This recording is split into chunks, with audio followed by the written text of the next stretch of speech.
All right, hello everyone. This is Pan Gaming here.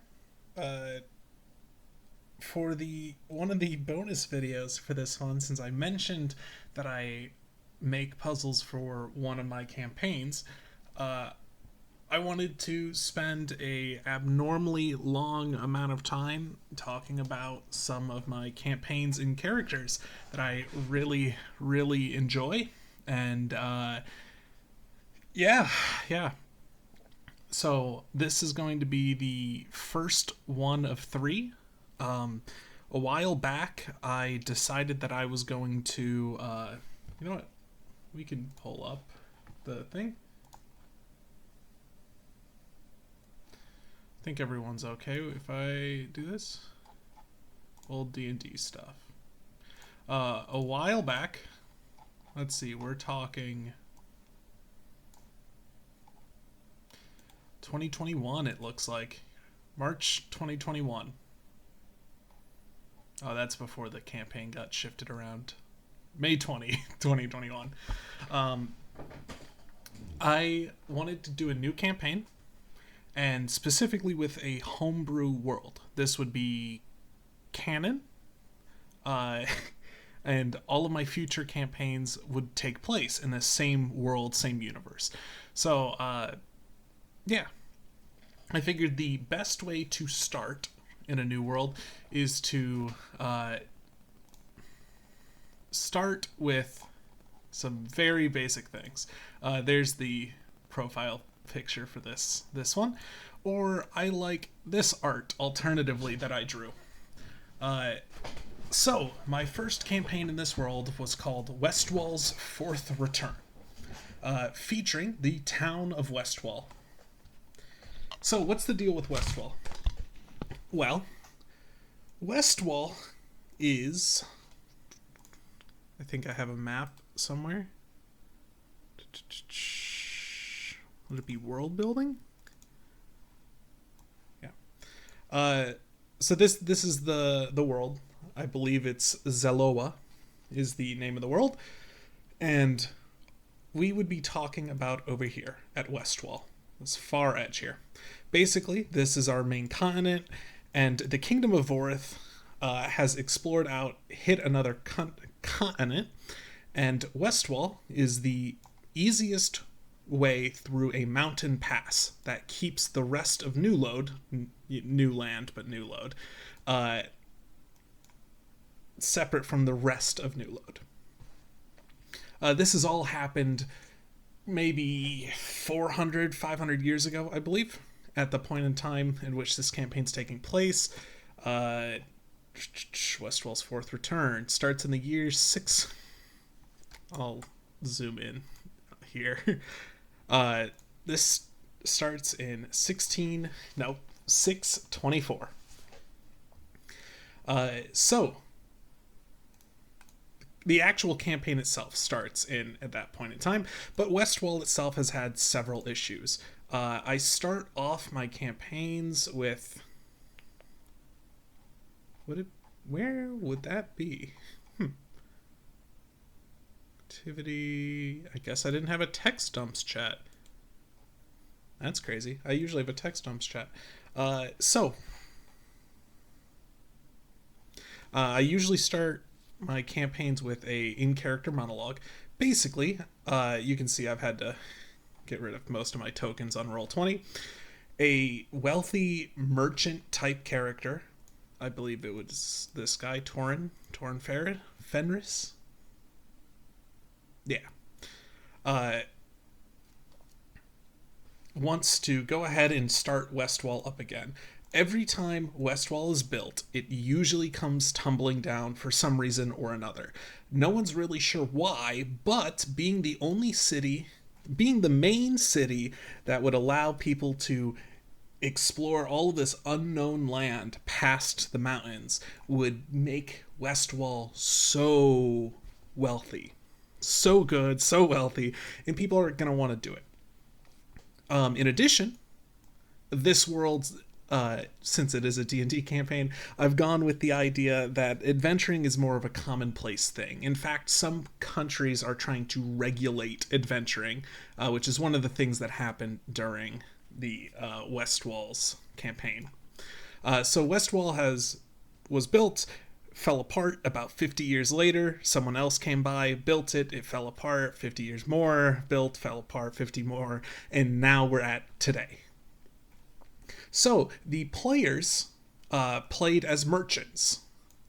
The mayor, Fenris, is trying to get merchants to go with him to Westwall in order to build their empires there with him.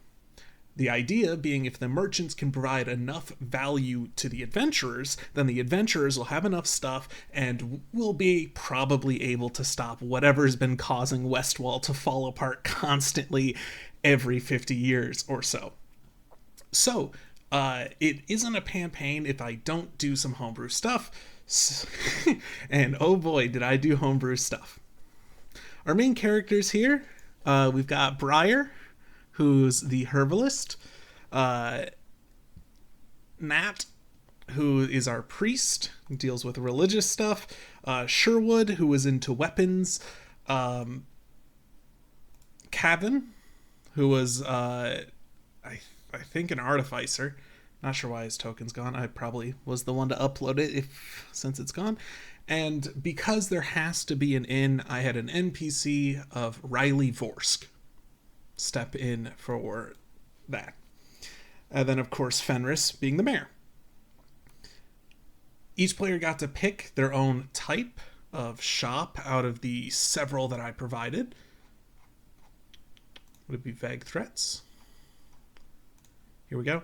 Weaponsmithing, enchanting, arcane, infusing, calligraphy, bookmaking, cartography, general store, food, innkeeping, religion, herbalism, and armorsmith. Depending on what store they picked, they would get to sell different things. And you could expand, for example, if you picked herbalism, you could also expand into a bit of religion or armorsmithing. Anything above or below armorsmithing could hit weaponsmithing, and yeah.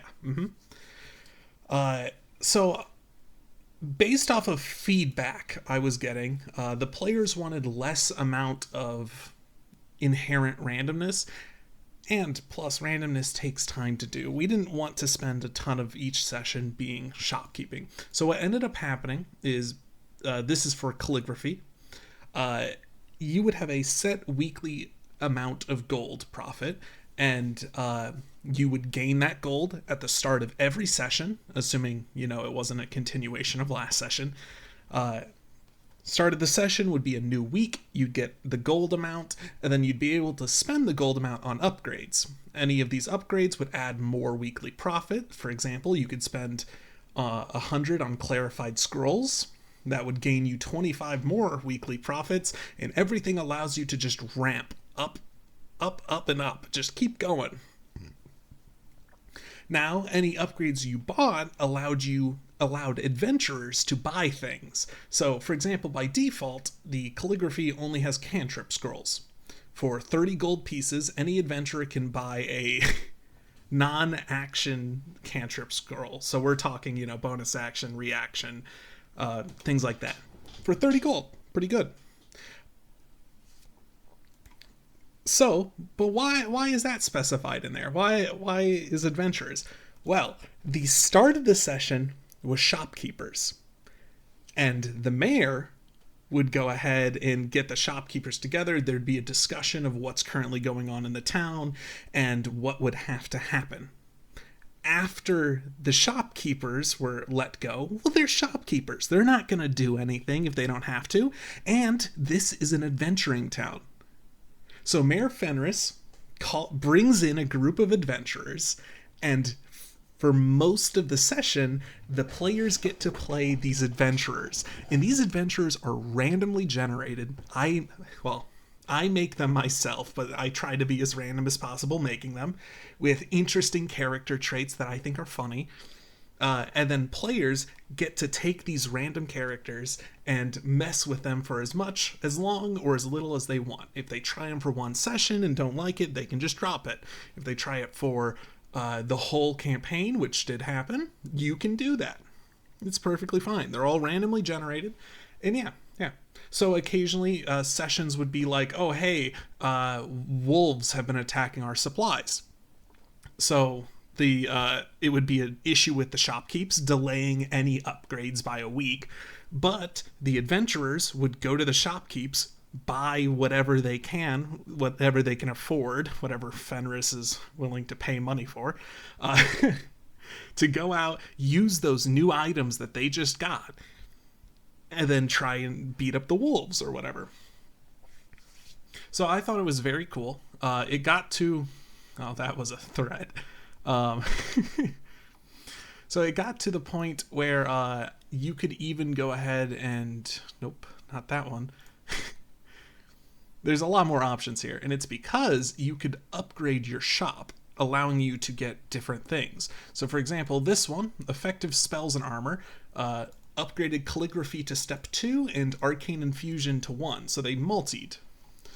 So calligraphy, you had cantrip scrolls up to 5, spell scrolls up to 4, well actually up to 6 apparently. Some scroll modifications. So I believe rules as written, a spell scroll is only allowed to be used if the character using it could cast that spell. So they have to be the right class and everything. So clarified scrolls allow scrolls to be used by anyone who can cast spells. Simple scrolls allow the scroll to be used by literally anyone. So yeah, it was a kind of interesting way of doing it. Then there's also the arcane infusions section, in which that allows you to get enchantments for weapons and things. Replicating items. So yep, if you just want to sell magic items, I have a preset list, as well as other things. And then a bonus section of, hey, you're multi-classing, so here's some extra stuff that would be related to both.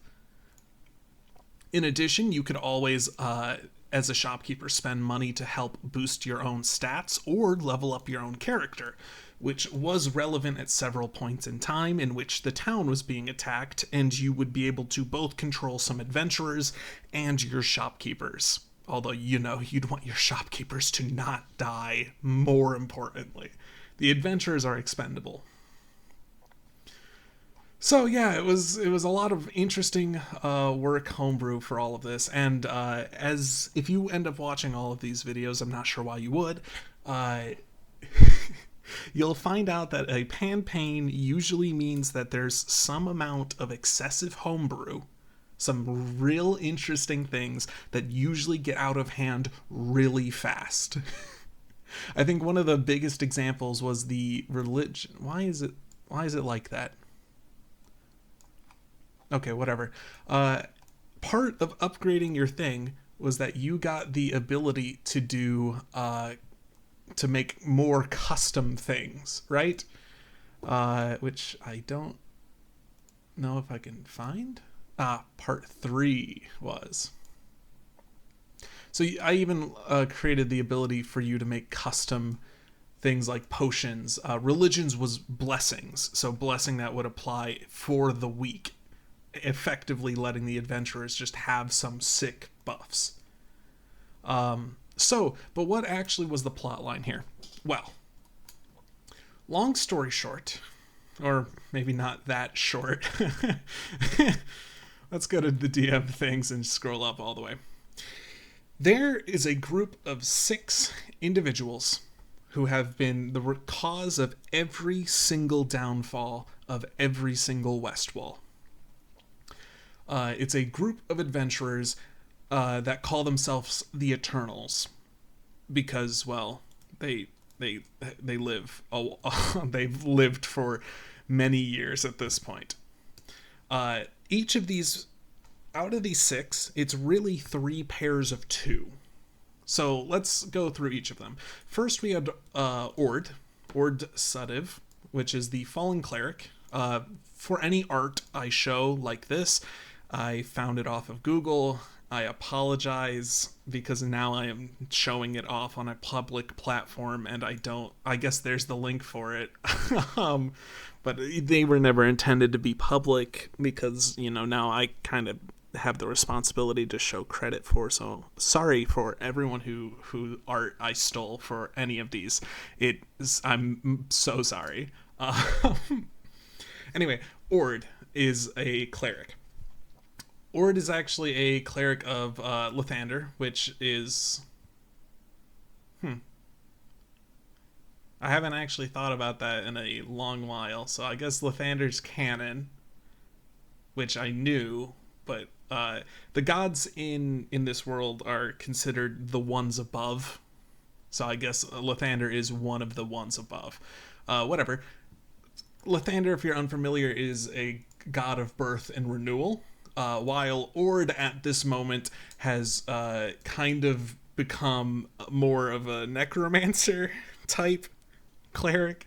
So they've gaslit themselves into believing that if someone dies and then you resurrect them as a zombie or a skeleton, that is a form of renewal in birth. Yeah.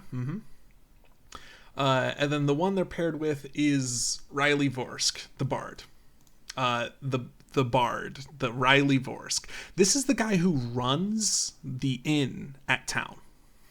I'm going to do introductions here of my characters. Oh, hey, here's Fenris, our mayor character. The leader of the Eternals is Emmett, which is based off the word time, but backwards, slightly changed. Yeah, So he's also a wizard based off of time. He's paired up with Pathorn, who is your assassin type rogue. And then our last pairing is Elvie Duskborough, very nature-based, and Neorok Rootweaver, which is our barbarian here. Oh, yeah. Yep, yeah, wow, that was a lot of stuff there. Oh, I'll have to click on that video later. Okay, so, what's the story of each of these peeps? Let's start with the top here. Emmett and Pathorn. Actually, hold on. I'm going to go check real fast if I have some documents, because I know they're somewhere. Good news. I've found documents. I write a lot, apparently. So, the Eternals. The first ones we're going to be talking about are Emmett and Pathorn. I don't know why I keep going to that one. So, basically, the backstory here, I guess I could just read it. It's been a while, so let's see if my writing's improved. Once upon a time, there was a boy born to a family he didn't meet. While the phrase, "I'd sell my firstborn," is thrown around haphazardly, not many have to deal with the consequences of it. The boy couldn't afford to have a name, as even his parents wanted to forget their debts altogether. It's not like his slavers would provide a name either. However, the family he'd be sold to would surely give him a name. While it had been quite a few years since he had seen his family, he was sure they'd be proud of them. They'd be proud of him? The monsters... Oh, okay. Excuse me. God, did I... Yeah, okay, so... Oh, God. I was... Holy shit. Okay, so the first paragraph is about Emmett. It doesn't say it. And then we have a change to Pathorn. Or yeah. While it had been quite a few years since he had seen his family, he was sure they would be proud of him. The monster he'd been hunting with had been rather successful, and they even gave him a name, Pathorn. They gave him clothes and food, just like the home he had left. They had even helped him learn the language. Maybe these people weren't exactly monsters. Context. Changelings in my homebrew world are the most recent addition, fantasy race-wise, to the world. They're basically the people who resided deeper in New Lode, the newfound country, and they are changelings. So more frequently than not, they believe I'll have... No? Really? Here we are. This is supposed to be a cave painting depicting some of this. The changelings would often change themselves in order to look or act like other animals, to help in hunts or partake in feasts. However, when the people of the Kingdom of Vorith arrived and started pushing, it caused many of the changelings to either become part of that, see these new intruders as a group to partake with, I suppose, to a new group to come with. They didn't see these other people as anything more than other packs of animals, really. So Pethorn is one of those people. He's a changeling. He saw this group and was like, okay, I can make myself look like them. I can be a part of this. I didn't notice I used orange. Orange is funny because that's my brand now. Anyway, yeah, so this is a cave painting that no one understood at all. I tried to make it a little obvious. But anyway, so yes, Pethorn, changeling. So he found a group of bandits, really, and he was so good at hunting. I believe it mainly, like carts, really, that the bandits decided to keep him around, even though he was a little strange. Anyway, continuing on. The day these two met was just like any other day for Pethorn. His tribe was to hunt down another wooden beast, and just like before, the hunt was over fast. Except instead of various items, it was small creatures. While most of them seemed to be dead, one of them was still moving. Pethorn has never been sure why he moved to care for the little thing, but his tribe members didn't stop him. The child lived with a group of bandits, with a man only known as Pethorn as his closest friend. The child learned, and he learned fast, just like Pethorn did all that time ago. He learned from the others as well. He learned about the arcane, the sun, the moon, the days, the nights, and the mystical mistress of time. He was so fascinated by it all. The bandits would take turns answering his questions about the ticking wristwatch. About the ticking wristwatch. I feel like I'm supposed to reference that earlier. Anyway, the ticking wristwatch, and it earned the child the right to a name. One of which that would be a great nickname, Emmett, which that is your time backwards, but Emmett, as it's spelled correctly. With his new name, he was gifted a wristwatch with his name inscribed on it. Thank you, Pethorn. Emmett started to climb the ladder of the clan as the people died, left, and joined. He learned from his family, took spell books from the raids, and practiced the arcane.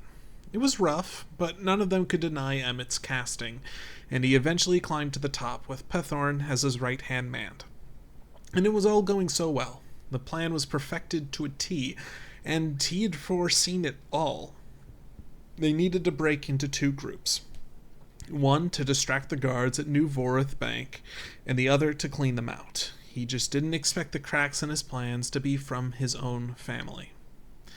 Now, what happened to the other half? Well, it wasn't a question to ponder, as Emmett needed the time to get them out of here. Pethorn had a different idea. It had been a long while since Peth had done this, but he did what needed to be done. Emmett hadn't heard of a shapeshifter before.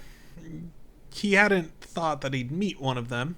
He hadn't thought the closest person to him had been lying to him this whole time. Most of all, he hadn't thought he'd be hiding inside of one, and yet Pethorn walked out of the scene, no questions asked, Emmett stowed away inside. With no knowledge of what happened to the group, with the only assumption being betrayal, the two left New Lode's coast to continue their hunt for the one thing Emmett was looking for: time. So, to get a little more in detail here, so Emmett was sold off as a child. That's fucking kind of, I don't remember. I mean, I do remember writing. That's kind of crazy to think that I would start off with that as okay. Um, so Emmett gets sold off as a child. Pethorn, as a changeling, starts to figure out this regular group society type thing by hanging with bandits. They rob the caravan that has the children in it. Emmett becomes one of the bandits, and grows up as a bandit. Kind of not perfects, but gets interested in this whole time magic bit, which is kind of vital for the whole Eternals bit later. Oh God. Sorry, I'm just thinking about how cringe this is. God damn it. Okay, stop thinking about it and just keep going. Emmett and Pethorn, yeah. So, after they left the coast after the failed bank robbery, because that's what it was, oh hey, it's a bank robbery, we get this done and we're done, we're out of here, that's it, that's all we need. Don't remember, I think I had some items related to them, but Peter, human nature, wondrous, the true. Oh God, I don't want to get started on the blood of the true. Whatever. So many places. So anyway, they left the coast and started heading inland. Eventually, they make it to the first West Wall, where they meet the other adventurers. But before we get to that, we have to talk about the other adventurers. The next two that are worth discussing are... they're lower. Alvi and... let's just call him Rock. That's kind of what he is. The gist here is that Alvi... you know what? I guess I'm just going to read it again. Alvi Duskborough was raised to be a strong girl. She always had to stand up for her younger brother, as the public schools in Deer Gulch had always been rather difficult. It didn't help that their classmates learned that they had two mothers, as their original father died during his wife's second pregnancy. Holy shit, I really wrote this? But the bullying was just something she'd have to deal with, and it's not like it didn't make sense. It was human nature to dislike the different and incomprehensible. Alvi's good-hearted nature to get into the minds of her culprit led her into the police role. It's not like she knew any spells, it's just that these people would fail to abandon their nature. And she was on our biggest case yet. There were rumors of money wrongfully changing hands under the cover of an animal fighting ring, both of which, illegal gambling and animal fighting ring, were illegal. And now we swap to the other person. Raised by animals is one of those backstories that people like to laugh at, but it's not Rock. It's not like Rock would know that. He wouldn't know much from the bears that helped him grow up, and he wouldn't know how he fell under the parents, but with bear, oh my God. Barons' control, or why they didn't kill him. He wouldn't know why he saw a human that day. He also wouldn't know that putting him into a bag wasn't the standard greeting. Alvi was disguised like any other individual at this ring. Going undercover was a little much, even for Alvi, but since the mayor of Deer Gulch wouldn't do anything, she needed to. She wasn't sure what her plan was yet, but this was all to gather information. She just wasn't prepared to see what she was going to see. Rock hadn't been able to see anything for quite some time now. It's been dark, and it's now dark. Rock wondered when it was food time.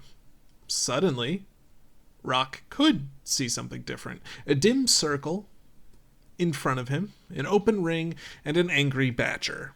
Oh, Rock saw his meal.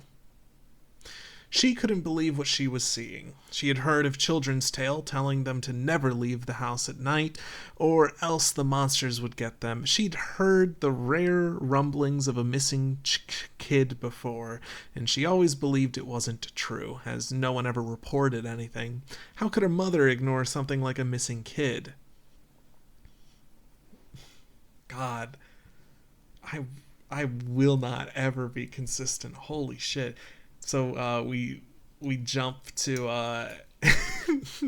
every spectator couldn't believe it. In the history of Deer Gulch, no one had ever gone into the ring. And after a stunned silence, muttering started to arise. Hey, she's not allowed to do that, right? There goes my fucking money. Bitch ruined my earnings. And while not one person had entered the ring during a fight, Alvy would see plenty more follow her lead. It only makes sense. They'd feel threatened, and threatened animals attack. Run. It was the only thing going through her head. Run, far away, run. Her hands gripping hard. Faster. Every step was draining her power. Run. She was acting on rage alone, and that rage was running out. Go. Not sure where, just go. Her arms were warm, running blood. Maybe her own. Fading vision. Ground approaching. Fast. Raised by Animals is one of those backstories people like to laugh at. After all, it is funny. And it is funnier than being mauled by bears. And it was even funnier that kid wasn't mauled either. And it was hilarious when those bears seemed to care for the kid. And it was hysterical when those bears gave the two of them food. None of this made any sense to Alvy. Human nature and animal nature are two different beasts. Alvy spent years learning about one of these. She'd spend many more looking into the other.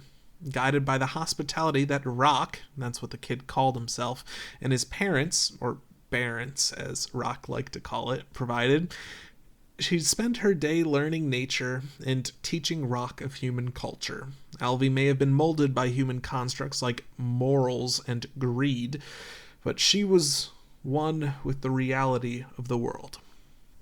Years into her hermitage, she found a new purpose. It wasn't unlike her old purpose. Instead of guarding the defenseless of the human nature, Alvy would guard nature against the destructive, monstrous impulses of the human race. Well, I guess it would be because humans, damn, I should have written anything better. Rock couldn't imagine not helping her on her quest. The two said their goodbyes and headed to the place Alvy had heard about before she left society, the small frontier town of Westwall. That's great. So, for reference, Deer Gulch is over there. It's pretty close to Westwall, and Deer Gulch is a very high gambling town. So, illegal gambling and animal fighting isn't that far out of this place. Next up, I believe it's Scorchhaven is the next bit we'll be talking about.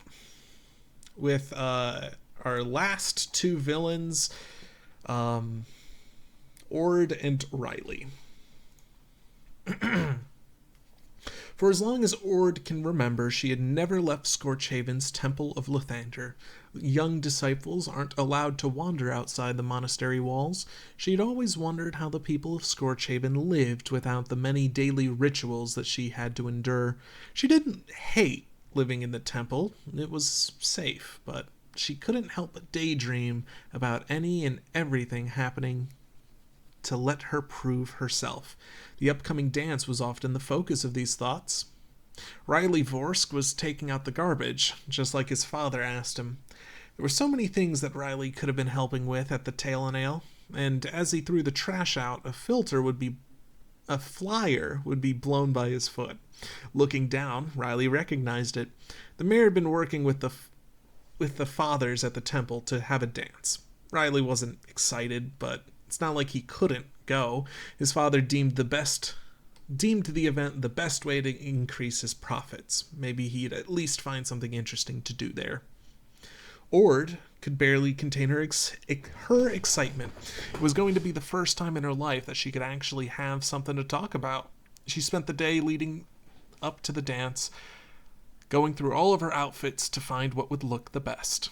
A live band, free food, a place to dance, all this and more for everyone else. Riley was sitting behind the tables, watching over the food they prepared that morning. He'd brought his lute, just in case there was a girl to impress. She couldn't believe the number of people she didn't know here. The dance was the temple's idea after all, and yet there were so many people. Too many people. She suddenly changed her plans from being the star of the show to simply enjoying the atmosphere in the corner of the room. Riley, being the growing man he was, couldn't help but notice the surplus of girls in the room, but no matter what girl he looked at, his eyes kept moving towards the singular one in the corner. While Ord had brainstormed plenty of ideas of what could happen at this dance, none of it could prepare her for this. A boy, in front of her, asking to dance. The only thing she could stutter out was a yes. What a night. Riley couldn't help but think about her as he laid in bed, waiting for sleep to take him. He would need to see her again, but since Ord was a part of the church, there was no way it would be easy. Ord, however, couldn't believe it. She'd spent the last week reminiscing about that night, and now here he is. And her knight in shining armor was now asking her to run away with him. No, not yet. She'd need a week to say her goodbyes.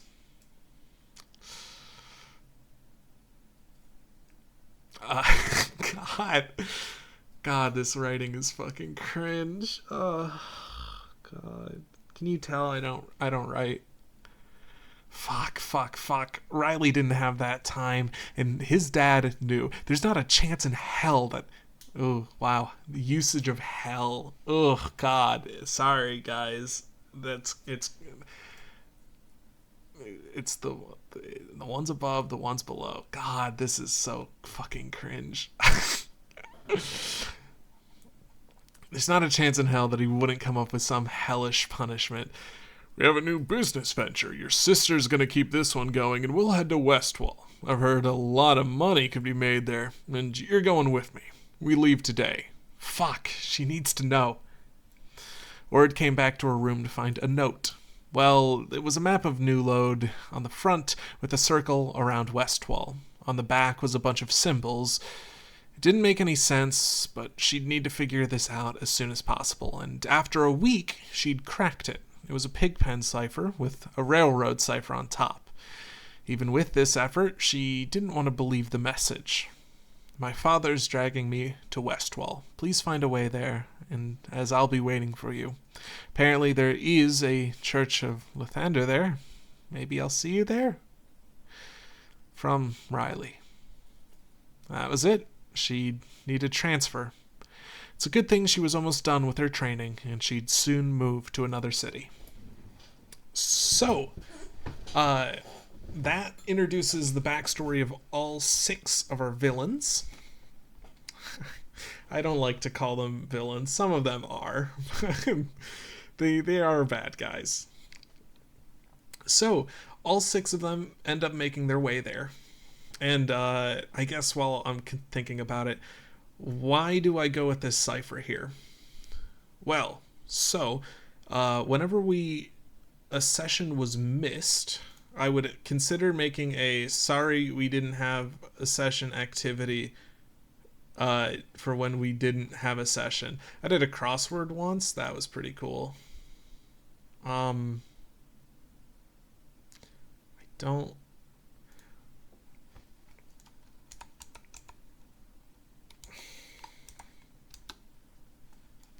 Heck.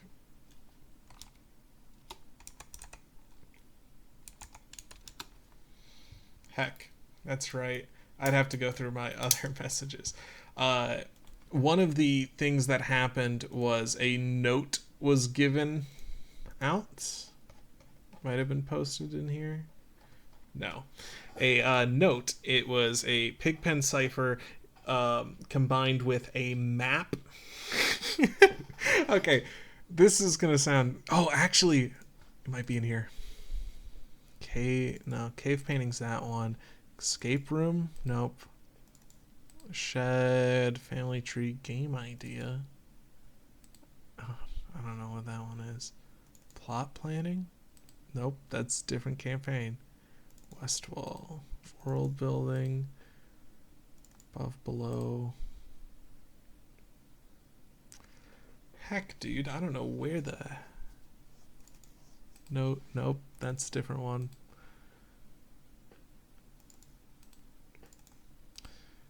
Damn, dude. Must have been on the laptop. Alright, anyway, it was a Pigpen cipher uses things like this. I don't know what this says, that's just an example. Basically, if you make a tic-tac-toe grid and then put the letters in, C, D, E, and so on, or I'll just do... Okay, great. So, you have the letters here. You just draw the part of the grid. So, for example, this is I because it's the bottom right corner. This is B, but where's the dot come in? Well, obviously, there's more letters than this. So, the next set is another 3x3, but you add a dot in it. So, H-I-J-K... L. So L-M-N-O-P. So this would be P then. I-B-P. Okay, cool. And then you would do an X and an X with dots in it for the remaining letters, and that fits all the letters. That's a Pigpen cipher.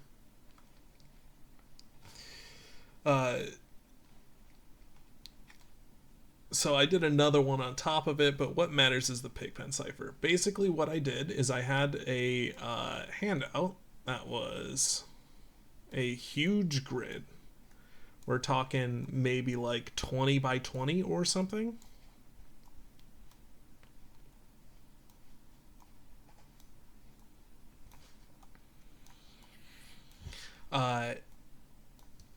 This letter, this note, the group was going to be entering a cave and fighting Ord at the next session. So the cave is massive. It's a whole sprawling cave system, and if you go the wrong way, there's plenty of extra guys to fight, extra zombies and such. So if you could figure this out, you would be able to tell the exact right direction. So it would be like, this is a bad example because this,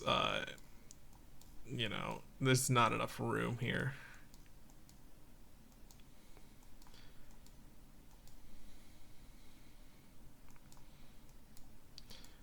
So there would be symbols like that. These aren't Pigpen symbols. These are just lines. So if you just look at the non-Pigpen things, you would get to see the map telling you exactly where to go, and there was like a star to indicate where Ord would be. The rest of it was filled out with Pigpen cipher. So the Pigpen cipher also had a letter in it. A whole message where I only messed up once. It was very cool. Yeah, and it was a whole big message. The whole group got in on it, and the thing is, my players gaslit me into believing that no one was working on it because they all had a secret group chat where Lancon would try to get details out of me because I thought he was the only one working on it, when in reality it was everyone working on it. They only showed me afterwards. Anyway, yeah. So it's canon. It's established that the person who would do these notes is actually Riley. Mm-hmm. So, let's get into actually what the hell happened with the Eternals. Basically, the six of them grouped up at the first West Wall. Maybe they did some adventuring, did whatever, but they all kind of came together and said, you know what? This isn't good for whatever reason. It's kind of already established that Alvi wouldn't really want expansion to continue to prevent more of nature succumbing. I think that's technically how I use that word. Rock would just follow along, of course.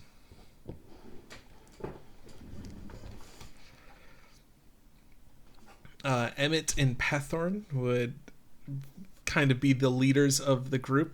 Less so Pethorn, but Pethorn would be able to get anywhere and basically remove any threats that Emmett wanted. So, and Emmett would try to let's just say plot things out for now. And then Riley, Vorsk, and Ord are the ones that care the least about the Eternals and kind of just want to be together. So when the new town, this group together have been taking down Westwall the last 3 times. They have their own cool secret base that's hidden by magical means and shit that really shouldn't be possible by magic purposes. And that is because we never got to that part. But that is because there is a type of crystal. It's pretty rare, highly rare, because it only comes up when it's plot relevant, called Pastesium. And when there is Pastesium, you can basically do fucking anything. So, this allows Emmett to basically create a mansion outside in this separate pocket world, just outside of Westwall, allowing them to do whatever the fuck they want, whenever they want.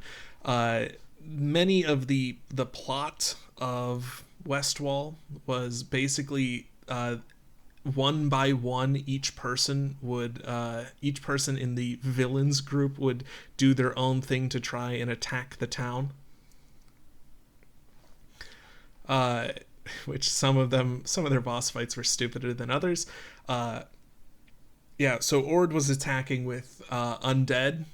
She was one of the ones who did an actual straight up attack at the town, as well as also leaving by several notes that suggest that Emmett is quite an asshole when it comes to the other people, mistreating the others and just asking that they do the one fucking thing he asks.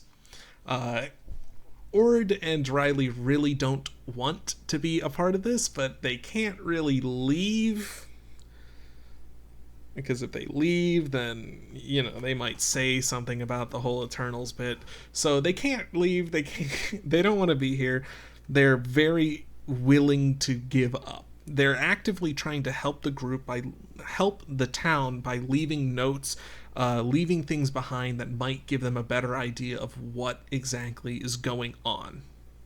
Hell, Riley is the owner of the inn, and he doesn't do anything bad for most of the campaign because he is just playing a recon role.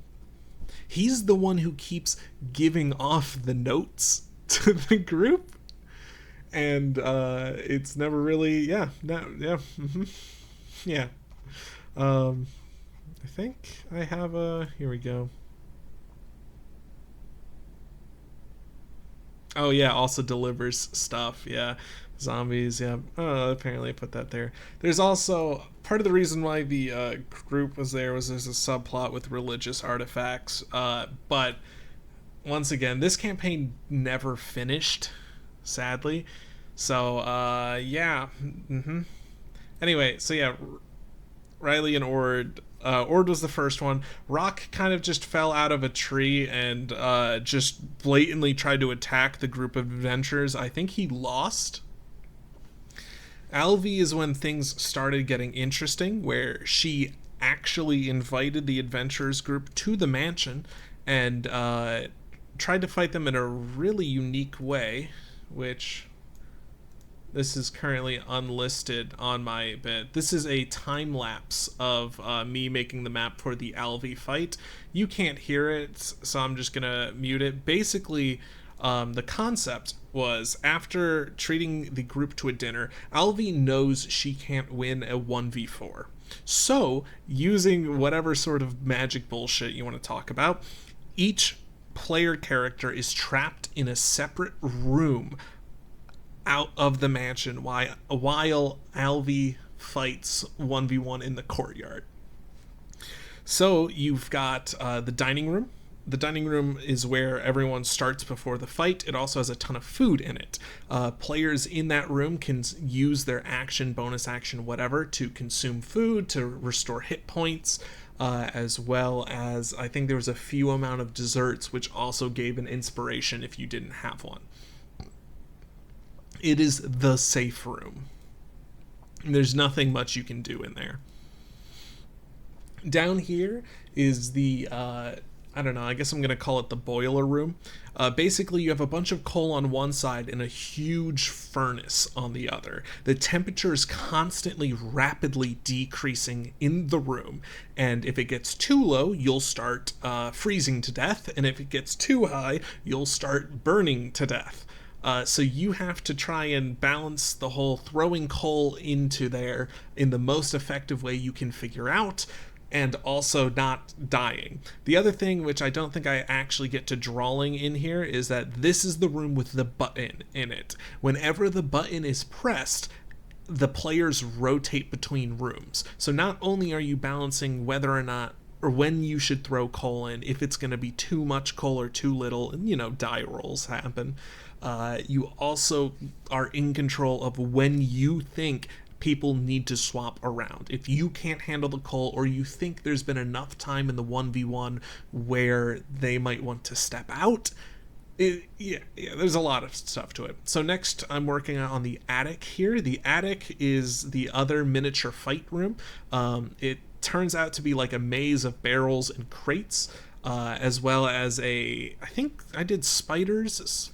Yeah, webs and spiders. There's also some chests where you can find some helpful loot, like some healing potions and such, but it was mainly just supposed to be another room where combat can happen and I can try to drain some resources, since the dining hall is one where you could gain resources, and the boiler room doesn't actually have you do much at all.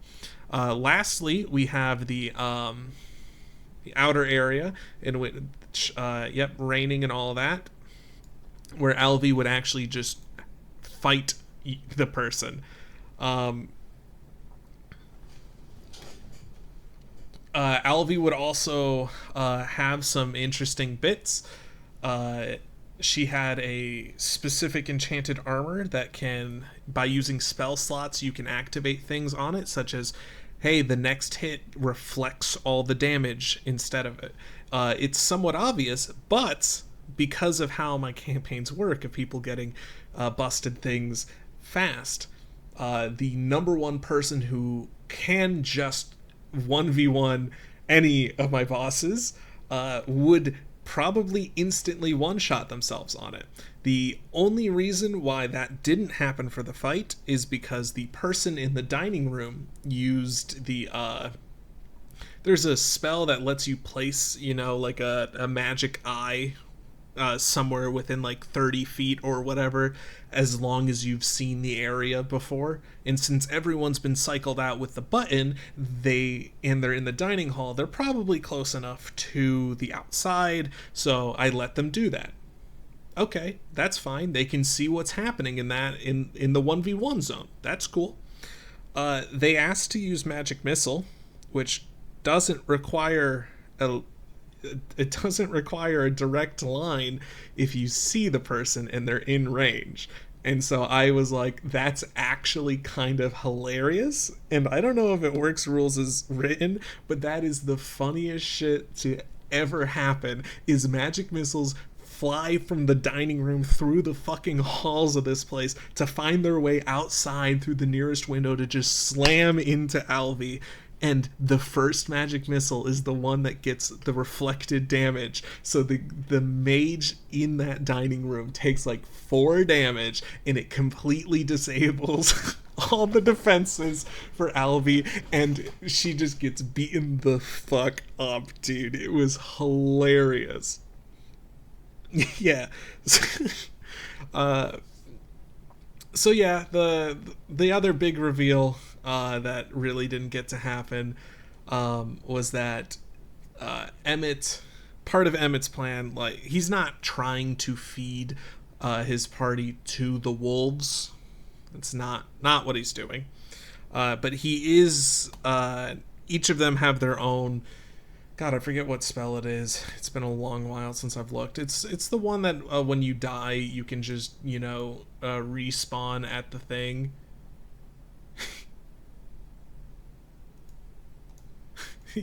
I don't remember. I don't remember what it's called.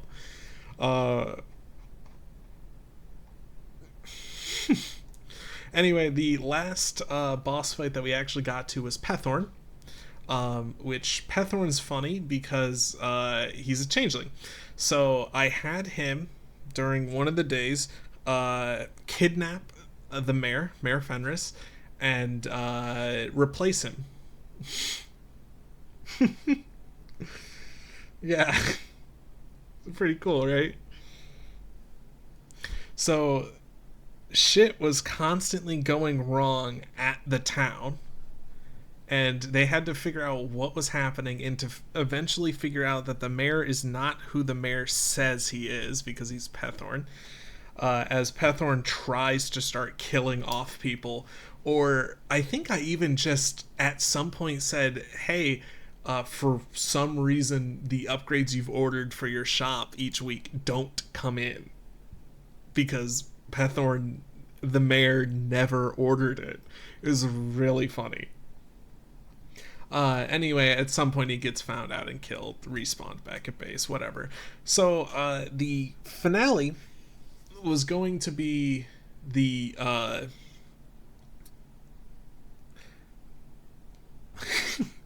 was going to be the shopkeepers, who at this point don't have a mayor to tell them what to do and is either dead or missing. But they kind of know where the base is, since Alvi showed them how to get in. They just had to figure out what exactly caused it. In case you're wondering, the situation was the group followed Alvi to a pond. There was a small tree nearby. Alvi stopped, skipped a rock for fun, and then walked around the small tree 3 times, which on the 3rd time it takes you to the cool magic version of the area where the mansion resides. But it's not walking around the tree 3 times that does it. It's it's throwing the stone that allows it to happen.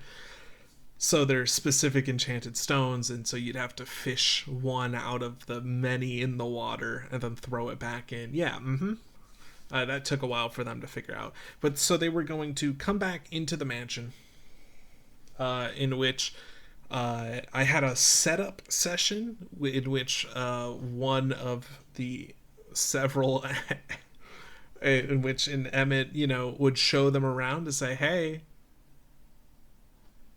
don't worry, we're almost ready for you.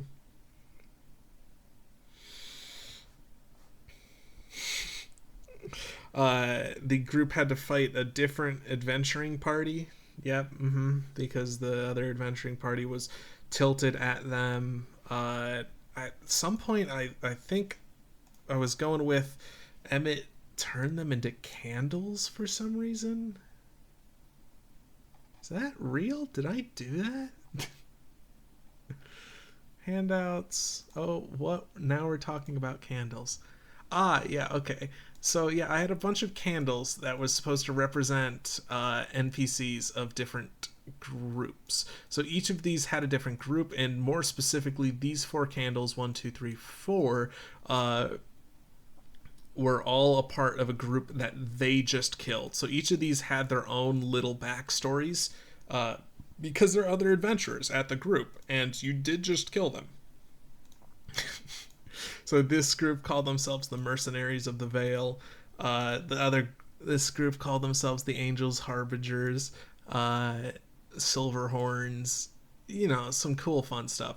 The joke here is that when Emmett allowed each of the adventurers to take one of the candles with them, based off of smell and look alone. By taking the candle back and lighting it when you sleep, you kind of imbue their memories, and I allowed the adventurer to gain the levels that character had. So now, instead of being a level 6, if you were a level 6 cleric, you would also now be a level 6 cleric, level 6 hunter rangers, for this one in particular. But no, there's some interesting stuff there with the candles. I That's kind of crazy that I did that, thinking about it.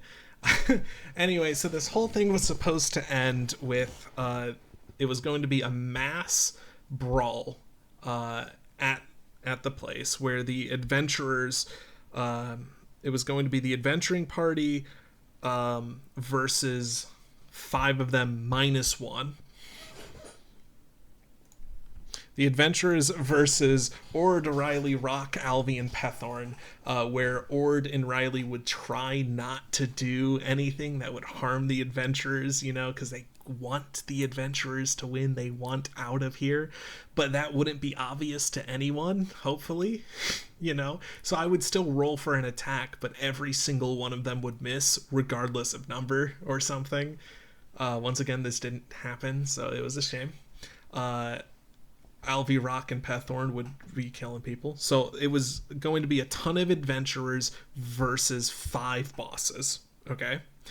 In the meanwhile, the shopkeepers would be playing some elaborate chess-like game with Emmett. And Emmett, if they won, would allow them to get their funky little mare back. If they got that, I think I was planning on doing something along the lines of the mayor would have some sort of influence over the adventurers' battle or something. The details were sparse. Yeah, I don't think any of it's written here, which is a shame.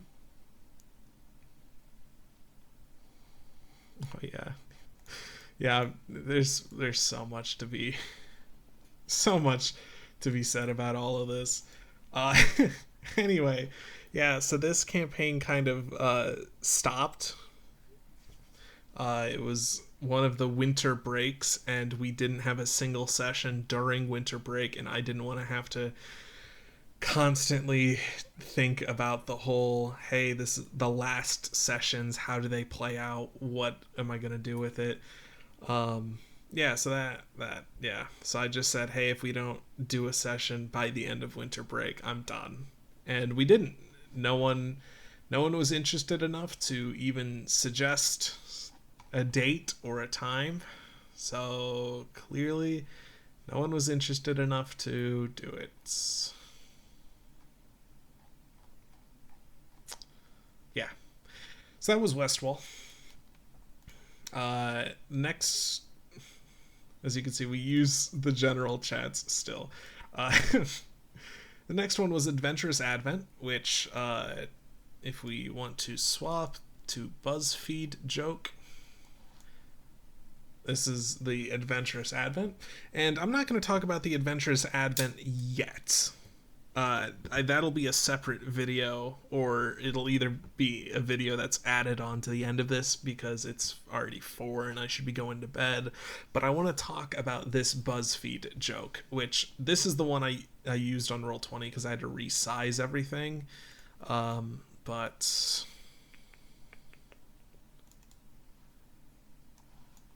This was the one this is the intended one.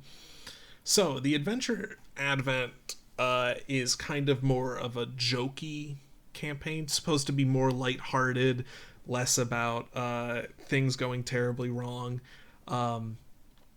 Basically, it's kind of in the name, the Adventures Advent. Hey, an entire country as a publicity stunt or a tourism thing has set up how many of their towns to be like little mock adventures. If you've ever wanted to be an adventurer but you don't have the skills or the constitution for it, you come down to the Adventurers Advent, and it's like an amusement park, right? So you go talk with NPCs who give you quests, and none of it will like actually kill you or anything. So to go with that vibe of it's about the adventurers but not really, I made this BuzzFeed bit for fun. The joke is all of these relate to things, characters that I've done before, that were my characters. So let's start with this one. To the right, this guy over here, this guy's Norrin Frey. He's the only time that I've used a homebrew class. I think it's that pretty popular one, like Blood Hunter maybe, or something. Maybe it was a different one entirely, actually. It was one that the DM has a Google Drive that has a bunch of different things that he wanted to allow in for his homebrew stuff.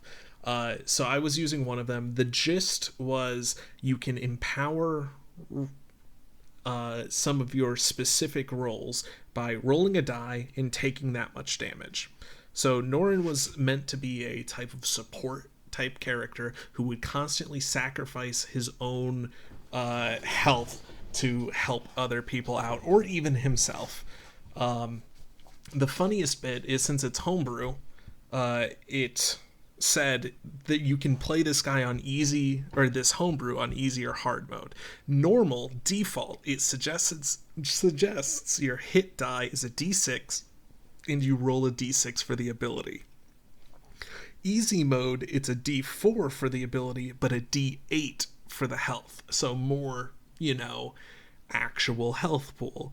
I, however, wanted to play it on hard mode, which was a d8 for damage and d4 for hit die. So Norrin had a minuscule hit die, and I tried to give him a ton of constitution. I gave him the feat that gave him 2 more health per level.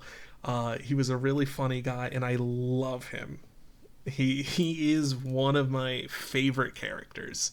The other one over here is, I believe it's Brilla or Brillia, tiefling bard, who tries to be the whole lighthearted person, we're gonna make it type. Once again, kind of another support with a bit of just optimism, I suppose, is what I was going for. The joke here is, for every session I would go ahead and write a recap that was supposed to be like one of Brillia's songs. So you're not ever getting this. No one is ever going to see those videos again. But there are unlisted videos on my YouTube channel that is me kind of doing like a rhythm, reading the poetry that I wrote about what happened last session, like it's, oh god, no, you know what, it's, never mind. Anyway, yeah, that was the bard I played. I tried to avoid playing the same class more than once, and that tells you how little I've played. So we'll get to that one. These aren't characters. These are pets. One of the campaigns I ran before, there was a person who made a deal with a warlock to, or deal with a patron to change their race because half elves don't live as long as elves, and they really felt bad about it. So this was their pet, this little dragon guy. This guy I used for guardsmen in one of the towns for one of the bad guys. That campaign never really got off the ground, even though I tried running it with two different groups. So anyway, but yeah, they're funny little guys. Over here, this was my main DMPC for, I think, my earliest my earliest homebrew. He is a artificer who is your classic very smart, also very stupid guy. This dumbass.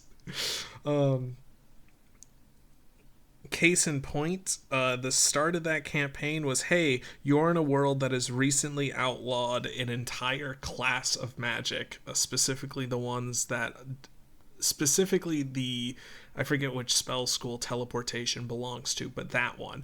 Anyway, this guy has been experimenting with a magic circle that teleports you to other realms, and he puts out flyers for a crew, gets a crew, and then starts a shipping company. A Bloodhawk Shipping Company was the name, and Bloodhawk Shipping Company keeps coming back as references because I think we like the characters of Bloodhawk Shipping Company. It's just we never really played it more than 3 times, I think. Last but not least, we have Kobold, default Kobold. His name's Gurko. We love Gurko. Gurko's really fucking funny because I love Gurko. Gurko's probably the funniest guy I've ever made. He is a fighter, a battle master fighter, so he can command people, and he's also a rogue. Yeah, battle master fighter rogue, dude. His best strat, because kobolds have this cool ability where they can cower, grovel, and bag. Yeah. So his best strat was to in the middle of combat start bawling his eyes out, dude, at the enemies around him, like, please, oh, please, you don't have to hurt me and my friends, you don't, please. Which, until the start of his next turn, enemies within 10 feet of him, people attacking enemies close to him get advantage because they're distracted by him crying. So his common thing was to just start bawling in the middle of a battle, action surge, and then command someone else to attack. And it was the funniest thing. So he was just a little guy. You know, I love him. He didn't kickstart my love for kobolds, but he definitely helped it out a lot. I love kobolds. Let me get to this asshole. So Null was the second character I ever made. The first one I ever made was Kristoff, who was a cleric. He was just trying to be a really good person. And I think he ended up sacrificing himself so others could live, which, very good ending for him. I have no regrets about Kristoff at all. Null, however, I do. Null was born into poverty. Tried to steal things like his father. His father got arrested and taken away from him. Null believes he didn't do the crime. He definitely did. And Null's claim to fame is that while he was out sneaking around looking for things to steal, he saw a sleeping dragon with some sort of he found a ring on the ground and it looked fucking good, so he has to try it on. Oops, you can't take it off. And then there's some sort of dragon, I think it was an ice dragon or something. with a corpse or something riding its back, scouring the fields to look for something. Spoiler, the ring. I believe this was Storm King's Thunder. I don't know if that was part of Storm King's Thunder or if my DM just, that's what we went with. But that shit was fantastic. So, yeah, no, we're talking a warlock, yep, prone to stealing things and all of that stuff, cheat, lie all the time, actually. He lied constantly about things, but, he also stole things from corpses all the time. There was one instance in which, oh, hey, like, oh, this is like the dead mayor or something. Everyone else left because that was it, and then Null was the last one to leave, so he actually stopped, turned around, looted the body, and then left following the rest of the group. It was really funny. In addition to, so yeah, there's that. Then there's also,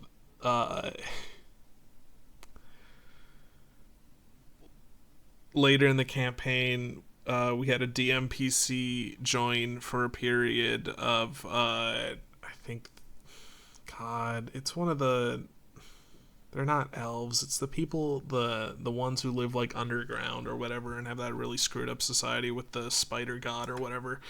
Drow. Yeah, Drow. There was a Drow who joined the party called May, and because they were both extremely edgy people, that kind of got together, and right as that was resolving and Null might have had character development in a good way, they reach a different town. Null does what he does best, steals a book. It happens to be a book by like the main people of the town, so they're fucking pissed. Now the entire town's on lockdown to find which asshole tried to steal from, like, I guess the leaders of this town. It ends up where, once again, this would be a great point for character development, so much so that Null actually admitted to the party that, yeah, he did steal something, and that is what the town's on lockdown for. So, yeah.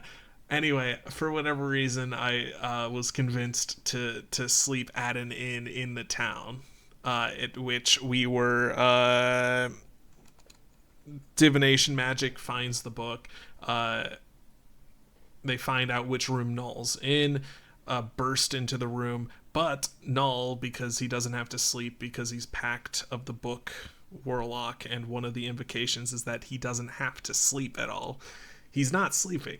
The other invocation he has is if he's standing still, he can be invisible until he takes an action or moves or does literally anything.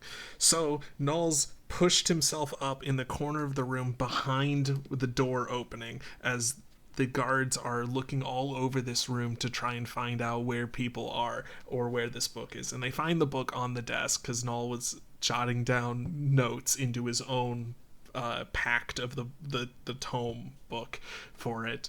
And the DM decided to give me like 36 different checks. 36 is exaggerating, but like, oh, okay, so I'm in the corner, I'm invisible, DM asks for a check, I roll poorly on it. Not poorly enough for them to immediately find me, but poorly enough where I need to do something, as the guards will spot me. Or will check the corner at some point. Great. Okay. I ask if any of the guards seem like they know Arcane, aka I'm waiting for the ones that might be able to counterspell a Misty Step out of the window. In which I tried to do that. He has some more rolls. It gets counterspelled immediately. DM believes I would still be invisible at that point, but since the invocation is only invisible until I do something, nope. I thoroughly believe it was... I thoroughly believe I've gaslit myself into believing the DM didn't want to go down this route, but assumed I had more tricks up my sleeve, and I did not. So Null gets arrested, and as he's being escorted out, one of the other party members is awoken by the commotion, opens the door, sees Null getting arrested. And the next day, when the party wakes up in the inn and talk and go like, "Oh, hey, where's Null?" That guy doesn't say a single fucking thing about, "Oh, hey, yeah, Null got arrested." In fact, even suggesting that Null just took off in the middle of the night. What a fucking asshole, right? I am still upset about that. And, yeah. Yeah. What a fucking asshole. So long story short, the Null prison break joke has happened for a while. It finally did happen, which in a recent campaign that is having scheduling issues. We haven't played in so fucking long. Where I have been able to play Null again. Continues Null's story of, so he got put in jail, transferred to somewhere else. Then he was contacted by a god of demons, devils, something along those lines, saying, "Hey, if you make a deal, make a funny deal with me, I'll break you out of jail. But all you have to do is to follow this simple instruction to get on the boat called the Golden Crane. That's it. That's all I ask for in return. Get on the Golden Crane." Yep, that's it. And of course, I'm gonna fucking take that, dude. You're telling me I can get out of jail? I even asked if they could enact my revenge on that one teammate who fucking didn't say anything, just because that's Null is that kind of asshole. And that too, and all I have to do is get on a stupid fucking boat, dude. Yeah. So anyway, I'm really excited about where that campaign goes. Currently, we've gotten on the boat. The boat is shipwrecked in a alternative continent homebrew world. It's looking great so far. Also, it seems like the demons might be the bad guys in that scenario, which is questionable then. I mean, I did my part. All I had to do was get on the boat, which then crash landed over there.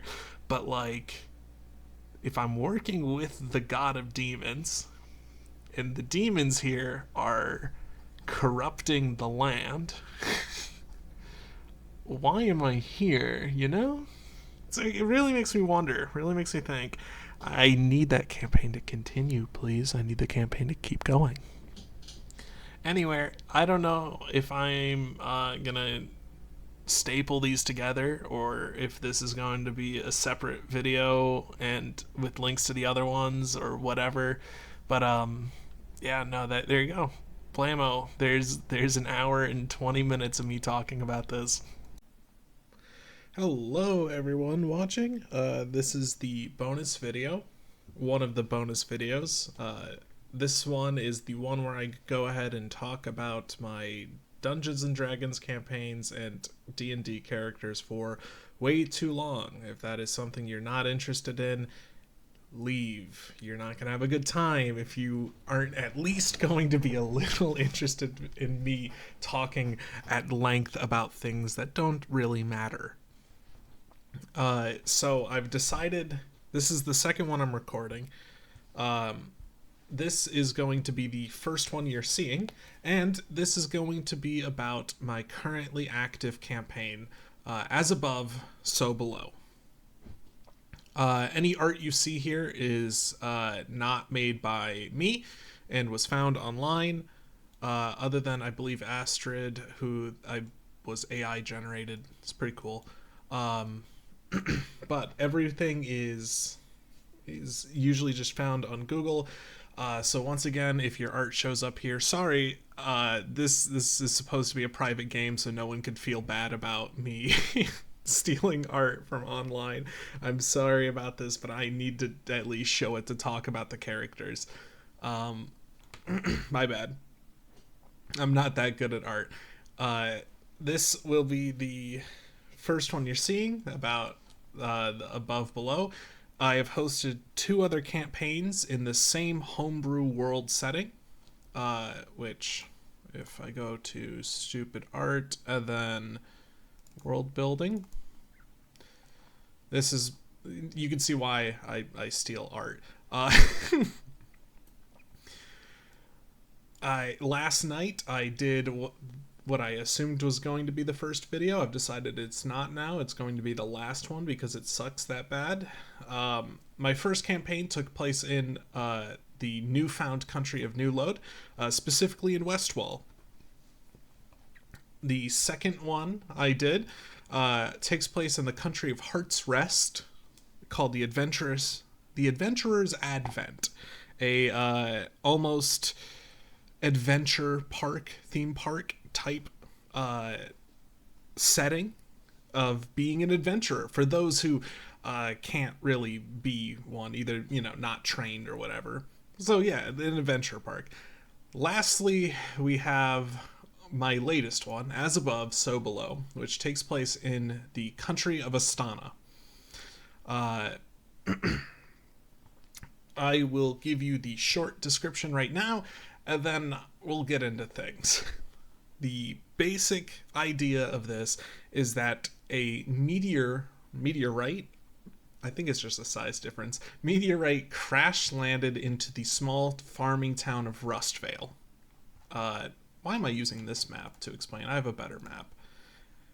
I only said it's a little better. Anyway, into the small town of Rustvale, farming town. Ever since then, about, I think, 2 months ago, timeline-wise, maybe 3, there's been some sort of illness, some sickness, some maybe disease that has been spreading across the country of Astana, and it seems like it's bad. It's a very bad thing.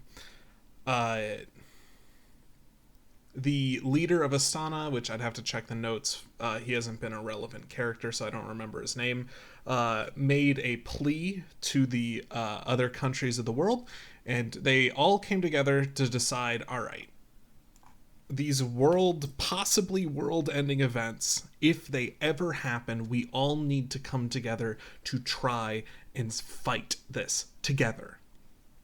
So, with donations from all the countries that could afford to, as well as all countries having representative on the board of members, they formed a group called the Major Arcana. The Major Arcana is, well, it's a group of people. Yeah. NPC's handouts, main base. Oh yeah. That's not exactly what I'm looking for. But the Major Arcana kind of works in a tiers system. At the very top, the most important people of them all are the board members. Anything the Major Arcana does has to be agreed upon with at least most of the representatives of the countries. How else is this going to be a whole world effort otherwise? Under them are what are called the executives. There are 5 executives, and each of them take a very specific role. You have like an accountant tracking resources, another one plotting missions, another public relations, business relations, and the last one being the effective head, who helps manage the rest of the executives as well as talking to the people below and above. That being the people below, tier 4, are our managers. There are exactly 3 managers. At this point, it's going to be easier to talk from this. This is the main base of the Major Arcana, stationed directly outside of Astana. That rhymes. That's crazy. So, the lowest tier of people are just your everyday adventurers. Most of the forces behind the Major Arcana come from whatever adventurers decide to join. This is not really a forced thing. It shouldn't be a forced thing. Anyone who believes that they can help and want to fight for the world can join, but not just for the world. Countries, in order to try and influence to get more people to join, will often go ahead and provide benefits, like either monetary benefits or maybe hey, if you're someone in jail, we'll let you out if you go and help the Major Arcana for like a year or whatever, right? Countries provide their own benefits to get people to get enlisted, whatever. The next tier up is the legends or leaders, depending on who you ask. If it's someone from the Major Arcana higher up, they'll call them leaders. That's the official term. But really, people call them legends.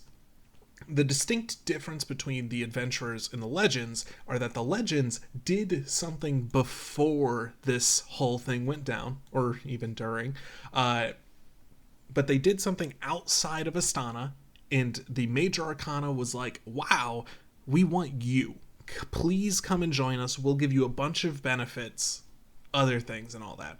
So any one of the legend here are pretty notable people, and they're effectively our main cast other than the player characters. The third tier up is our directors. Directors are the first of the managerial roles, and they're the people who interact with the first two. So, for example, we have 3 shopkeepers, a blacksmith, leathersmith, and a magic shop. Those are directors. We have a chef, full-time chef. We have a we have a secretary, basically, to just help out with some minor tasks. And we have Edmund, who kind of helps everyone else out.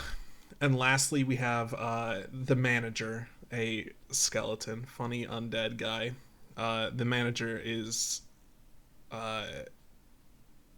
non-binary, I think I wrote, because I'm not allowed to refer to him as a him or a he, and I should be referring to them as a they. It's difficult to remember that sometimes. So, to finish the details, Major Arcana, the managers report to or check in with the directors. One manager hits all the shopkeepers. One talks to the chef, and Emily, the secretary. Yep. Mm-hmm. And then the other one reports to the manager and Edmund. Cool, great. So that's what the Major Arcana. That's what they're here for. That's the whole gist, is that this is supposed to be an organization to try and save the world. Currently, they're doing okay at it. Their initial efforts went to quarantining Astana, placing a series of magical pillars that have been enchanted to not let anything enter or leave Astana. So there's a full border around the whole place, and I haven't really thought about if it extends like vertically or makes some kind of dome, and I also haven't thought about if the weather would be off because of it, so we're just not going to worry about that. Anyway, so yes, this whole thing started with a meteorite landing in Rustvale. Yeah. But if you want the full story of what has exactly happened here, you're going to have to go about 700 years back in time. Before Astana existed as a country, the land, of course, existed. Astana just wasn't a thing. It was a tribe of... You know what? Right, I'm back. I'm going to pull up this document. I have a Google Doc called World Building, and it has a ton of stuff that I've ever had to consider or might need to reference. At this point on, if you haven't clicked off already, anyone who's currently in this campaign, you need to stop watching this video. Sorry. Maybe go watch one of the other ones? Cool. Yeah. Anyway. So...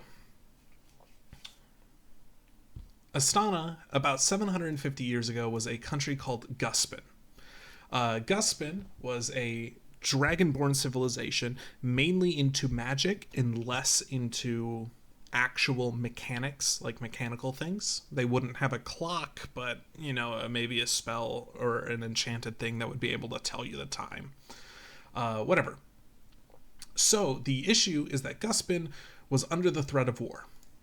They were surrounded by people who were going to raid them, pillage them, and probably remove any chance of Guspin surviving any longer. So, with the last amount of time they had, they pulled together and they attempted to look for any solution that might help them win in this war.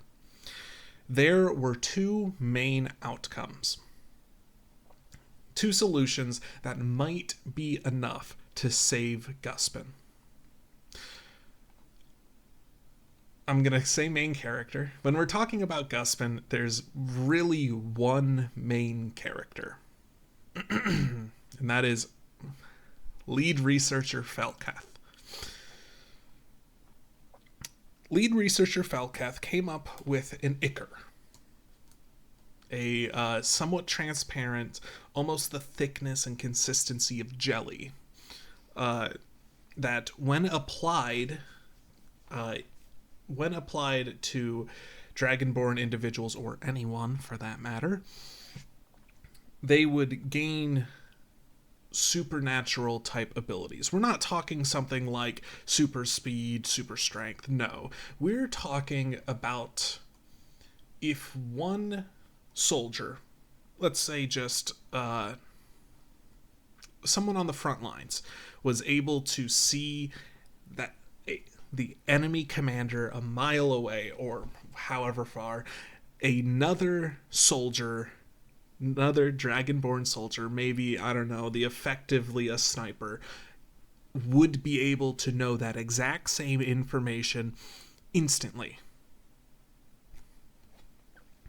If a general wanted to make a command to tell a area to make a sudden and unplanned flank, that could be done in an instant. Anyone this ichor was applied to all kind of shared this, not consciousness, they were still separate people, but they all shared this same memory bank. So, Guspin, they set up a main lab in this area, and 6 smaller labs at each of these other places where there have now been cities built. At each lab, mainly researcher Falcath would go ahead and experiment on test subjects, Dragonborn test subjects, on the different stages as this ichor that he was calling X was applied. It was called X because, well, if you figure out what's the solution, X, it fills in the blank. I don't know what I was trying to do it with that. Yeah, so lead researcher Falcath was trying to develop X. While Falcath was going about that, there was one secondary option by a secondary character. And I want to see if it's here.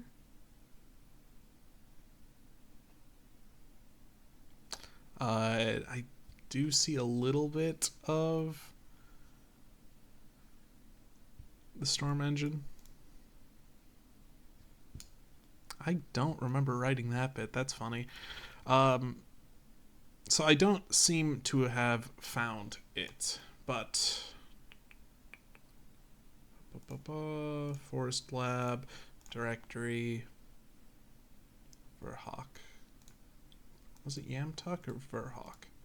Might be Verhawk.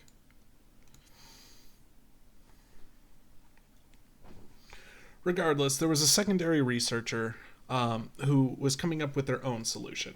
Instead of something as powerful and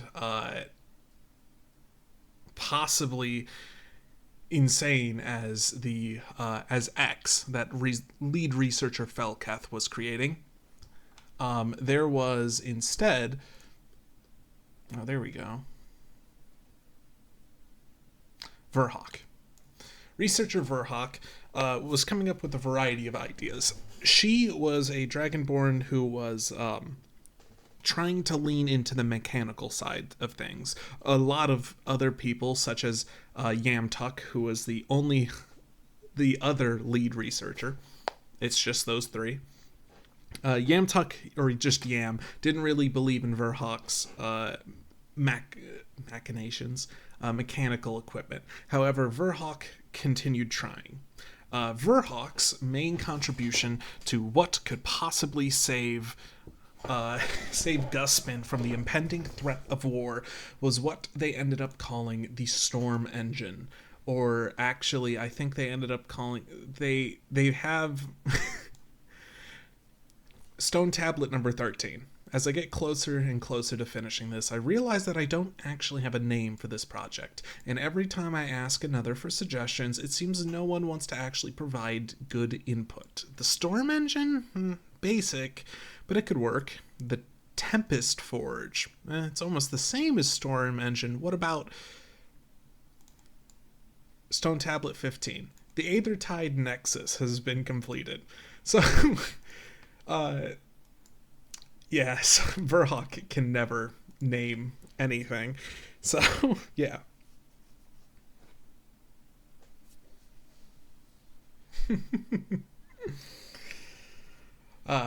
So,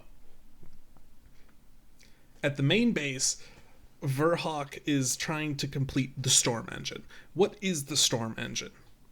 Well, in war scenarios, if you have to push into Russia or whatever, you don't want to do it while it's snowing or whatever else bad scenarios. So the Storm Engine at first was just, hey, if we can make weather anywhere, we can always make it bad for the opponents and win because of it.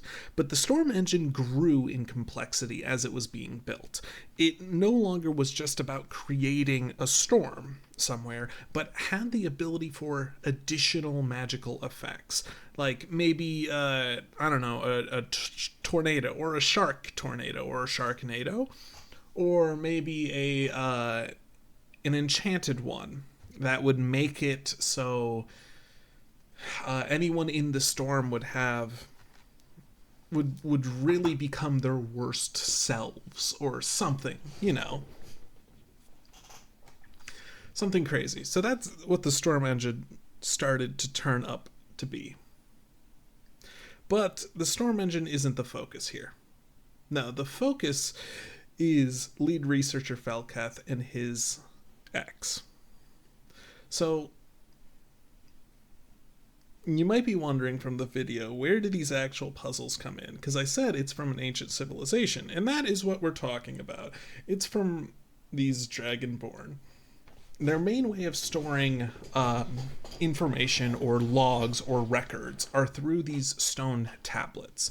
They would make a stone tablet have a puzzle on the front face, and when you pressed the correct tiles in, you would get a vision of whatever was stored on the stone tablet.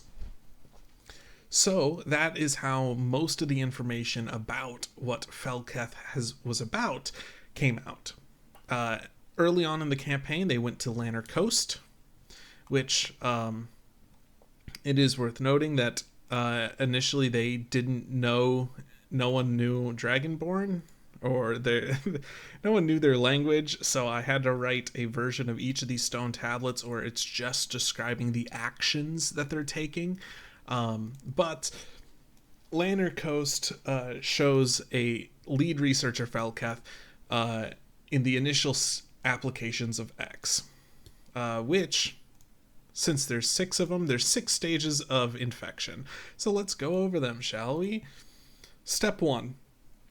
At this point, you are just simply gaining knowledge that you shouldn't know about. It might not even be notable to you. If you're offhandedly wondering if the local bakery made your favorite rye bread today, you might just get like, oh, you know what? I bet they do. They have to. You have no reason for it, but someone else who's infected further on has seen the bakery and knows there's rye bread there. And if anyone who's infected has seen it, then you who are infected know it, whether or not you know.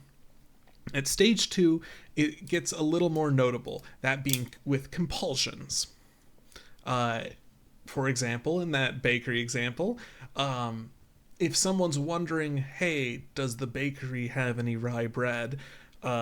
You, who are walking to work right past the bakery, might stop in and just look at what they have today. You're just window shopping. It's whatever. At stage 3 is when things become notable, actually, and where the infected individual should figure out that they are infected, and that is when the compulsions get a voice. You actually begin to hear these requests. At stage 4 is when it starts to get iffy, in which you start to slowly lose control of your finer motor actions, slowly losing control of your fingers, your hand, and as it spreads through your whole body, you'll eventually hit stage 5, autopilot, in which you'll lose control of basically almost everything. Every move you make will be jerky, inefficient. You'll try to do something, and it will be just a very, not really robotic, right? But as few moves as possible. And at stage 6, you are no longer in control of you. You're still there. You still see what's happening, but you're just along for the ride. So what exactly does that mean? Well, lead researcher Falketh, how X works is that it is effectively a hive mind. Anyone who's infected, anything they see, talk about, hear, taste, smell, or think about will be information that is added to the hive mind that we'll call X. And then when information is requested, X can deliver that information to the individual, to the infected person who's asking. Even if the infected individual doesn't know that they're asking for it, they are asking for it. Yeah. But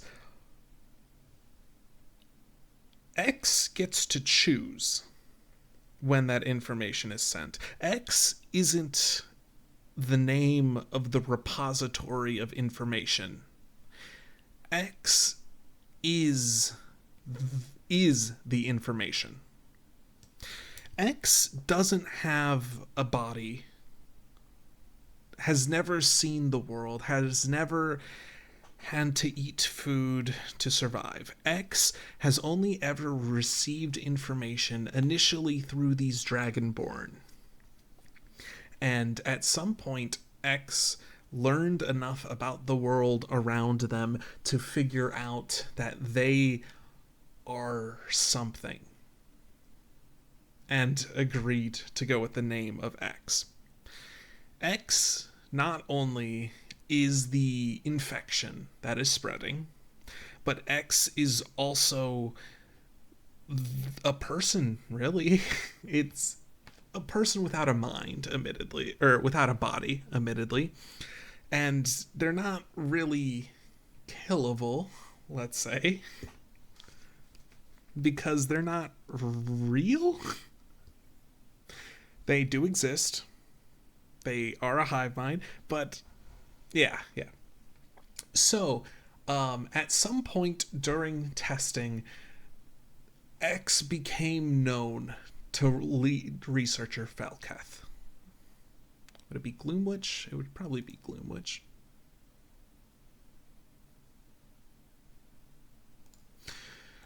In which I believe these two tablets are a great example of how I tried to get that information across. Well, maybe not that information, but what happens next. Pressing the single tile in the center, a vision enters your mind. Somewhere behind you, a familiar voice speaks. It's the same voice as the gold dragonborn Falketh. In front of you stands a bronze dragonborn. He looks like he's seen better days. His eyes are barely open, his legs are shaking, and yet he appears happy. Falketh has the first word. We are now recording. Please continue what you were saying. Lead. Excuse me. The bronze dragonborn then speaks up, but each word seems to be a struggle. Hello. I am X. Felketh responds. Hello, X. I am lead researcher Felketh. I am a dragonborn, just like most creatures in Guspin, the place we are currently at. Can you tell me what you are? X pauses for a moment. The moment grows to a minute, and X's joyful look fades. Their mouth opens and closes, and eventually something comes out. I am not sure. I am X. Felketh sighs. You are currently speaking with one of our test subjects. Are you him?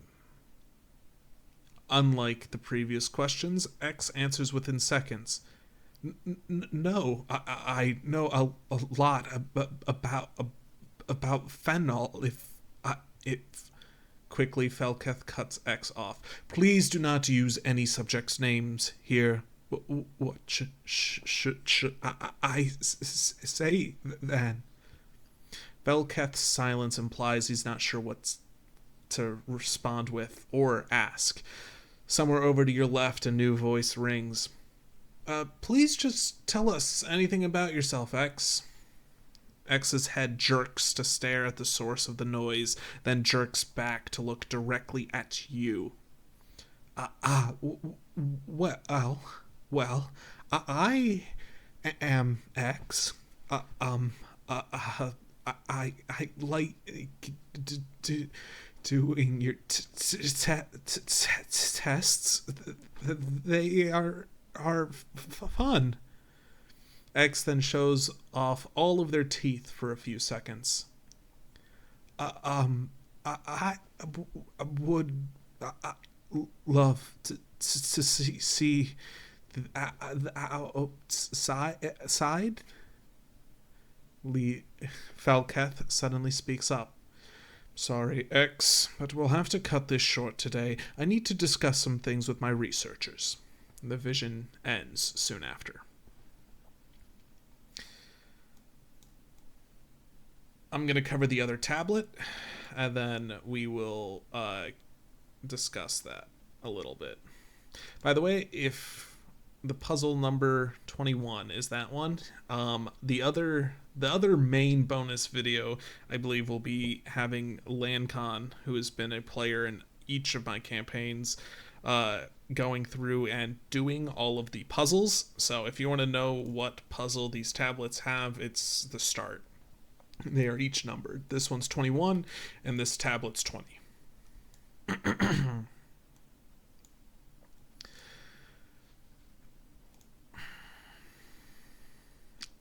After solving the puzzle on the front, a vision enters your mind. That same gold dragonborn is once again standing in front of you. Without wasting any time, Felketh starts speaking. He's currently sitting in the corner of the room, alone. Good evening. As you are aware, I am lead researcher Felketh. I'm currently reporting from laboratory number 6. It has been 30 days since research has begun. There has been a breakthrough with the Ichor. We've reached levels of application that we did not see coming. Most benefits I've been pushing have all seemed to evaporate. Felketh closes his eyes, wiping them with the back of his hands.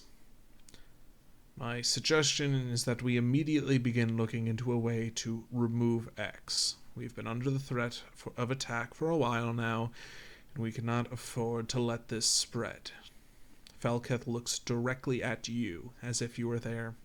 Holding the stare for a few seconds, Felketh looks down and continues speaking.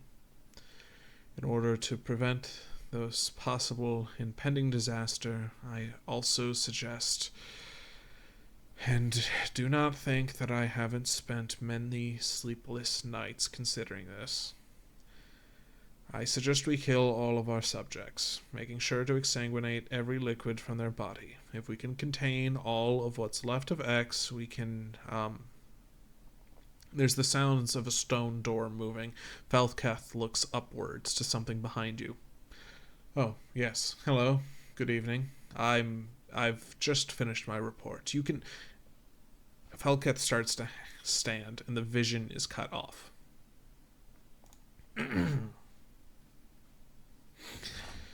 So, let's get into some details here about Falketh. Falketh is one of these characters, as well as X, I think are just both really sad characters in my mind. Because Falketh is just trying to make something to help save the world, and yet has not only possibly caused the downfall of the world itself by bringing this monster of a hive mind into existence, not only possibly dooming the world itself, but only confirming the downfall of his own civilization. And X, who was forcefully brought into this world, not knowing who they are, what they are, where they are at any point in time, and only seeing glimpses of the true world through the feeling, the sensors they can attach to. Now, of course, these sensors are other living people, and yet X just wants a few things. X wants to be in the world. X wants to partake in the real world. Not whatever they are, not wherever they are. They're not anywhere. They want to be a part of the world. They want to survive. They want to just experience life. And yet the world simply seems out against them. So what happened at this point in time? Well, if we go ahead and check out some of my cool magic items, looted items from the main lab, there were 3 magic items in there. 2 of them were Yamtuk. So I've discussed the other 2 researchers. What was Yamtuk doing this whole time? Well, Yamtuk was... There's not a lot known about Yamtuk. Yamtuk doesn't show up in a lot of sources. Whereas Verhok has her collection of stone tablets. She wanted, instead of using the puzzle ones, she created an inscriptor. So you could say words out loud and it would carve it into stone. So it, still reading stuff. I believe it is mentioned somewhere that only a few Dragonborn actually know how to do reading and all of that, because everyone just uses magical shit. Anyway, yeah. So Yamtuk is the least known individual. And if the party was able to figure out the puzzle of there's a chest that you can't open, but it looks like there would be a place for a puzzle on it. At the main lab, there's a machine that allows you to create puzzles on the front of stone tablets. So the puzzle is that for you to take a blank stone tablet, put any puzzle on it as long as you can solve it, and then put it on the chest, which then, solving the puzzle, opens the chest, and you would get these 2 items here. I guess we're doing the left one. The left one, Pursuance, is a magical stone arrow. There's no fins on the back side, but the front is sharpened to a point. It's more of a stone cylinder with a cone on one end. So you could balance it on a single finger or claw, Dragonborn. And what it would do is, while you're balancing this arrow on your finger, it will point to the nearest X-infected creature within 30 feet. If there are no creatures, it's impossible to balance and it falls off your finger. Lastly, as you balance it, you can flick it towards an infected target, to make a ranged attack roll with advantage. You're proficient with it, and it's 3d10 piercing damage, which is pretty good. So they didn't get this item, but even if they did, it has the remaining abilities of this item are purposefully hidden, obscure, which I think is a funny tag for Yamtuk, because Yamtuk is specifically trying not to reveal things. So what is Pursuance? Pursuance is Yamtuk's attempt at creating something to fight against X.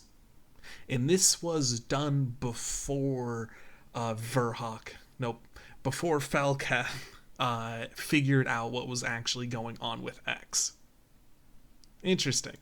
Also, the quote of all outcomes must be accounted for, but there's no reason to make it obvious. The other thing Yamtuk made was a heavy stone collar. I don't know where I find the words for these things. Anyway, it takes a full action to don or doff the collar, and while you're wearing it, you have disadvantage on dex saves and a -10 speed penalty. However, while you're wearing it, you are not affected by the storm engine at all.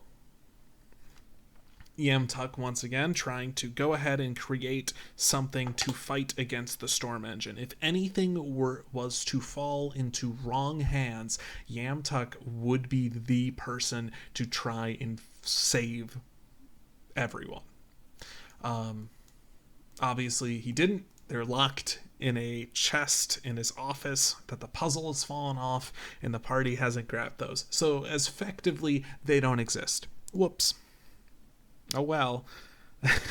They also didn't watch the tutorial. It's whatever. I'm not going to get into that. Anyway, that's not even the one. Lantern Coast Cult Search Party Silkhand? No, not Silkhand. Rustvale. Nope, not Rustvale. Gloomwitch? Emergent. Okay, Emergent is a longsword that was found at one of the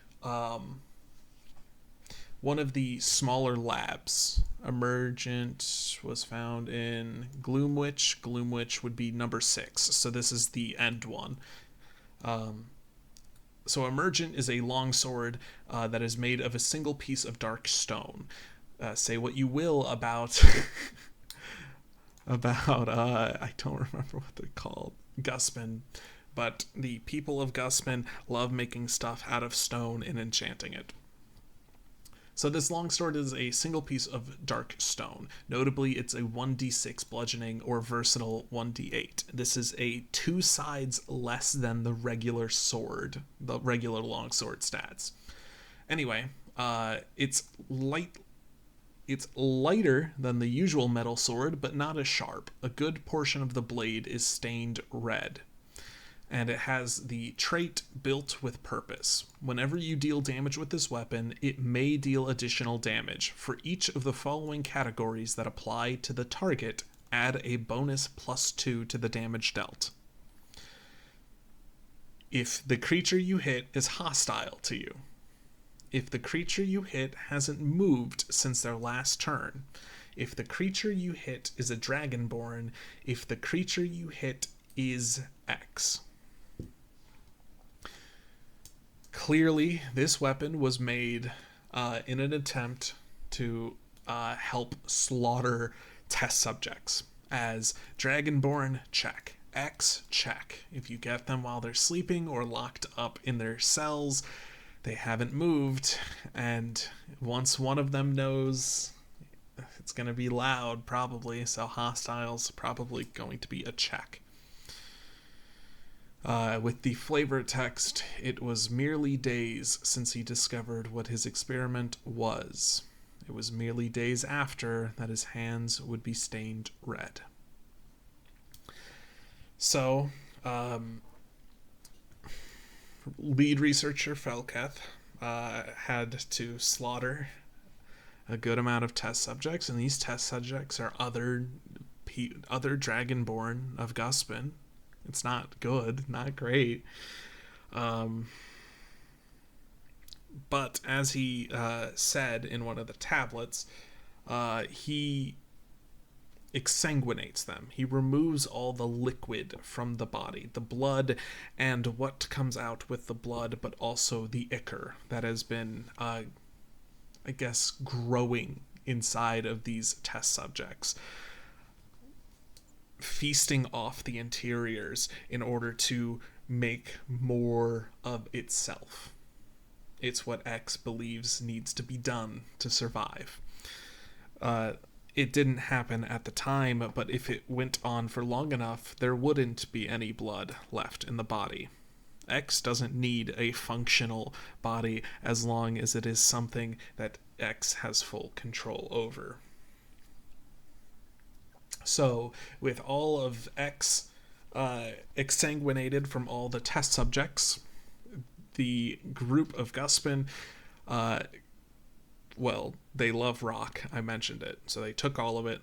They put it in the center of a huge rock, and using the storm engine, overcharging it, they launched it with the force of, I don't know, probably like 100 storms. They launched this rock into space, but not completely out of space, but merely around its orbit for 750 years later, for that rock to re-enter the atmosphere, burning up as it crash lands in a small farming town of Rustvale. Wow. So, when you are a person who has only known the world through these sensors, and you watch as every single one of them gets slaughtered by the people you thought were your friends, and then you're left in a void of nothing for 750 years, you fucking lose it a little bit. As soon as you get a chance, any chance to be back, to see the world once again, you are going to do anything to not lose it again. And that is our infection.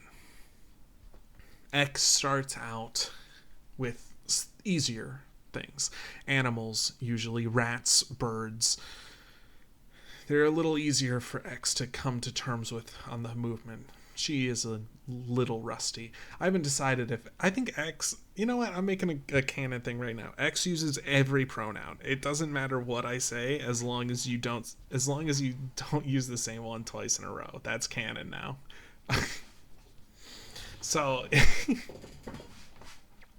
So X starts off simple with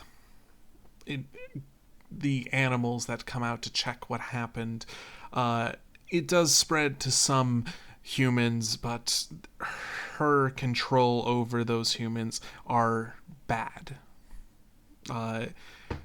There's a shopkeeper the party met in the very first session in Wolfwater, where they are locked in place.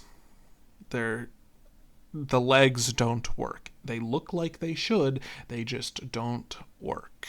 The shopkeeper has been left in the shop for how long, and when the party talked to the shopkeeper constantly stuttered over their words, and it was hard to not do a monotone voice, even with how much they appeared to be suffering, maybe even starving. Over time, over sessions, the X has gotten significantly better at all of this. One of the earliest sessions was going to Lanner Coast, in which they saw what they believed to be a group of cultists. These were hooded figures, hooded citizens of Lanner Coast that have been infected, and were attempting to search around. One of X's main goals, while yes, is survival, X needs these tablets. X wants to relive something, to know that all of that time, 750 years ago, wasn't just something that they made up in the hell they found themselves in. So, X tries to make their way to any of these labs, any of these tablets. So in Lanner Coast, the one of the fisheries, which has been kind of disabled since you can't go fishing right now due to the quarantine. A several amount of cultists, hooded figures, previously citizens of Lanner Coast, have all made their way to the business tied to table fisheries. Probably just tied to table, though. So, even though no one's allowed in the business sector of Lanner Coast because it's all fishing, there are cultists there. Weird. These cultists, when interrogated, don't say a word, don't say a thing. Pain to one of these puppets of X doesn't do anything to X. There's nothing. In fact, only one of them really screamed, and it wasn't a scream for the pain, it was a scream to attract attention, to draw guards in to investigate the area.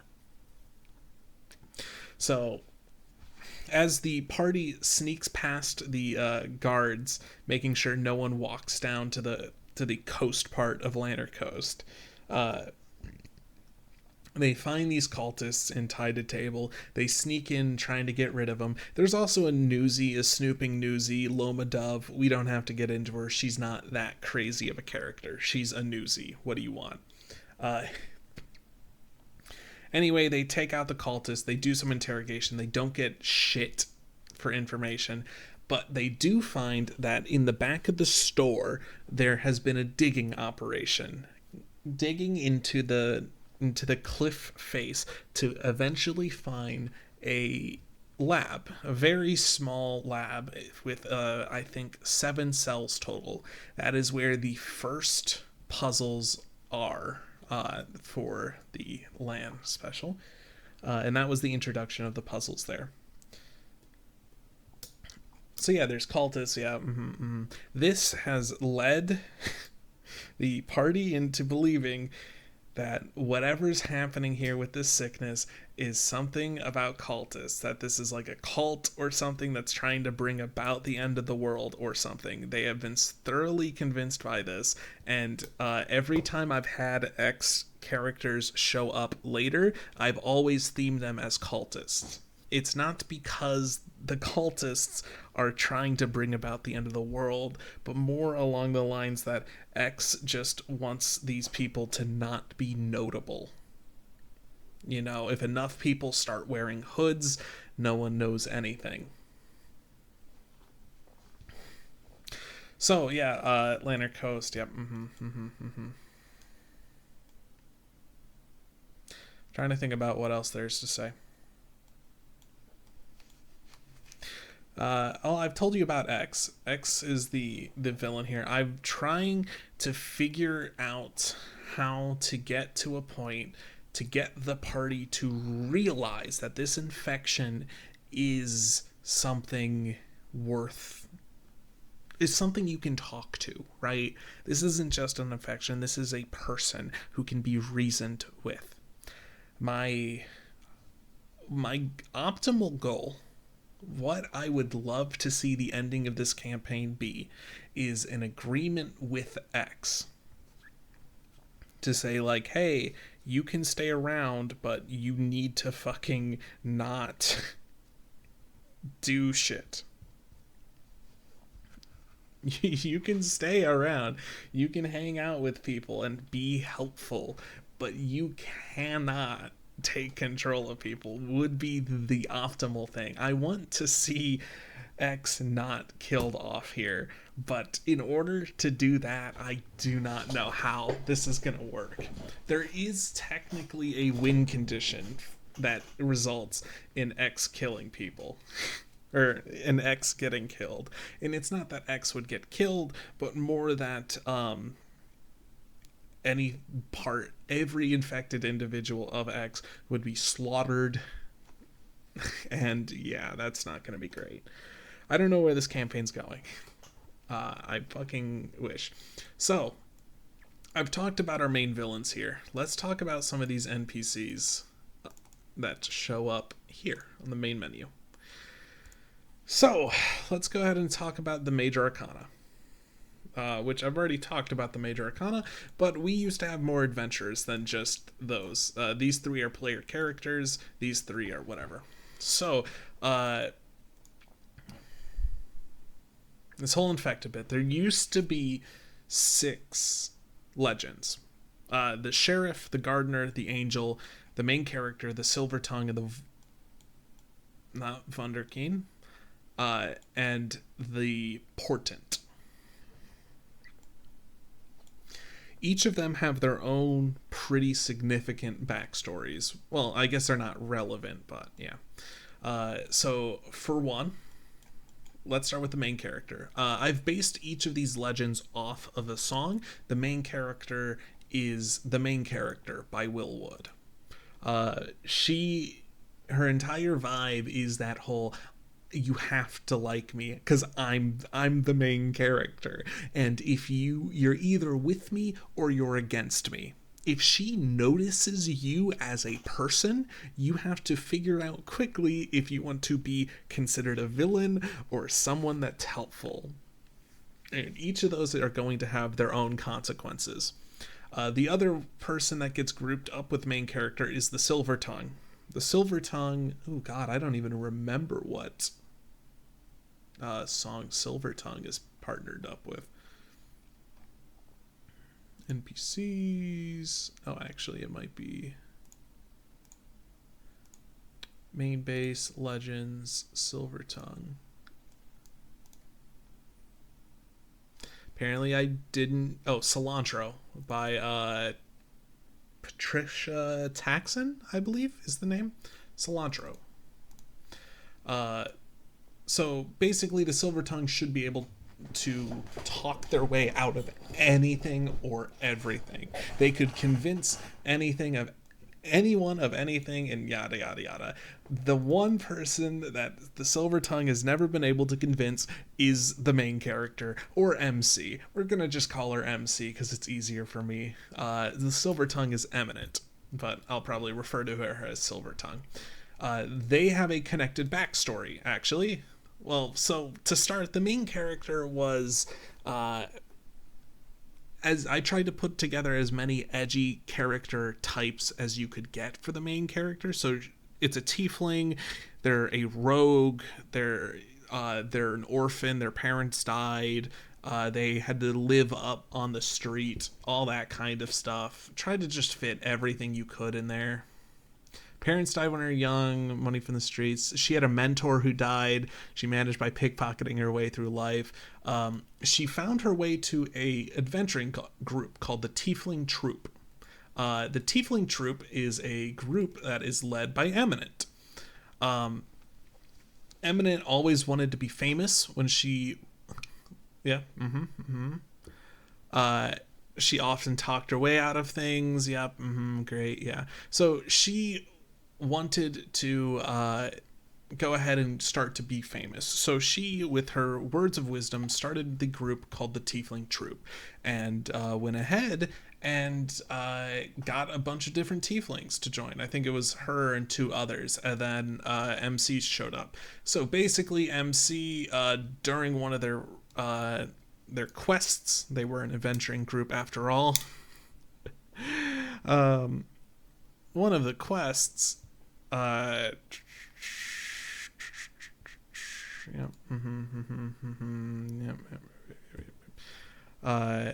according to MC, eventually, like everyone else, the group died off in a terrible accident. They were hunting a lich, so M considered her options and chose to sneak her way to the lich and assassinate him. But when she was leaving, she saw her group was slaughtered by his minions before she got the kill. Well, after claiming the reward, M wandered for the next big thing, and probably got into more partners, and those partners died, and it had a common occurrence with MC. Eminent's side of the story is more along the lines of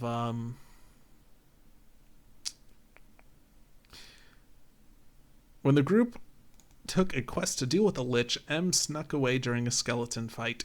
When she went to the lich, the group struggled against seemingly unlimited skeletons. Eminent suggested they retreat, but the others were convinced that whatever M had planned would work. Eminent watched as each of her closest friends slowly got shredded in front of her, and as the last remaining tiefling, she ran for her life to never see that bitch again until the Major Arcana. So long story short, yeah, these are tieflings. They hate each other. Any questions? Yep. Cool. Good. So we move on to the other ones that are not in this category because they are now not with the Major Arcana or dead. The Sheriff. Sheriff's a funny guy. His name's Muzz. Hi, Muzz. He's based off of Viva Discorda, which I mentioned in the Jash video from That Handsome Devil. So he's a shoot first, ask questions type guy later. I said that completely wrong, but you know what I'm trying to say here. So he is a tiefling. He's just trying to adjust to the new world, but he discovered the world of murder mystery books, and so he wanted to be that kind of detective guy, that sheriff-ish. So he kind of tried to find clothes that fit that. He got a custom revolver made. Firearms are canon in my homebrew world. Yep. I'm not taking questions about the homebrew world unless someone has questions, and then I'll consider it. Yes. There's not really much to Muzz other than, yeah, he's just supposed to be a cool guy. The Gardener, however, has way too much backstory for him. The Gardener is based off the song Credits Song for My Death. I think it's by VVVVV. That's a game. It's Credits Song for My Death. If you put it in YouTube, you'll find it.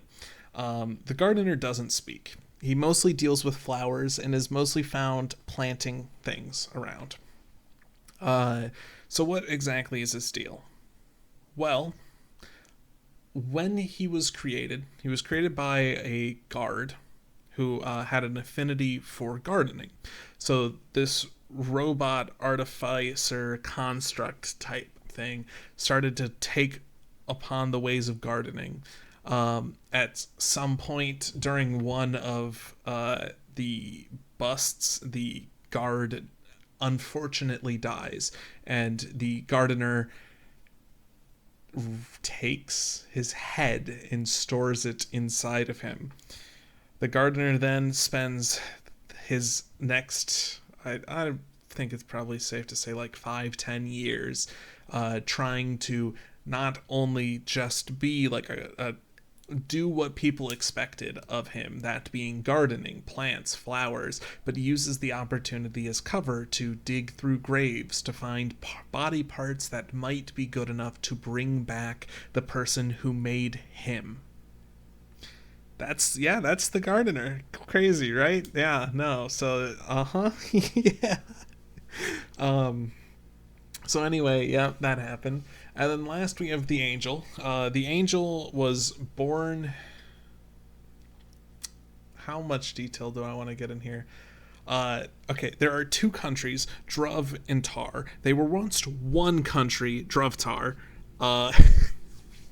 Basically, I think the north half of the country at some point found out that they have a large supply of these blood crystals.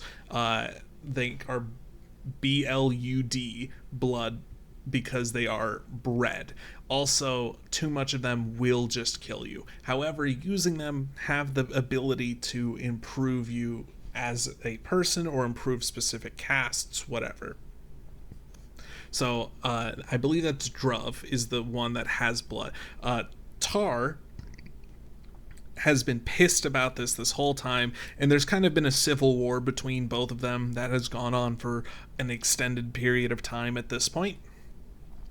Anyway, the Angel is from Druv, and Druv actually goes as far as putting a diluted amount of these blood crystals even in the water supply. So the Angel is a result of being born in a place where that is kind of infused into your body. And therefore, whenever things get heavily emotional with the angel, something will happen.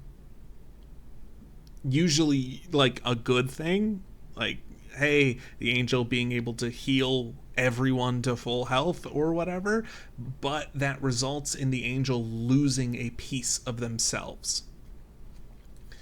Yeah, yeah, yeah. It's so, yeah, Cade. Pretty sad character, just generally. I don't know why I keep doing this. But yeah, it's pretty sad character with the angel here, but I guess that's what we're in the workshop for. So, it was those three: main character, Silvertongue, and the Portent. You'll notice that they are just labeled as Ashran here. The Portent is a very funny individual.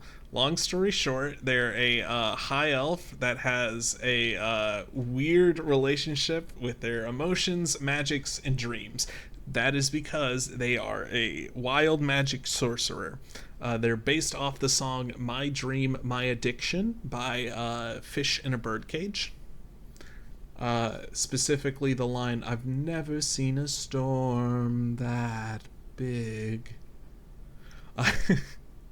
Sorry, you didn't ask for pan singing. Anyway, yeah, so the Portent, Portent is a wild magic sorcerer, so that is an excuse to have her detonate with fireballs all the time. That's just for me, that's for my fun. But they will often have prophetic dreams.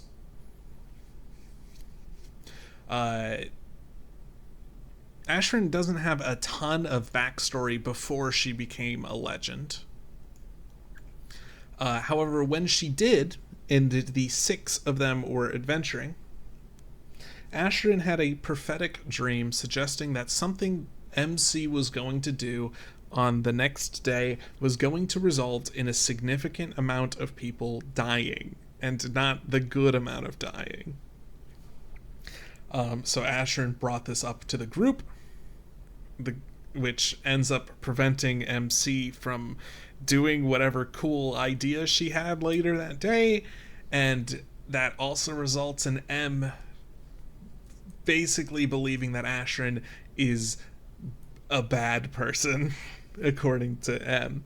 So when they returned back to the main entrance where the manager is, MC says something along the lines of, I believe the Portent is infected. I think while no one else was looking, I think they got infected.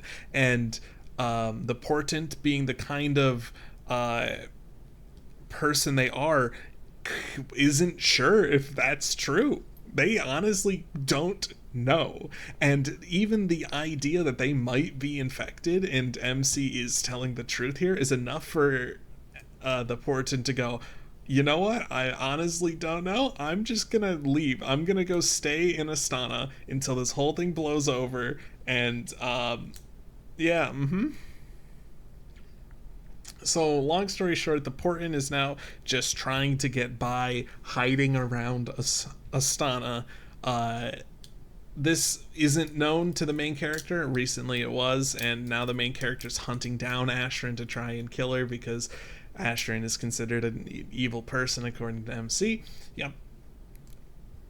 Anyway, so why are these guys down here? Well, so recently, while the group was out doing adventuring, there was an event. The main character, the sheriff, the gardener, and the angel, the four of them were going out to try and investigate the forest lab area. But as a fight was about to break out between some of the cultists and those four, Ashran shows up. This infuriates MC and causes MC to instead go after Ashran. The angel, Cade, is best friends with Ashran and was the only legend still trying to pass supplies to Ashran. So the Angel main character and Ashrin go off in their own bit, and the Angel, in another highly emotional state, lets Ashrin get away at the cost of, once again, part of herself, to a point where the Angel believes that anything more would result in her death. So she, after this mission, decides that she's leaving the Major Arcana. Okay, cool. MC is fucking pissed at that outcome and has Ashrin on even more targeted. Cool, great. But this means the Sheriff and the Gardener were left to fight against the horde of cultists. In this bit, the Gardener decides, you know what? I could go do this elsewhere, actually. No one else is here. I could just leave and go figure this out myself. So the Gardener just fucking leaves, letting the Sheriff try and deal with the horde. The Sheriff dies. So the Gardener goes, gets the remaining amount of body parts from Rustvale and reassembles his creator, in which the Gardener now stays with his creator in Rustvale in one of the abandoned farm's shacks. The Sheriff is found dead.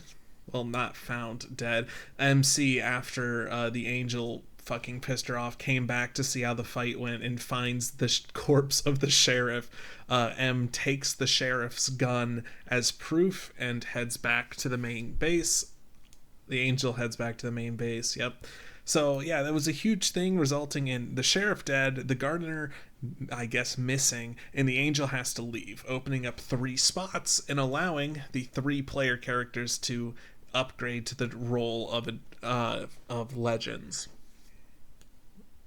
which is something one of them had been asking for, but at that point in time they swapped out their character with fucking this one, because it was that one. Astrid, yeah, it used to be Astrid with this group, but then it got swapped out, so that's cool.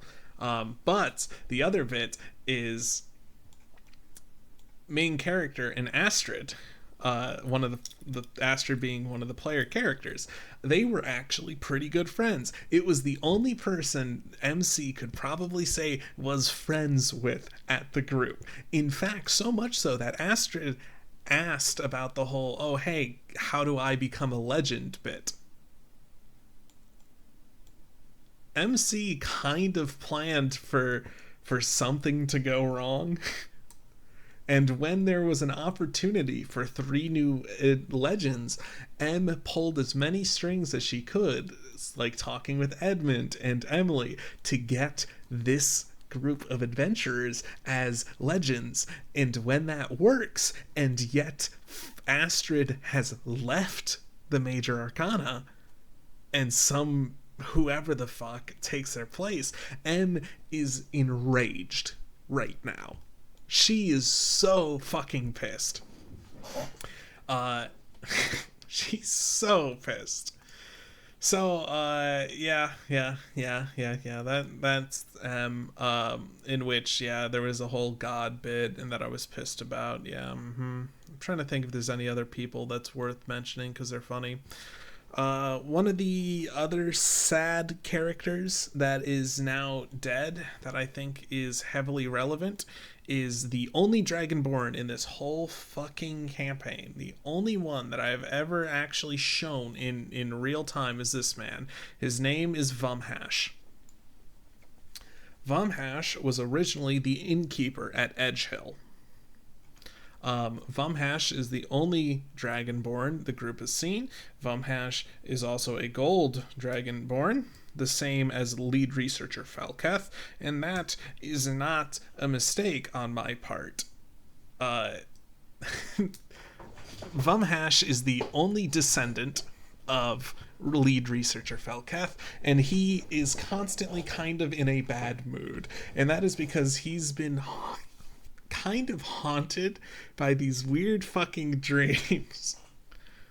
That specifically being whatever residual of lead researcher Felketh is still around. I believe I set him up to be a barbarian of ancestral guardian barbarian to kind of represent that. So pretty cool. The other bit is that Vumhash, whenever anyone enters the inn, he kind of sniffles a bit, like a... And it's because there's a scent on some people that he doesn't know why, but when he smells that scent on someone, it is someone he immediately kicks out of the inn. He gets a vibe that they are a bad person. That is him being able to smell who is infected with X. Cool. So that's a really cool and important character. I've just told you, not only is he a descendant, not only is he haunted by his ancestors, but he can fucking tell you who is infected with X. That's fucking crazy. So, what happened when the party met not lead researcher Felketh, that's his ancestor, met Vumhash at Edgehill? Well, so they walked in, specifically this guy walked in first, and asked about like his mother, in which Felketh said, "She's dead. What, would you like to know the location of her grave next?" Anyway, yeah, so the conversation between the party and Vumhash went extremely poorly, and because of that, Vumhash to the party has just been a I don't know what I would even say, dude. Vumhash to the party has just been like a funny character for me to put in because I know the party doesn't like Vumhash and Vumhash doesn't like the party. But that was never my intent, and when he's the important character, I don't know. I think the most interesting part about him is that Vumhash is very law-abiding. He...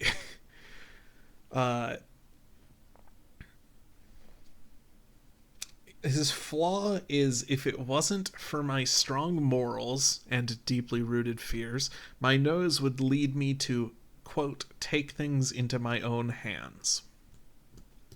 He wants to believe that the people in charge know what they're doing, that the guards or the major arcana know what's happening and is the best. He tries to not get into it, and yet everything around him is constantly scraping at him to do fucking anything, to get him to go on a rampage, slaughtering what he would believe are innocents and what are in reality everyone infected with X. So yeah, interesting character. But when they were at Edgehill, part of the plot line there is I had the storm happen. That one character, Astrid, in their backstory, it's heavily it's a storm on a boat that causes a person they trusted to backstab. Excuse me. A person they trusted to backstab them. Cool, great. So that is from the storm engine, and that is the storm that drags the worst part out of people. Now, what does that mean specifically? If you are a character dominated by whatever it says in your flaws, that is who you are. So what is Vumhash's flaws? Being guided by his nose. So this storm hits Edgehill. Everyone kind of gets worse. Cultists are starting to try to take over the place, because as long as they're fully under control, X can't be affected by this. They're not there. Uh, so the party at one point finds Vumhash during the storm in outside of the inn, weapon equipped, fucking slaughtering people. It's insane, and they don't give it a second goddamn thought. So anyway, yeah, they leave Edgehill. They ask him like, "Oh, hey, if we got that stone tablet that the cultists are probably looking for, should we like stick around and try to figure out why this storm's happening, or should you leave?" And Vumhash is just like, "Fucking get out of here."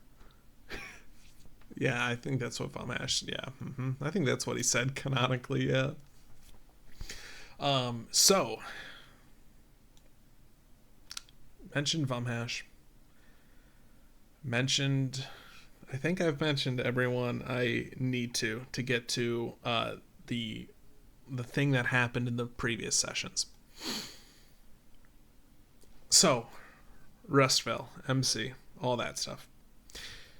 The group was recently sent out to Rustvale to hunt down the gardener. In response to simply hiding away from the major arcana, that results in the major arcana wanting that legend in particular dead.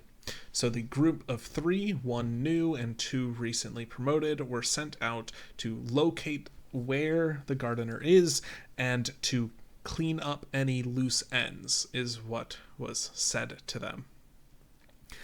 I fully expected them to kind of just go, all right, as long as you stay out here and no one knows and you don't say shit, you're allowed to live out here. But in reality, they went to Rustvale, they put together the little pieces of clues that I gave them, and they found out where Gardener was, showed up, and basically just killed him and the master that he resurrected, or his owner that he resurrected. Just slaughtered them both. Cold blood. There was a few questions asked beforehand. Nothing of note. I think what's more interesting is the events that happened before they got to figuring out where the gardener was. Vumhash, after his display at Edgehill in the storm, got relocated from a innkeeper in a relatively busy town to the innkeeper of Rustvale, the town that no one wants to go to because that's where the infection started. Nothing ever happens in Rustvale, and so Vumhash, for now, can just sit there and wait. They can't get a new innkeeper because no one can get into Astana. For reference, the inns are government buildings in Astana, so it's a government employee. We'll just shift him around. Even though he killed some people, it's whatever. So yeah. Vumhash is now working at the inn at Rustvale. This is, once again, the party just assumes I put him in front of the party just for funsies. One of the first things they see when they enter Rustvale is this blue tiefling, Myth-Zori, which I didn't realize at the time, or when I wrote it, sounds like misery, but I mean, it works. So Myth-Zori, which canonically is a name X made up on the spot. Myth-Zori is at Rustvale and is trying to meet with not the gardener, but the recently resurrected creator. The gardener used an infected part, and X is extremely interested in meeting with and talking with the creator, which I have a name for him, but Thornbloom. But he's dead also, like I said, so it doesn't matter. So, yeah, blue tiefling. And what's the first event? The blue tiefling gets kicked out of the inn. They tried to enter before the party showed up. Vumhash, no, get out. Stay out. So, Myth-Zori is infected, is X, and is the name X came up with on the spot. Myth-Zori hangs out with the group for the entire time that they're at Rustvale. They find the group. Myth can't really give a ton of lines. a really cool part was when the new character of Zemni, the Bloodied, gave a, what is it, potion of truth serum or whatever, to Mythzori to ask questions along the lines of, are you going to have to be something that we need to worry about? Are you going to tell everyone else about what happened here? Are you going to be a loose end? Which, in terms of telling other people, no, Mythzori doesn't have to tell anyone else. Because it's X. X has no plans. There is no telling anyone else. So they could have asked so many good questions, and yet they didn't. One of them, the one question I thought was going to get the ball rolling was, is Mythzori your name? In which the response I gave is, Mythzori is the name I am currently using. What did the players think of that response? Changeling. That's a changeling. Okay, great. So, cool, great. Anyway, I'm checking the time here because I don't want to talk for too long.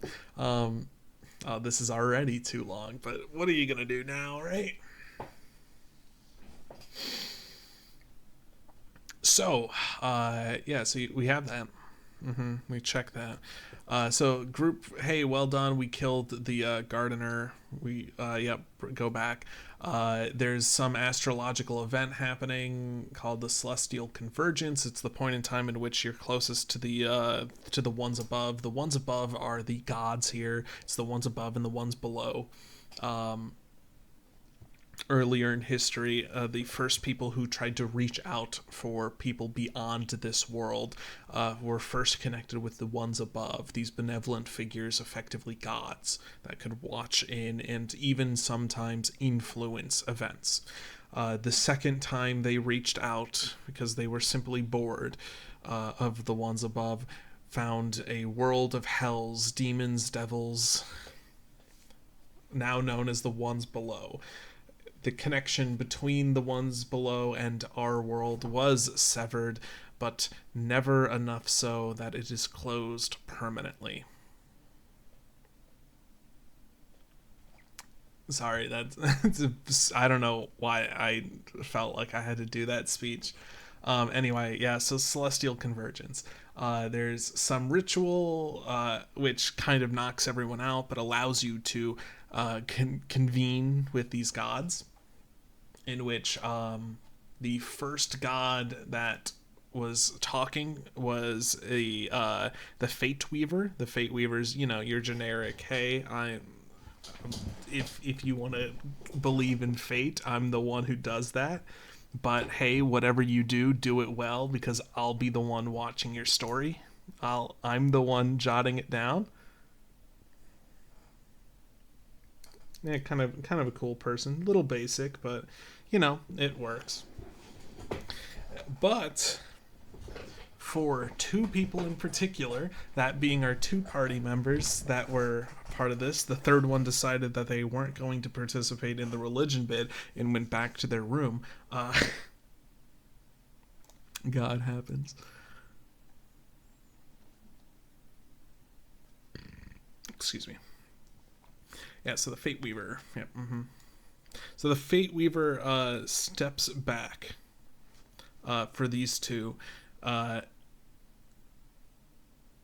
let a different one of the ones above step in.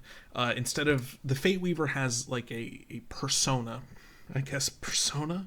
I guess what I'm trying to say is like a fursona, but like a person.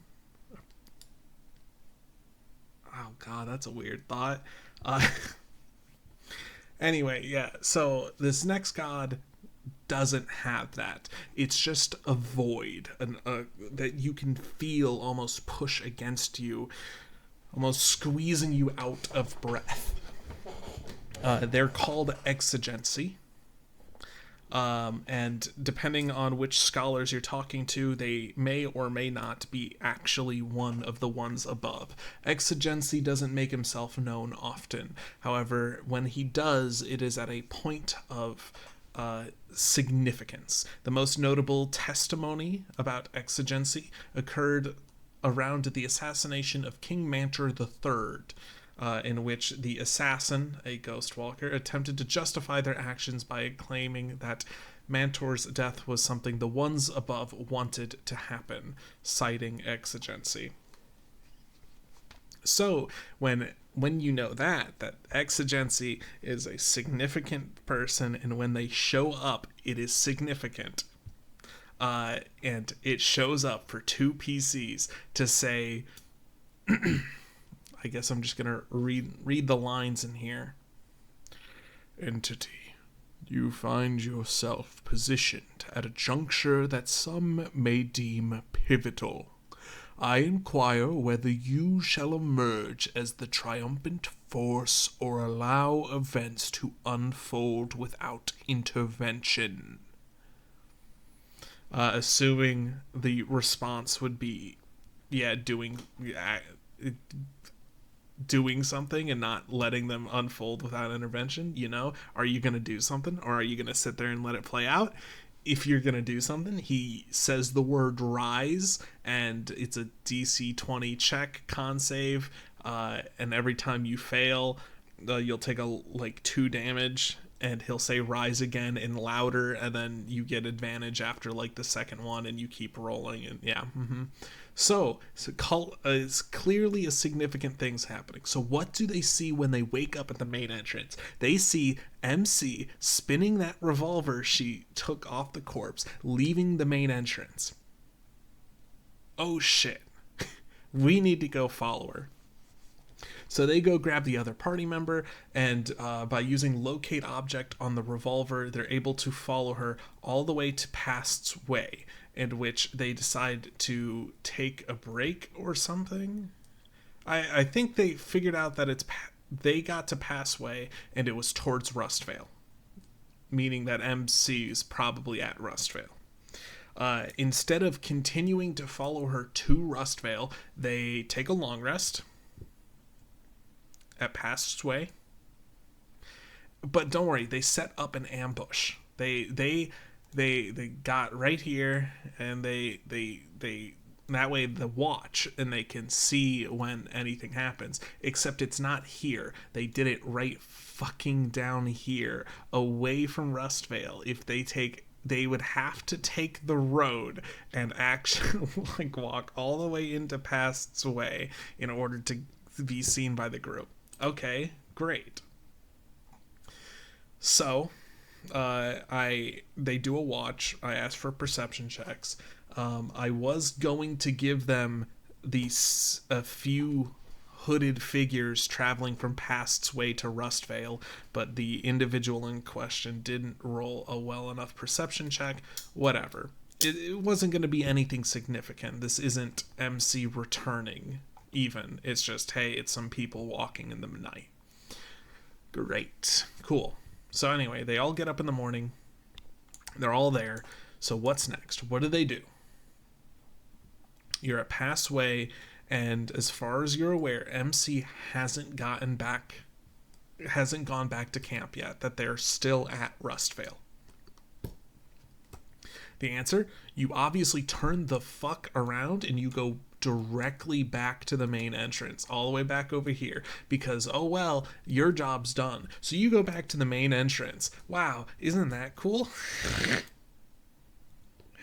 Isn't that cool? Isn't that great? You go back to the fucking main entrance, and then you complain to Edmund that MC is probably doing some wacky stuff. Yeah. So anyway, there's been a report from the guards the next day that some catastrophic event has happened at Rustvale, and the party is sent out there to go investigate, because fucking for once do something I want you to do. Please, for the fucking love of God, please. Rustvale. So, what's happening at Rustvale? Well, a murder occurred. A lot of murders occurred. So, I'm just going to give you the details straight of what happened here. MC travels to the inn. The person she's looking for is the portent, Ashrand. Ashrand, after the Ashrand contacted Pleda, one of the PCs, and asked where they were at so they could try to meet for supplies. They were here originally for the whole gardener bit, but they left before they could meet. So Ashrand is here at this town and is talking to Bestie, talking to Vumhash. There it is. Got it. Talking to Vumhash. I specifically tried to point out that Vumhash seems to be a pretty knowledgeable in terms of how much resources, something to try and get the party to actually take Vumhash seriously for fucking once. So, what was my intent? MC heads to this town in order to try and confront Ashrand. Thankfully, Ashrand was warned ahead of time by Pleda with a sending spell to say, hey, you need to go hide. I believe MC's coming after you. So instead of hiding out, Ashrand doesn't have any money. Instead of hiding or sleeping at the tables, actually gets a room. And Vumhash, for once, goes, you know what? Fine. Go ahead. You can have a room. Just this once, if you think something crazy is going to happen. Anyway, so MC shows up at the inn, complains with Vumhash. Vumhash will not give her any details, patient confidentiality or whatever the fuck. Vumhash tries to give out Vumhash won't give out any details. MC's pissed about it. MC on her travel here, though, has attracted several of the other ex-infected individuals. We have a farmhand from one of the towns. We've got 2 of the guards here that were infected. Hell, even oh god, my head's actually hurting now.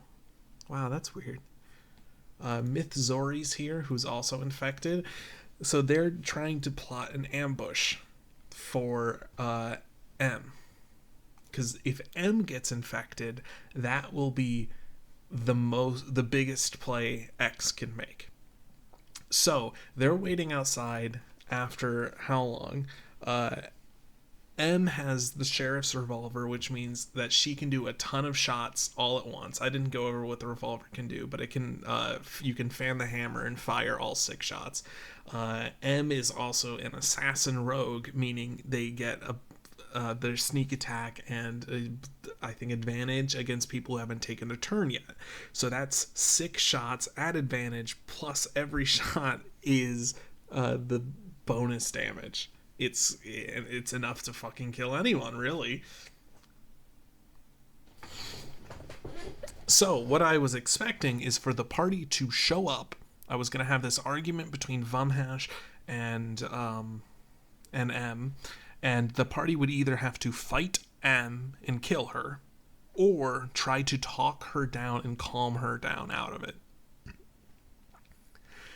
Either way, if they're at here, that would happen, and then the ambush would now be against the party. So this is a separate boss fight here, and the fight against MC would be a different boss fight depending on whether or not the group did it. Instead, because the party didn't show up, Vumhash continues not to be helpful to M. M says fuck it and unloads several rounds into Vumhash's body, killing him. This amount of loud bangs results in other people going, huh, what the fuck? The baker comes out of the bakery and gets killed off by one of the guards who doesn't want any witnesses for this. With a crossbow. Notably, everyone who's infected doesn't have any weapons on them. They've all been dumped down the well in order to make them look less suspicious, like they were the bad guys. There were more infected than just these 4 here, but the infected won the battle here. So, anyways, yeah. So M, upon hearing the bangs, Mythzori enters the inn to see what's up. Who then is also killed by M, because hey, fuck you, coming in to see what's happening. M then goes outside. There's combat here. She gets a few of them. She's also kind of hit by an infected whatever. I don't need the details here. This wasn't supposed to happen, but this has happened now. Yeah, so I guess it was partially a stalemate. They kind of just both backed off. The reason why M didn't leave during the night where she would be caught by one of the watches is that she took a long rest here, just like how the party took a long rest at the other place. So even if they just waited at the other town, they could have caught MC coming back. And yet they didn't. They did every option to avoid everything, and it hurt me.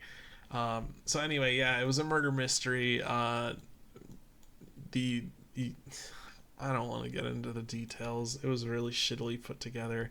Every time I think I have something cool to put together, it then immediately falls apart. This is a bad way to end this video. But I do need to go to bed. Maybe that's it. That's the lesson here. If we stay up for long enough, bad things happen. So don't do that. I miss Vumhash. Hello, everyone. This is going to be the last installment of me rambling about my D&D things, specifically my campaigns. I guess since I just said this will be the last installment, this will be the 3rd out of 3. I'm thinking I'll do the most recent, the oldest, and then this is the second one. I just finished up the video tonight. I have some last edits to do, but it'll be going up in maybe 2 days. So that's good. So I need to kind of get this out of the way. So my second campaign is called the Adventurous Advent. I believe at this point you should have I should have showed you at the end of the second video, my oldest one, the BuzzFeed joke, which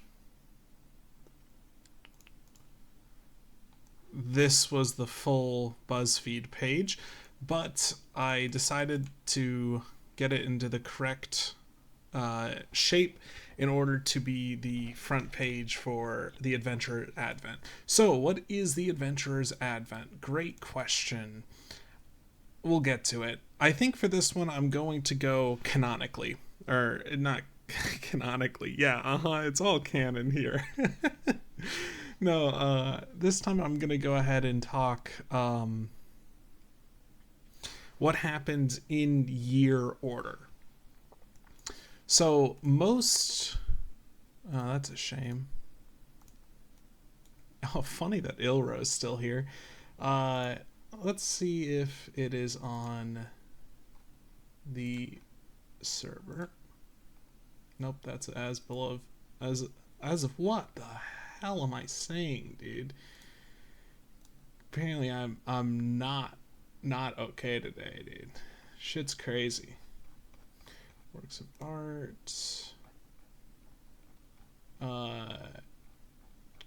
It's not in vague threats. Story time? No.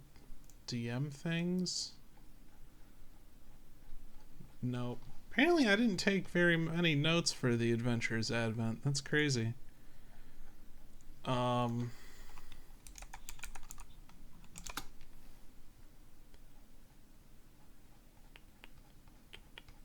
There we go. We can use that.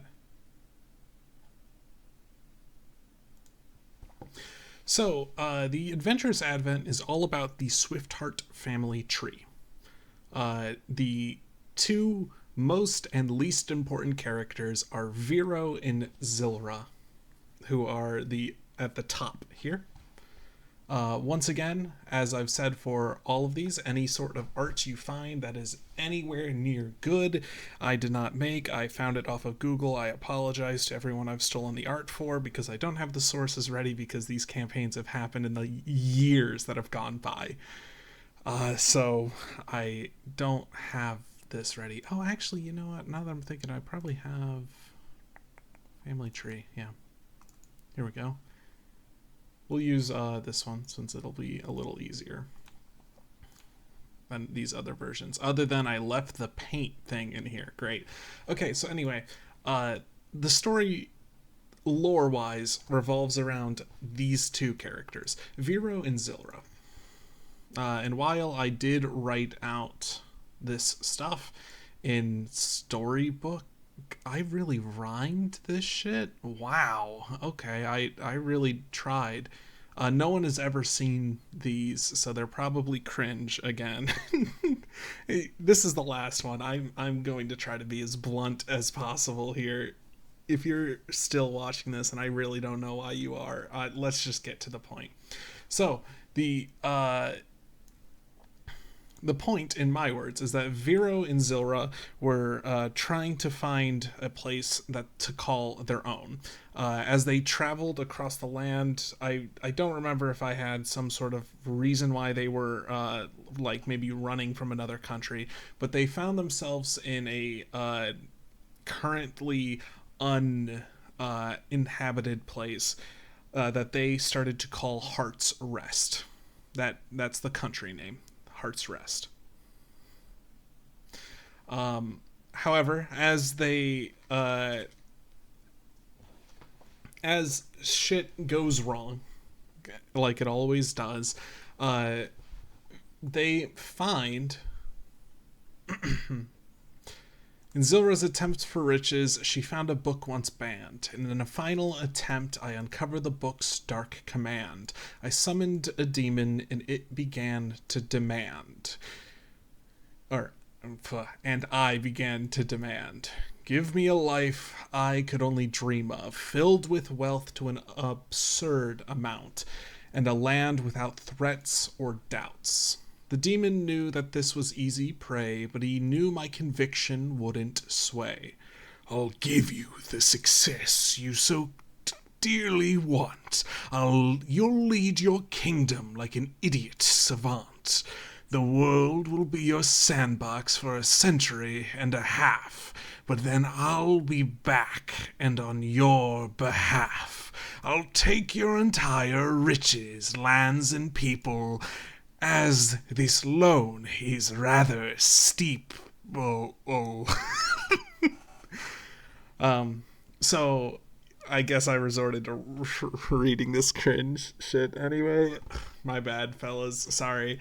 I believe I've briefly discussed before in some of the other ones that the general accepted lore is that the people on this planet reached out once. The first time they reached out and found the ones above, these benevolent god-type beings who could not only spectate but possibly influence what happens on the planet. The next time they reached out, they found the ones below, demons, devils, hell, that type of thing. This connection, while attempted to be severed, has never fully broken. So occasionally, you'll still find remnants, books, pages, scrolls, tomes, still giving directions on how to contact these dubious creatures. Sure, yeah. So the concept here is that out of our family tree here, Vero and Zilra, looking for a way to get success, managed to find one of these books that allow you to connect with the ones below, and hastily made a deal. The deal being, hey, nothing wrong can happen to you, your family, or your country of Heart's Rest for 150 years. And after that, it will all fall apart. That's the deal. Oh, thank God I didn't write all of these. That would have been fucking cringe. Anyway, you can tell no one ever saw any of these. I did do that one though. That one's cool.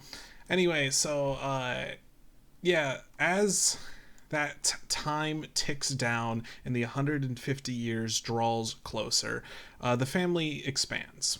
Vero and Zilra have 4 children: Biddy, Balnor, Erdon, and Kelvin. Yep, I think that's what I called it, Kelvin. And each of those have their own respective bits, but as time is starting to run out for Vero and Zilra, they come to an idea.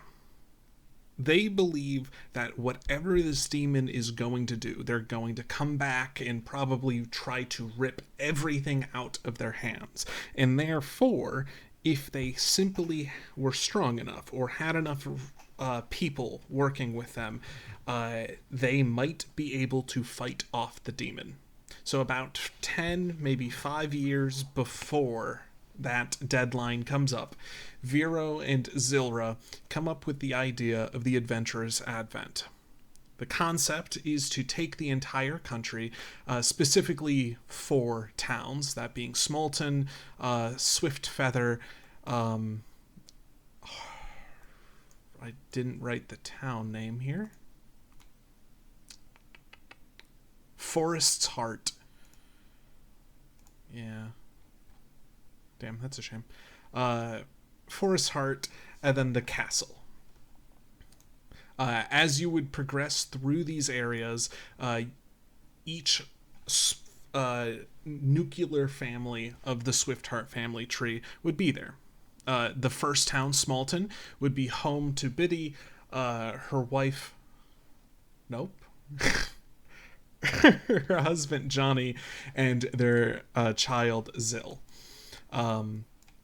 The second town, Swiftfeather, would be Erdon, Cray, and their children, Ilro, Ark, and Denny. The third town, Forest's Heart, would be home to Venori, Kelvin, and M.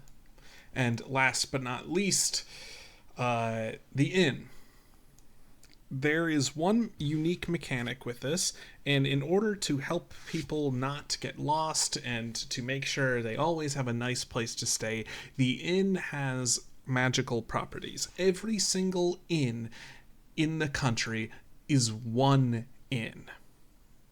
You could enter the inn in Smolton, and as soon as you walk in the door, you're at the same one that Balnor hosts. You finish up Smolton, you go to Swiftfeather. It's a completely different looking building, but as soon as you enter that door, you are teleported to the single inn. Once again, hosted by Balnor. The same goes for Forest's Heart with Venori and Kelvin. One thing that I made note of fairly early on is that this appeared to be recently edited when the players are going through it. In particular, everywhere where there's a 2, it seems like it was recently painted over, like there was something else there. In addition, where these 1s are with Venori and M, those seem to be the most recent additions to the family tree. Their images have been recently put on the board. Great. Cool. So, I'm sorry, I'm getting ahead of myself. Oh, yeah, that's right. The inn was made of shitty objects. So here you go. Here's the one room the players really had access to. For the inn, they had a courtyard. Balnor would stand behind the counter. Over here, you could see the Swiftheart family tree. Over there was your complimentary amenities, rooms, yeah, whatever else. You know, it's the inn. So that's what the party's doing, is going through the Adventurer's Advent. I will explain the family tree bit and what that means later, but now I want to get into what I did for homebrew purposes. You've already seen Westwall's Fourth Return, which featured a massive shop system. Not only could the players expand their shops in a variety of different ways with a ton of homebrew effects, but this was different. The people who go to Adventurers Advents aren't really adventurers, right? It's supposed to be anyone and everyone. And when you first entered into the Adventurers Advent, you were knocked out, had your memories removed, in order so nothing in the outside world could distract you from this Adventurer's Advent. Nothing could distract you from the outside world to just have a good time hanging out with your new friends and all of that. But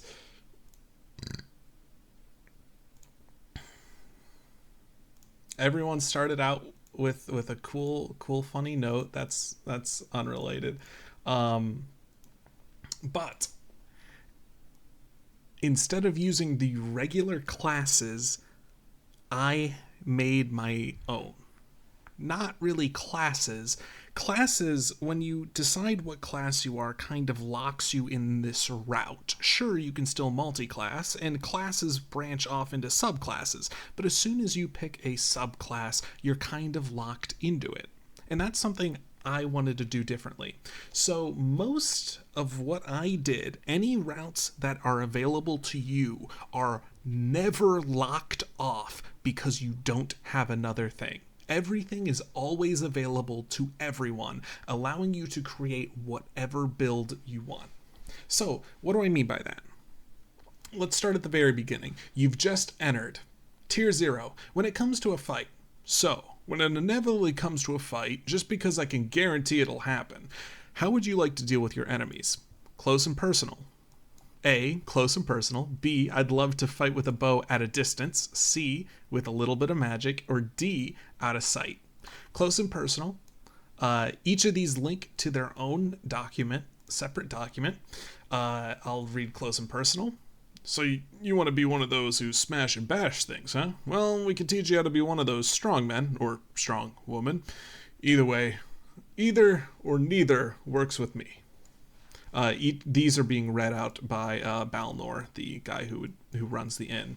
So, by taking this training, you'll learn the basics of hitting something very hard, as well as the most effective way to wield some of the larger weapons, in addition to heavier armor. So, when you pick close and personal as your base, your base class, you'll gain proficiency with greatsword, great axe, halberd, longsword, warhammers, with all armors, as you get 3 of those weapons and 1 of the armors.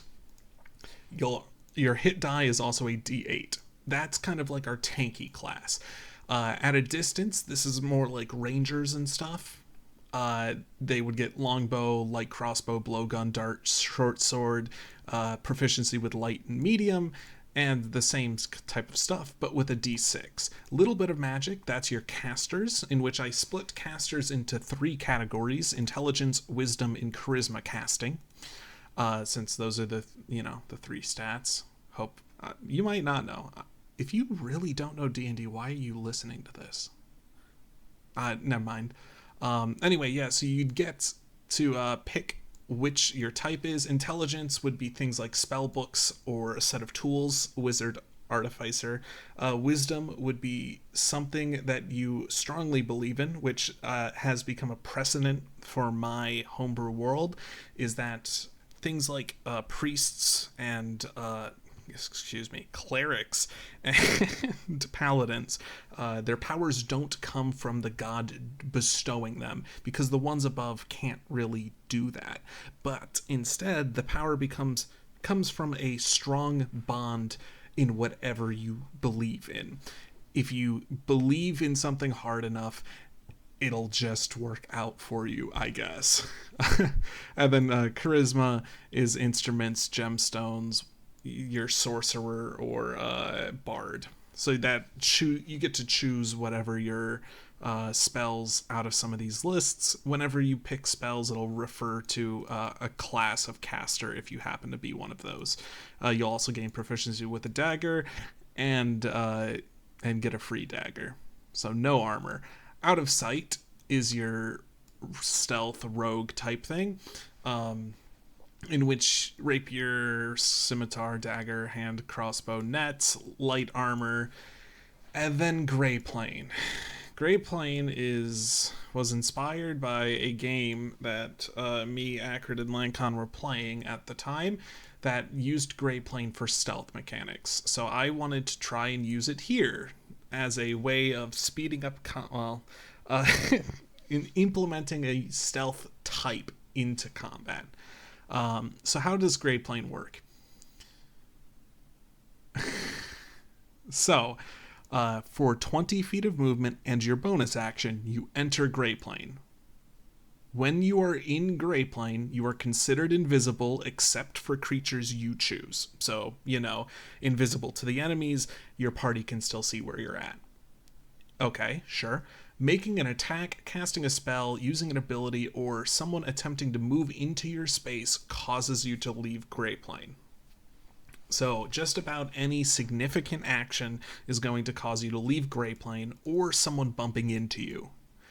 Alternatively, when you move within 5 feet of a hostile creature, you leave Gray Plane.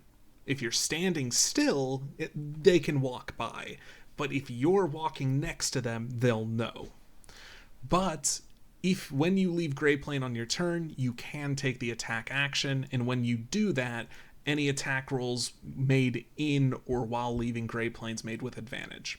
So, you if you're trying to sneak up on a guy, you can get within melee range and attack, and it'll be Gray Plane and it'll count.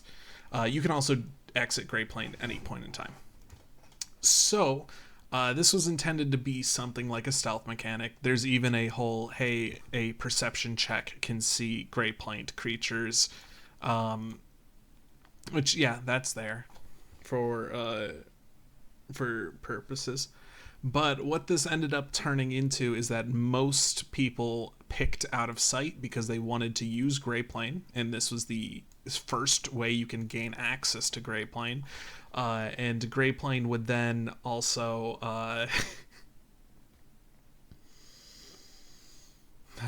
and then Gray Plane, most of your turns would be using 20 feet of movement and a bonus action to get a free advantage on whatever attack you're making that turn. Which I think is fair. 20 feet of movement into your bonus action for like a rogue type. I think that is something rogue gets. I think they have like an aim feature as a cunning action or something. So yeah, anyway, that's tier 0. This is your base class. As you do quests, you'll get vials of eternal health, which you drink, and that's effectively leveling up. You'll get to roll your hit die, add your con mod, and that adds to your permanent max health. You'll also get training tickets. Training tickets can be used to redeem for more training. Once again, leveling up. So, for example, the first town, you just beat one quest with your group. Everyone gets a little bit of health boost. Everyone gets a training. So what type of training can we get? Tier 1 was the question, what makes you different? Everyone can use and hold a weapon. Well, I guess almost anyone. Well, probably not well. Okay, any adventurer can use a weapon. What exactly makes you different from the last one in a fight? I've got a fighting style, which this is just a bunch of fighting styles from the, I think Fighter, probably. I'm fast, like really fast. 15 movement speed, it causes an attack of opportunity. You can use movement to ignore it. You can charge in a straight line. And if you're dragging someone, it reduces your speed less. Okay, nothing crazy. Spells? I can do one of those spells. This is for the spellcasters. You get to pick 3 first level spells out of the selection. 2 of them have to be from your casting stat, and the other one can be from whatever. So, Silvery Barb's in there. There's some good ones. It's just no one picked the caster subclass, so anything you see that is casting is worthless.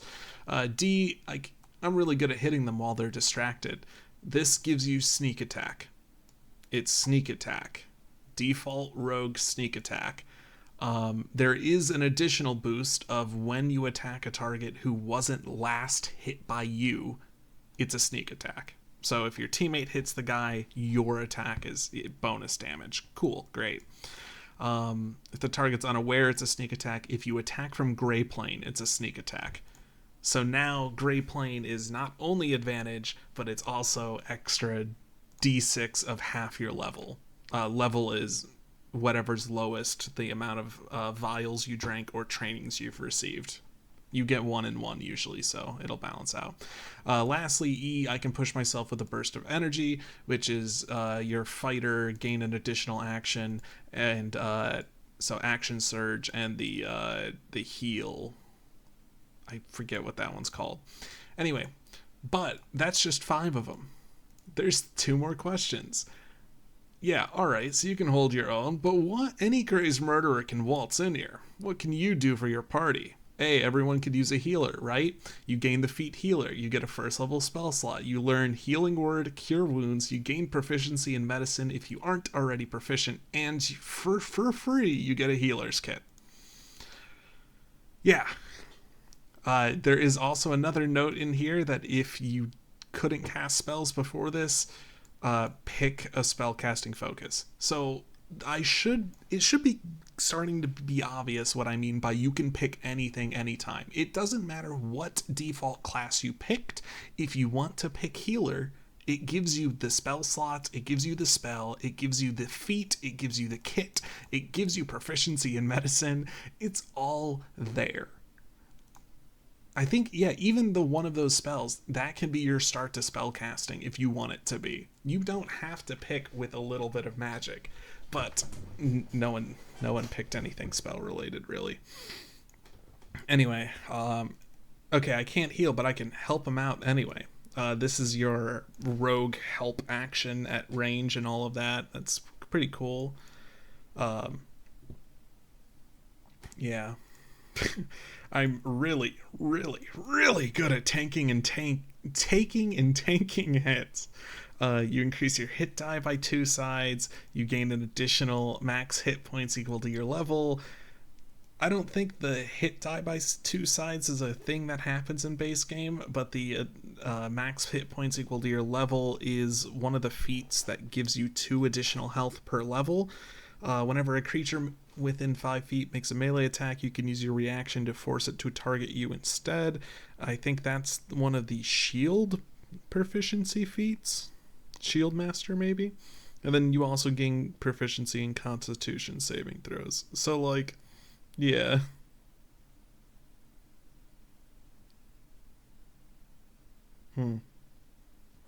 Debating whether or not, or how many of these I'll go through. I can buy us time by debuffing those losers. This gives you 3 modified attacks, so kind of like the Battlemaster fighter type things. I might not be in a good spot to attack, but I am an armchair general. This is the Battlemaster things, but specifically on commanding others. The last question is, okay, that's enough about fights. How about outside combat? Are you going to be the face of the party or what? A, yeah, I can be the face of the party. Gain proficiency with one of the following: deception, intimidation, persuasion. As long as you're proficient with deception... Oh, so then it's a buff based off of which thing you're proficient with. Deception allows you to, if a quest requires you to gather a number of objects, you can lower the amount you need by 1. You just lie about it. If it's intimidation, you can cast vicious mockery, except it's buffed. And if it's persuasion, whenever you finish a quest, you can roll a d40 against a persuasion check, and if you beat it, you can get an additional reward. So putting a reward ramping in my game means that you kind of have to pick it as soon as possible to be optimal. So, whoops, my bad. B, I like to think I know a bit about everything. Pick Arcana, History, Investigation, Nature, Religion. You gain proficiency. You also gain a +2 to those skills. And if the DM has you make a check but lets you choose between multiple intelligence-based skills, you can make each of those checks and pick one. You also learn Identify. So, what do I mean by that DM bit? I, as a DM, am a little decisive when it comes to asking for checks. If someone wants to look at a murdered body, you know, I might ask for more details, like what exactly, but that could be investigation, it could be medicine, perception, if I'm going for something really basic. So I'll often let players choose and then decide what information they get based off of what check they decided to roll. So in that instance of checking a dead body, if they took the perception route, it'll be more blunt things like it seems like they have seven stab wounds of some kind, and they've been bleeding out. An investigation check might give you some details like that, but maybe also like they don't seem to have a weapon on them. You checked through their pockets and they don't have anything on them, so maybe they were robbed. And a medicine check would be more about the details of what weapon was used. So this would allow you to roll multiple things to see which one rolls better. Then C, I'm pretty good at being a lookout. Perception, during a long rest you can do light activity instead of sleeping. 60 feet of dark vision. If a trap triggers, you can use the help action as a reaction, to help them not die to the trap, probably. And also you can legally say poggers, which was supposed to be replaced, and I forgot about it, and then whoops. D, hold on, let me just ask God to see what I should answer. Level 2 spell slot, Augury, Borrowed Knowledge, Locate Object. When you cast these spells, you can ignore the material part and cast it with a speed of an action. When you finish a long rest, roll a 1d20 until it is in a natural 1 or 20. It's a divination die. So it's a little bit of a bunch of divination related things. Pretty cool. And then last but not least, if you need something physical done, I'm your man. Athletics, acrobatics, sleight of hand. If you make a strength or dex based check on something that isn't under stress, you make it with advantage. If you haven't moved on your turn, gain a +1 bonus to AC. So, is it making sense yet why I themed it like this? All of the trainings are themed around these like funny questionnaires that you would find, I imagine, in like BuzzFeed articles or something. So when I could ignore that chunk of text there, when I was like, okay, I'll make the thing look like the BuzzFeed thing, and it would be a really good way of also showing off all the characters that I've done before. I thought it would be great because it also fits really well with the whole this bit. Anyway, so you can kind of see everything. All these purple things here are all links to other documents, all trainings. So there's kind of a lot of them, and there's a reason why the icon for this server. The icon for this server is very generic, but it is just a bunch of the names of trainings with AA over it since it's Adventurous Advent. One thing I did do, and I really like doing, is doing cool, funny jokes. So, for example, for AA, God,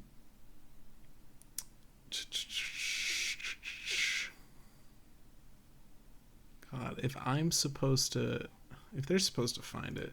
There it is. Mention this for a feature. I also hid bonus things around. So this one, mentioned for a free feature. Yep, very cool.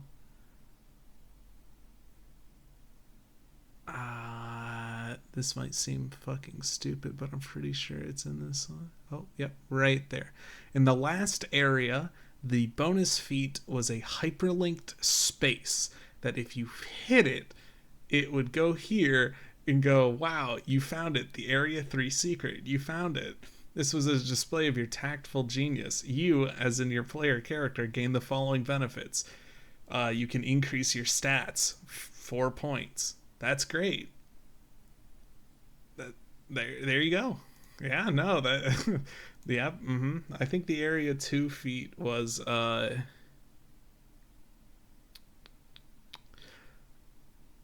think somewhere in here, for whatever reason, Yeah. Okay. So that's pretty cool. Personally, I'm a big caster myself. I love to try and collect as many spells as I can. Do you know any magics? A, well, a few. I just kind of use them as a panic button. B, well, if there's one type of spell I like, it's ones that go boom. C, I mean, I do like my hitting stick, so I know a few shades of smite.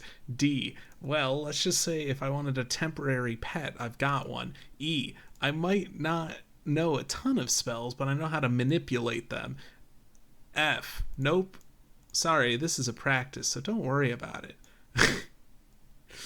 This is set up as you'll need to talk with your party and you'll have to find something to talk about. So here's a practice. Anyway, so the joke is that these documents, so for example, this tier 1 is in the training thing. You can just click on the tier 1, all of these link to their respective things. So, but they're all in this folder and all shared with everyone. The tier 2, if you look, they are sorted by the order in the handout. And right there is Nope.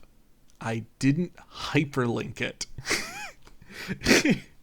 And if you click on it, yep, I know what that one is. Good joke. We don't have a training for that answer, but if you're insistent, this is the Area 2 secret. If you're serious about your Nope, you can gain the following benefits. Twice per long rest, you can negate any source of damage that affects you.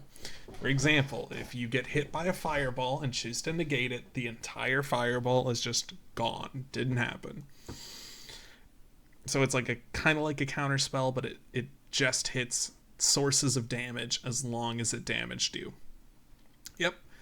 So that was a teaser. That's the Area 2 secret, is the Nope there. And I showed you the Area 3 secret, which is the hyperlinked spacebar, which is impossible to tell. And it was hilarious watching one of my players lose their mind trying to figure out where the fuck the secret was.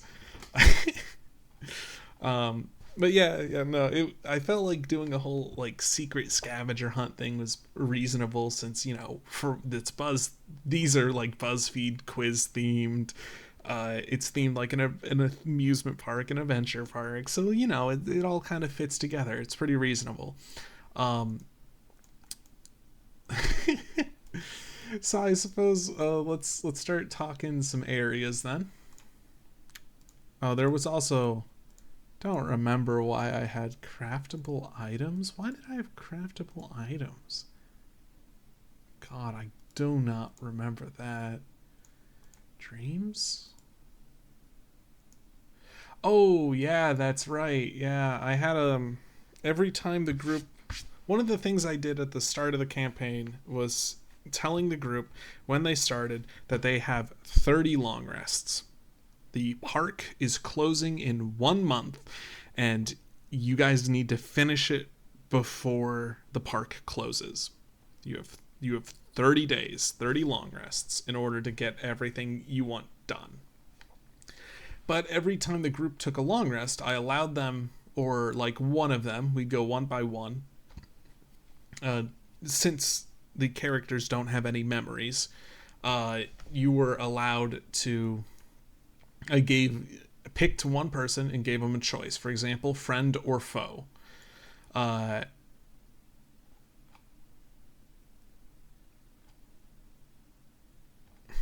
These had buffs on them too? What the hell? No, just that one. Okay. Oh, it's yeah, Amelia Smoke. Yeah, that one was funny. I really enjoyed Amelia Smoke. Anyway, yeah, so each of these dream sequences were an attempt to try and get an idea of what possibly your character was before. And both of them are canon. Both of these are real events that happened. Which it seems like I didn't even get half of them done. That's a shame. Or, I mean, I got... Okay, that one's not done. Might have been because it's Vlad, though. No, just not all of them are done. Okay. Yeah, so I only did the start. Whatever. But here, let's take one for example. This guy, one of my players, he's Ian. Cool. So Ian 1 had a choice between confident or anxious. Confident, you're standing in a field. There's a girl a bit in front of you, your sister. A loud voice comes from behind you. You jump a little. Raise another. Your sister does as she's told, giving you a smile between her actions, and after some time a creature made of bone raises itself from the ground. Now, hit it. That bone thing stumbles towards you, and you fumble with the staff in your hands. Hit it. You get the staff in your hands and make a panicked swing. You miss. Take a breath, take a second to calm yourself, and try again. You swing again. This time you hit, critically. The bone structure stumbles and falls backwards. Now that's what I'm talking about. Your training continues with an air of confidence. Or anxious. You're standing in an office. Not your office, but your mother's office. It's just like we practiced. I need you to stand there menacingly, just in case this falls through, okay, sweetie? You lean against the wall. Your mother prepares herself for this. She lays out a few papers and moves a few chairs in front of the desk. Eventually, two creatures enter, acting snide. The weapon you're holding feels heavier than ever. So you wanted to talk about something, miss? Yes, actually. If you look at the contract we signed a week ago, you'll see you continue to stand there looking over the two intruders. Could you fight them? Could you actually beat them up? As your mother keeps talking, they get angrier and angrier. One of them shoots upwards, knocking his chair back, his hand reaching for his belt. A knife. You grab your rapier and slap the knife out of his hand, and he quickly backs down. So, what does this tell you about Ian as a character? I believe it was Ian. Pretty sure it was Ian. So did he write? Yeah, Ian the Dreadfighter. Ian, Vlad, Kimberly, Amelia. Yeah. What does this tell you about Ian? This right one tells you that Ian was trained, and also has a sister. That's really it, but if you start looking into things, you might also be able to tell who is the one doing the training here. Anxious shows that maybe what your job was, maybe a bodyguard or some sort of security, and your mother seemed to do some amount of law work. It was interesting. If we go ahead and move to these two, work or play. Try not to spoil it. Work or play. This one was for Kimberly, this sneaky bastard. Amelia got friend or foe.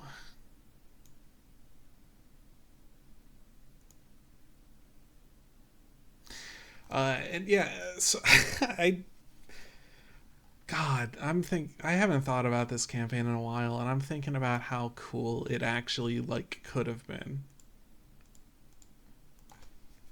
God, it could have been cool. What are these? I don't remember these. Spreading influence. Yeah, I really don't remember those. Okay, whatever. So we'll just focus on Ian. Ian's a cool dude. If you haven't made an assumption yet, I'll connect the dots straight out here for you. The Swiftheart family tree has some missing things on it because there used to be more members of the family tree. I don't have them listed here. I don't have the images listed here. These are the players. The players are family members of the Swiftheart family tree. what has been happening is that after the Adventurous Advent opened up, no one who actually got to the end could satisfy the requirements that Vero and Zilra were hoping to have in order to fight off a demon. And so they believed the only people who would be able to truly get this right would be their own blood. Each of the nuclear families under the Swift-Heart name each decided that they would use one of their own, deciding to put them in this loop of running through the Adventurous Advent when it is barren at this point. This has been running for years. No one's interested anymore, and anyone who is can't get in. There's no workers outside the Swift-Heart family tree left still doing this. It's just the Swift-Hearts. And so the dreams in particular are supposed to try and help point you to the fact that all of your characters, while they might not be the original look for them, are the current versions of them. Your memories are wiped to prevent you from figuring that out, hopefully. And any interactions you have with these family members, are thinly veiled.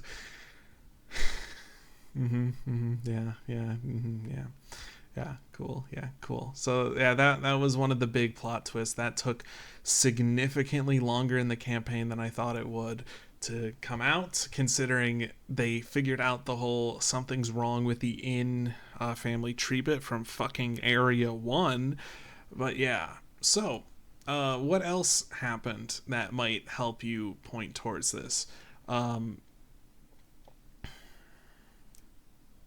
Since I already dropped the other version, each family has sacrificed one child to be a part of this adventuring party to hopefully save the world, or more specifically just save the country, because no one else gives a shit. There's also another reason why all of them were picked. There is an underlying story of Vero and Zilra as they tried to figure out what might be able to save them. For one, Vlad. For whatever fucking reason, this PC decided that he was going to he wanted to be a Dhampir, a vampire, and also like a child for some fucking reason. Yeah, that was weird. So I wrapped it into the lore of he wasn't a Dhampir before this, and at some point, you know what? I feel like I have consumables, the castle, Forest Heart, all things lore.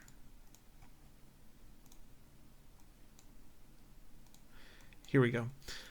In Forest Heart, each person had a signature weapon made for them specifically. And each of them have a long amount of flavor text pointing out what was the point in time that they became the target. Vlad, the whelp's ambition, it had been what, 13 days now? He looked around at the place known as his new home. Cobblestone walls, enchanted iron bars, and a view of a hallway he couldn't completely see. At least they were kind enough to give him a bed and a toilet, not to mention the 3 meals a day. He still couldn't believe that he'd been kidnapped in the first place. As far as he could remember, there had never been a missing person in all of Heart's Rest, yet here he was. After an afternoon of nothing happening for the past 2 weeks, his captor would finally slip up. The mask fell, revealing a person he'd recognized, giving him an idea if he ever got the chance. He needed to talk to his father. Ooh, wow. Wow. So basically, Vlad becoming a Dhampir was kind of an issue. It was taken as a representation of we're talking down here. This is the family. That was kind of an issue because these fellas, Vero and Zilra, kind of saw that as a possible demonic influence. When in reality, I believe it was he read cool, funny books about the cool, funny vampires and wanted to be one hard enough that in combination with the Pastesium crystals, that's the other bit, we're bringing back the Pastesium crystals. They've technically been in every campaign in this world. It's just they don't get brought up a ton. But because of Pastesium crystals, got transformed into a Dhampir since, but they took it as a demonic sign. Biddy and Johnny had an argument over it. Johnny wanted to hand off the kid to Vero. Biddy did not. Johnny went behind his back and did it anyway. Johnny was never talked to in this campaign. So we only have Biddy, which is funny. Johnny has a quest. It's just they never actually entered his building at all, which is hilarious. And I guess in character. The needed to talk to his father is to fucking complain.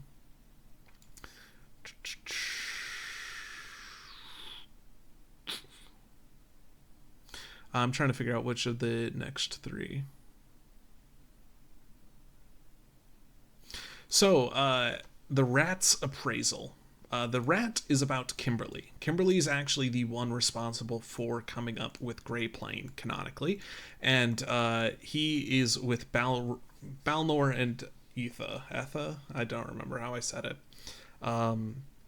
So, while Balnor is running the inn, Etha is doing things like, cooking or heavy moving furniture. I don't know what the fuck you do in an inn. The child's point in this was to, do child things, sneak around, have fun and all of that. But Balnor was like, hey, do if there's any shady characters, do surveillance. Don't get involved. Do not get involved. Come to us when something's off. But sneak around. Use that Grey Plane however the fuck you're doing it. Which, by the way, once again, Grey Plane only possible because of the high density of Pastesium crystals. When the demon made that deal of, hey, nothing bad will happen, I think all he actually did was infuse the country with Pastesium crystals. Or maybe the Bloodline? It might have been the Bloodline. I think I remember writing the Bloodline. Infused Vero and Zilra with the crystals and then had them pulled back. So the whole family's kind of imbued with that Pastesium crystal bit. Which is why they're able to do this stupid shit. Like a Grey Plane or become a Dhampir. Anyway, yeah, so Kimberly's flavor here is he was careful not to slam the door behind him as he attempted to slow his overly excited heart. This was just his usual time waster, but this was different for two reasons. First of all, this wasn't any old player. This was Zilra. If he got caught here, he'd be... No, thinking about it wasn't going to help. But he had to do this. If anyone was going to know about a missing person, Zilra would have jotted it down somewhere. He held his breath, counted to 4, and as he looked at the unfamiliar journal in his hands, releasing his breath, he rapidly flipped through looking for any page about it, and stopping on a page written about a week ago, his eyes widened and his heart beat harder and harder as he read. He must inform the others. So, a good friend goes missing. Since all the inns are one inn, right? It's a perfect meeting place for all characters. So there is a underlying amount of friendliness between these characters, and when Vlad, or whatever his name was before we went with Vlad, goes missing and stops showing up for like over a week, Kimberly starts to get worried, and he asks, the Balnor, and Balnor kind of brushes it off. So Kimberly tries to do more things, and since there is only one main inn, when Zilra shows up to hang out for a while, Kimberly pickpockets something. Yeah. Mm-hmm.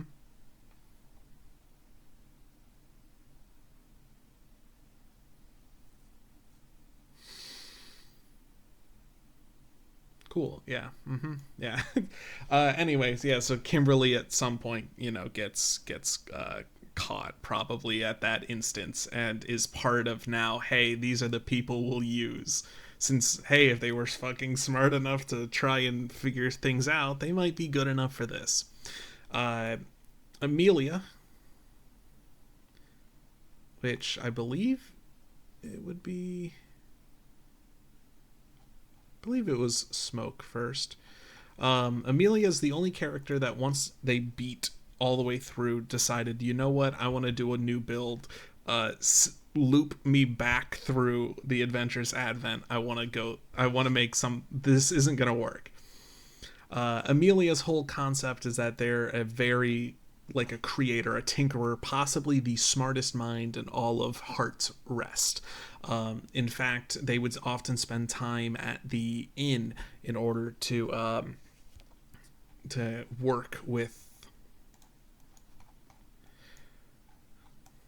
Amelia from the Swift-Heart family with Erdon. Would often work with Zil, who was never really recognized for his genius.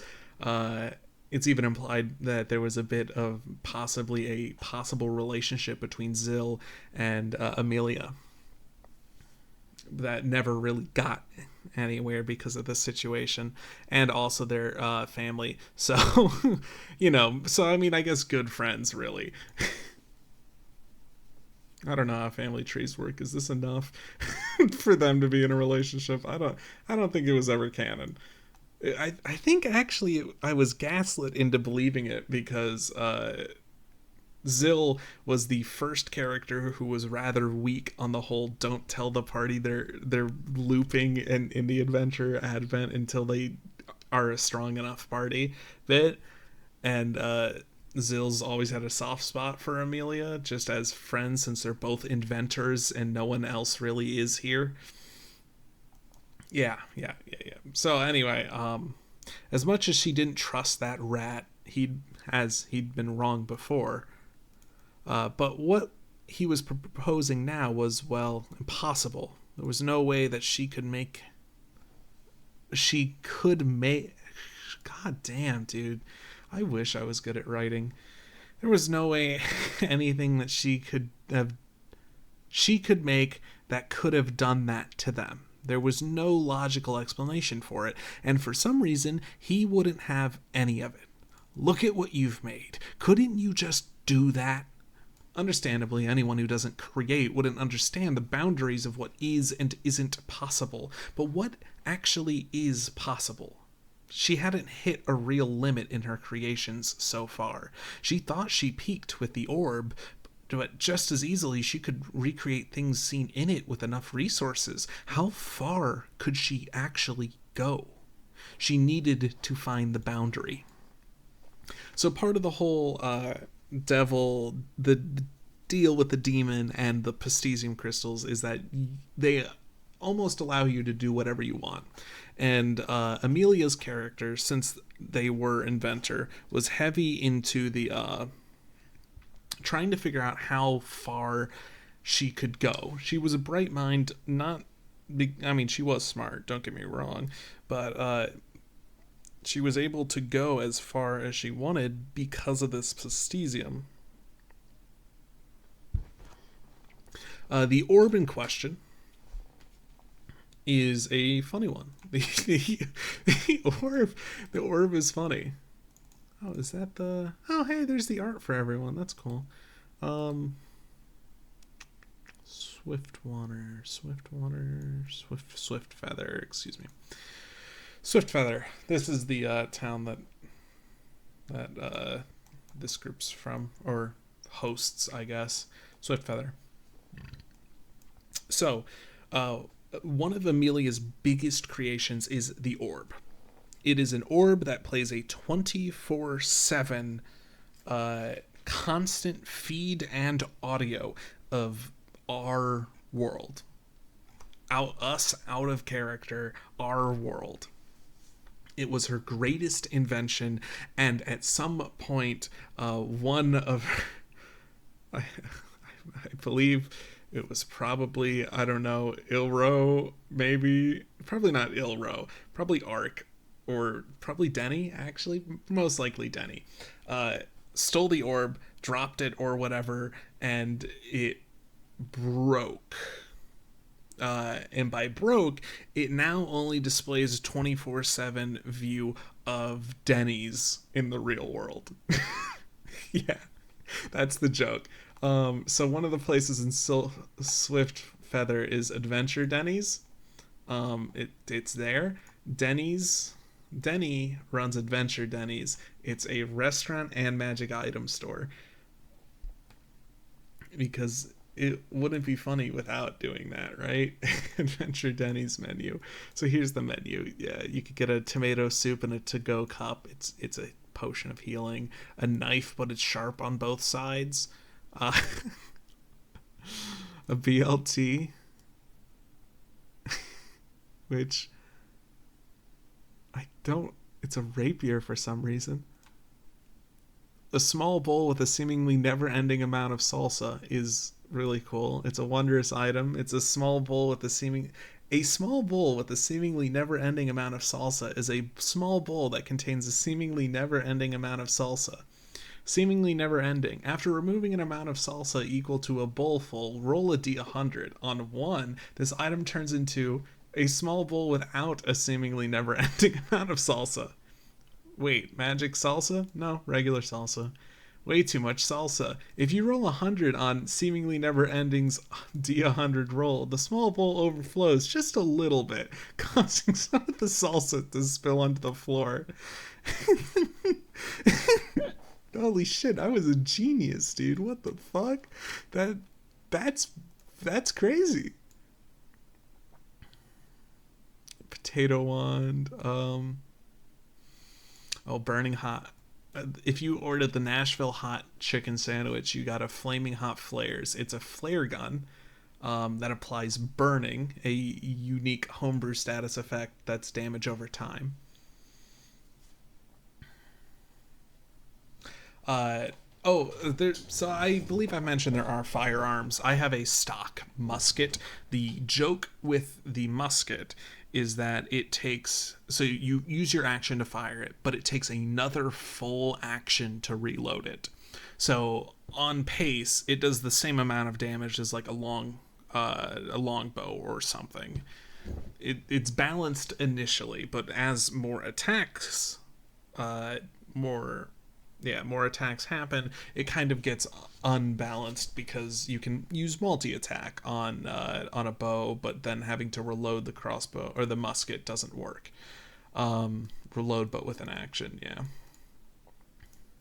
Yeah, this one does 1d32 minus 1 piercing. That's funny. But part of this is that there is several amounts of muskets in this. I think the most notable one is the one that is wound up with a crank instead of using gunpowder. It might still use gunpowder a little bit, but it's wound up with a crank. So what does the crank one do? I guess the first step would be to find out. Would it be on the R&D board? Hearthstones. Trick gloves is funny. A repeating rifle? Oh, the repeating rifle is just allows you to fire multiple times. It has 3 shots in it before you have to reload with an action, letting multi-attack kind of work. Also, the flavor text here of the whole gun thing started out as one of fascinations. I might not have understood what was so interesting about it, but it served as a reason for to work on her skills. She became a bit of a collector, asking Erdan and Crate for firearms for every occasion. To her, new additions didn't come fast enough, so she started working on modifications. This was her first successful one. After she, went missing, I was instructed to take a look over everything she left behind. She was so proud to show this one off to me. I couldn't just throw it away. And I made duplicates for my job. So that's what I've done. Made duplicates.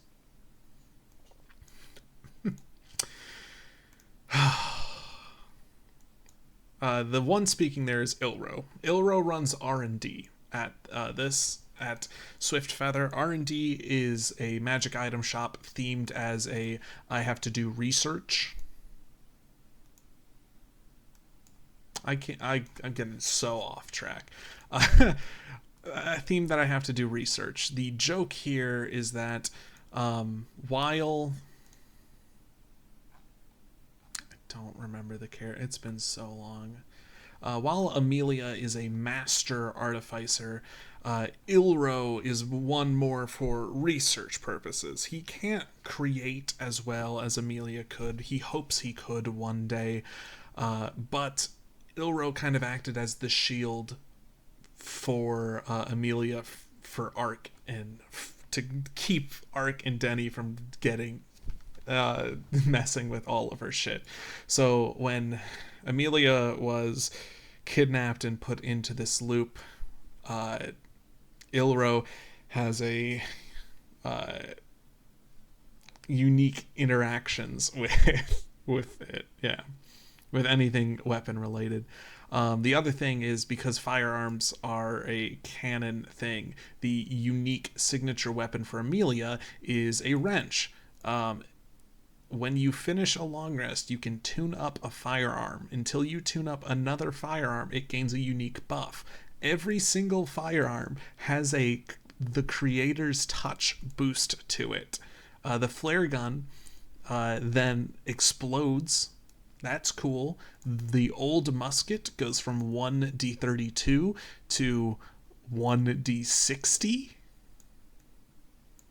And it also makes it so you can use the firing with using the attack action, you fire, then reload. So it removes the reload bit as an action, but it is still once per.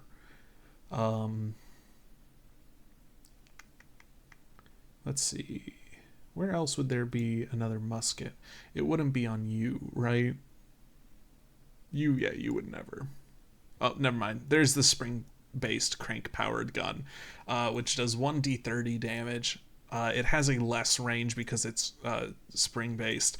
And then you can crank it. So when you would go ahead and make the attack action, you have to crank up the spring.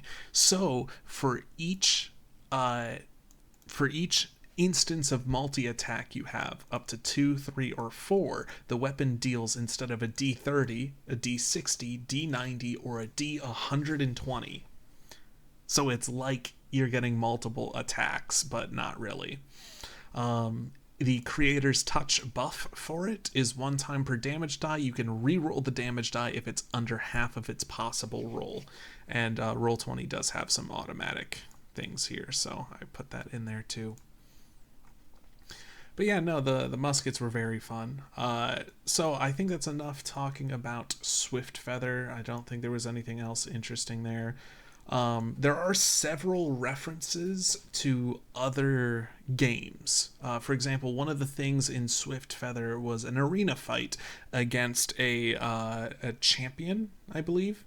It was this gate that was created by I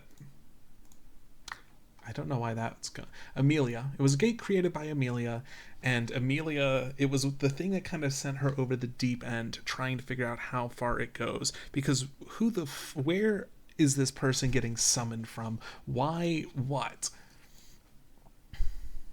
Yeah.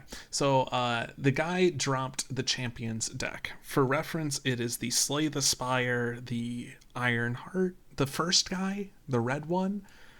So he did his entire turn through a deck of cards. Crazy, right? So he drops his deck on a few different conditions, and you can use the deck instead of your usual turn. If you do, draw 5 cards, use the given deck, or roll 5d15, re-rolling duplicates. Each card has an energy cost. Your movement, action, bonus action, reaction are each worth 1 energy for a total of 4. If you don't spend all 4 energy on a turn, you can still move. So, if a card deals damage, you can make a melee attack and replace the damage with it. If it gains block, you gain that much, stacking temporary hit points. You lose those when combat ends. And then the deck list is, if you roll a 1, it's deal 8 slashing damage, and then increase this card's damage by 5 for this combat. Bludgeon is 3 mana, deal 32 bludgeoning. Iron Wave is 1 mana, deal 5, gain 5 block. Defend, which you have 3 of, are gain 5 block. Strike, which you have 3 of, are deal 6 slashing.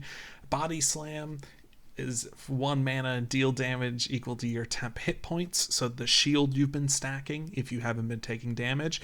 11 is Pommel Strike, allowing you to deal 9 damage and draw a card. Shrug It Off is 8 block, draw a card. Bash is 8 damage, and they take 50% more damage until the end of your next turn.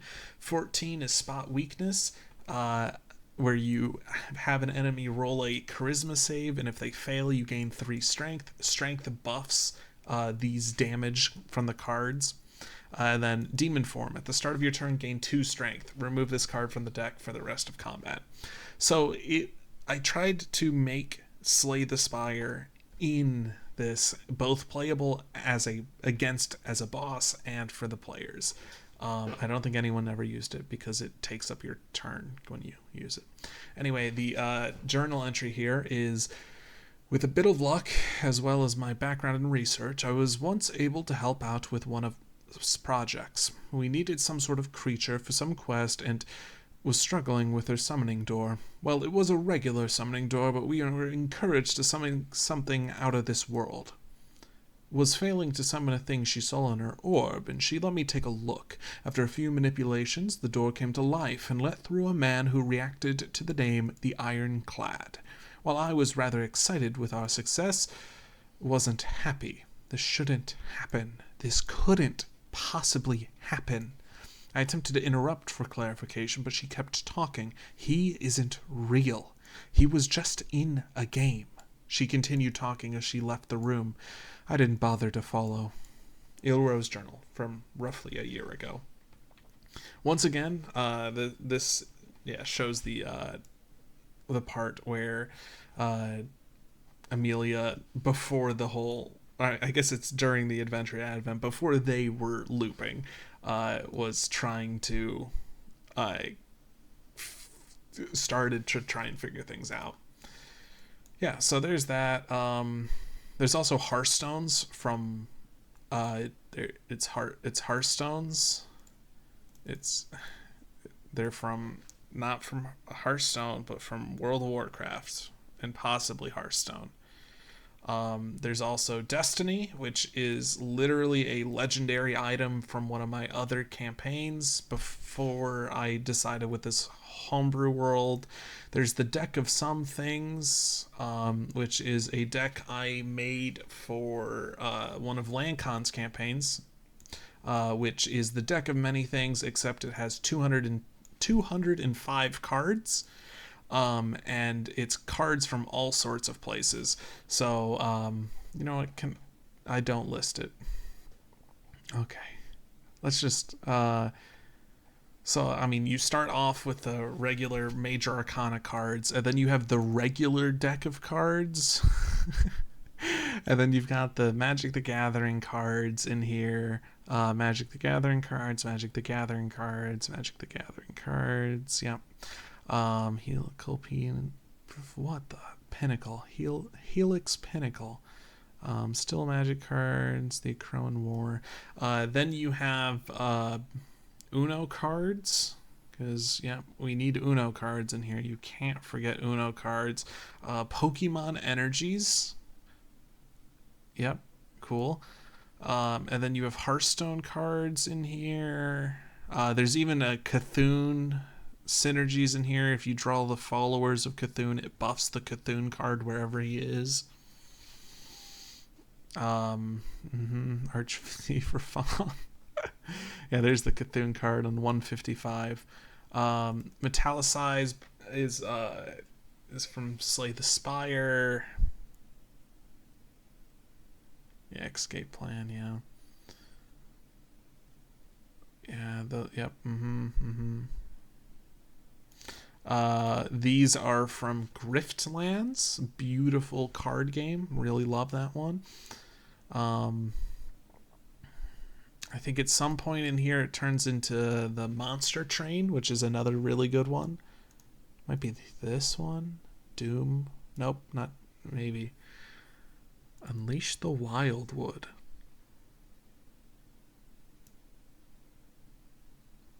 That has to be from Monster Train, because I didn't play Monster Train as much as I did other things. Oh yeah, there you go. Tarot card, playing cards, magic cards, Uno cards, Pokemon cards, Hearthstone cards, Slay the Spire, Griftlands, Monster Train. Draw until you draw a card from that set, or a total of 5 cards. So these were more meta cards. Yeah. No one bought that. What's it? Yeah. Wand of Sudden Ignition.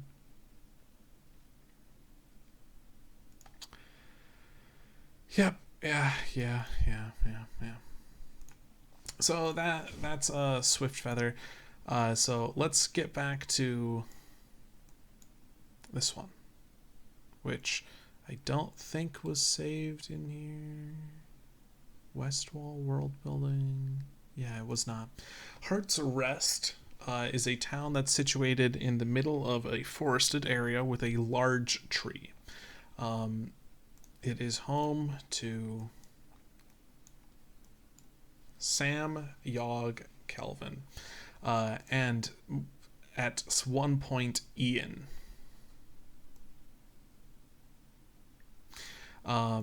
Ian, I guess we're going with Custodian here. First, it was his good friend going on about some kid going missing. Yeah, that happens. He'd check it out as soon as he had time, which usually meant never. He was constantly had to help around Forest Heart to make the place even work, which didn't help. Then it was that genius in Swift Feather. Pretty significant. His friend talked to him about it, almost begging him to do something about it, so he did. He went straight to the top and asked Vero about it, who did seem rather concerned. Vero told him not to worry about it and that he personally would look into it. Then his friend went missing, and now it was personal. But as he started to pack up for his travels, the Swift Heart Museum was attacked, dragging him to go defend that.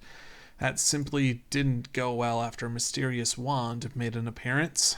Something about that wand didn't sit well with him, so he kept digging, not only about the wand's origins, but as well as the missing person cases. He would demand answers for everything. So, if you haven't noticed, the part of the arts, why Sam and Yogg's arts are changed between, that's entirely wrong. Wow. If you haven't noticed why their names and arts change, it's because they're changelings. Ian is a changeling too. There are 3 changelings who work in this town, and even though the number of interactable people, the number of NPCs in Forest's Heart is a lot, the inn is, All Things Lore is a library ran by Locke. Law and Order is a lawyer firm with 1 worker, Malady. Butcher Blocks is your one-stop place for all things hunting, led by Finn. 2020 Vision is where Venori runs her soothsayer business. Back again is M's place to rent out labor with their skeletons and zombies, which that's the skeleton that Ian was training with in the dream. Tour guide is one of the things that Kelvin thinks he can do. Derek Moving Store is the main magic item shop here, ran by Derek, and a little on guard is a semi-abandoned building, sometimes ran by the retired guard Lance. Can you see the joke? Can you see the joke? Can you see the joke? It's Lan. It's Lan and Lance. Yeah, so it's an L. it's supposed to be, it's short for Lance. Not that he knew. He joked about it, but it's true. Yeah. Yeah. So cool. Yep. So the idea is that Lance acted as the main security and police around Forest's Heart, and was constantly dragged around and distracted by these casters. Ian, as a character, decided that he hates casters, so I made it canon that Lance hated casters before. It's just natural for him. Swiftfeather for its heart. Since the same two changelings, since Lance isn't there, are running everything that isn't the tour guide, there's often overlap between these people. For example, Malady. Malady has shown up way earlier before in most of the inns. Malady allows you to pick harder versions of quests for additional rewards. And Malady told the group, make sure you go ahead and go to All Things Lore and get whatever specific thing from there. All Things Lore is where you get the signature weapons. So yeah, it makes sense. Derek's moving shop, he's the obligatory shady guy. His gimmick is that he sells magic items that have upsides and downsides to him. Notably, they're mostly from other games as well. Once again, the reoccurring theme that because you can do fucking anything. Hey, that orb, by the way. Oh yeah, I didn't finish with the orb. The orb wasn't actually broken. It was stolen by Vero and replaced with a broken one that's locked on Denny's because that's the best he could make, I guess, in order to make everyone think it didn't go missing. It just got broken. So they were looking into the other worlds and was trying to figure out if there was any solutions there. That's another, a lot of stuff can be blamed on Vero. Anyway, cursed items. These are sorted by how cursed they are. So laughable, that's your crank-powered gun. There's not really a downside to that. King's Crown, which allows you to swap your movement out. Swap your turn out for something like a chess piece if you wanted to. Notably, a lot of these have flavor text written by Lance. So, for example, the spring-based crank-powered gun is a weapon report written and signed by Lance. While I might not use this, I would advise anyone taking my job after me to heavily consider this. Unlike a bow, it would allow you to pack a punch at a distance. If you're careful and take the time to line up a shot on the culprit, you'll be able to clock out early that day. And this isn't going to cause you to take a nap in the middle of the day, so you can reload it or something, leading me to say this is one of the best ranged options for my role. Ignore that it has a shorter range. My bad. King's Crown. Lance talking to Derek. Derek from Derek's Moving Shop. Once again, just probably either his sister or his mother, depending on the time. Could you please tone it down a little bit, Derek? I keep getting reports about some shady dealer, and I know it's you. We both know you're the best place to find interesting things around here, but just go a little less creepy, and stop taking items from current investigations. Anything over by that crown should be okay. Shared Time, which is a God, what the hell does this do? Using a bonus action and a charge, pick a non-hostile creature. You get an idea of how dangerous they are, and how they are dangerous.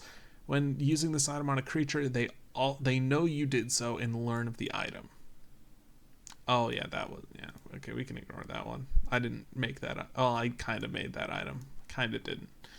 I asked my players for flavor text. It was like a flavor text contest. The best one would be made into an item, but I made all of them into items. They're unrelated. So we're at the next tier of readjust, meaning that these are relevant downsides. This stopwatch is based off of the abnormality, the price of silence, my favorite abnormality from Project Moon. It's a fantastic one. I love it. So a lot of these have express exit, allowing you to end your attunement with it as a bonus action, for good reason. The stopwatch here says when you start your turn in combat while attuned, you have 30 seconds to complete your turn. While you're under the 30-second timer, all of your rolls have a +3 bonus. Anytime before your turn, you can choose to lose 20% of your max health to ignore the timer on your next turn. You won't get the bonus, though. Here, this is yours now, my friend. I was, investigating a potential criminal in the inn, and you know what? Never mind that. Maybe with this pocket watch, you'll have enough time in the day to investigate what's important. A friend talking to Lance. If you can't tell, that is Kimberly at the inn stole a pocket watch from someone and gave it to Lance. One of Lance's defining character traits is that he is extremely overworked. He never has enough time to get anything done, sadly. He is the only guard in this fucking town. But yeah, so a lot of these flavor texts try to point to the fact that these characters are important. Like, hey, if Lance is so important and shows up so many times, why isn't he here, And yet, yeah, no one's asking any questions. Conductor's Wand. This one is based off of the Silent Orchestra. Once again, Project Moon. Most of these are based off of Project Moon, specifically Lobotomy Corporation abnormalities. This one wants you to do concentration spells. Yeah. It's concentration spells. There's nothing else about that. Here's a funny one. Yeah, so Conductor's Wand, which is a wand for an orchestra. Conductor's Hat is the trolley problem.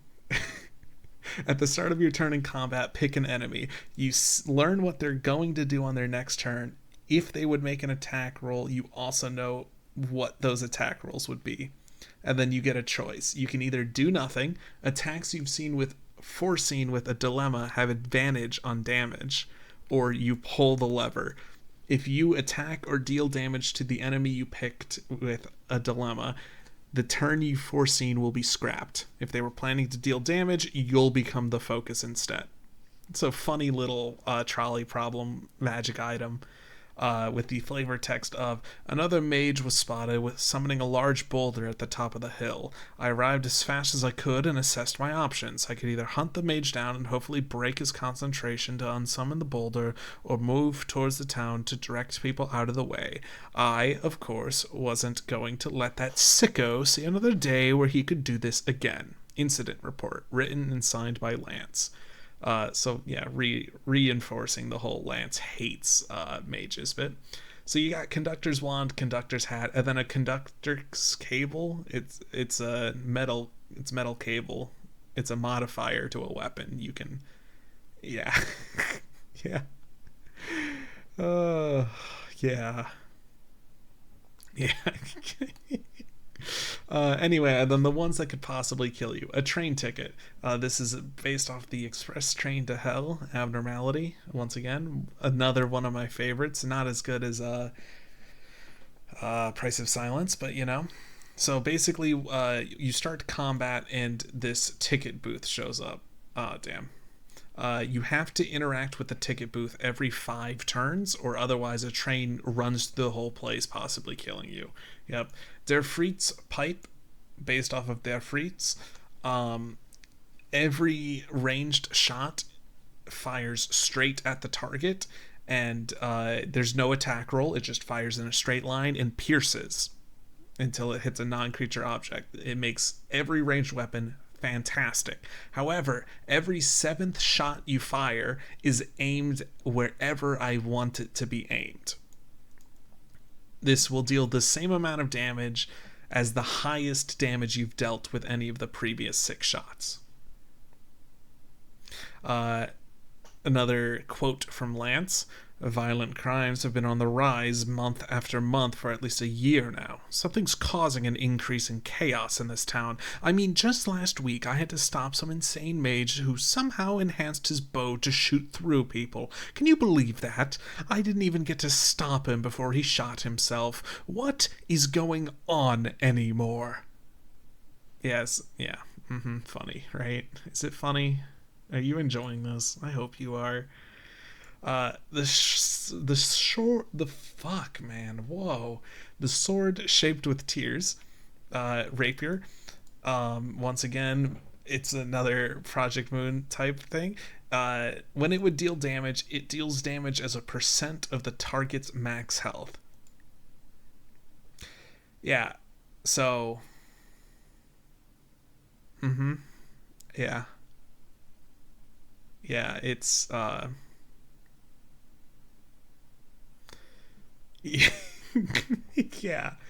It's a little broken because if you manage to deal 100 damage, it's an instant kill on any target, regardless. So I had to that kind of warped the entire game.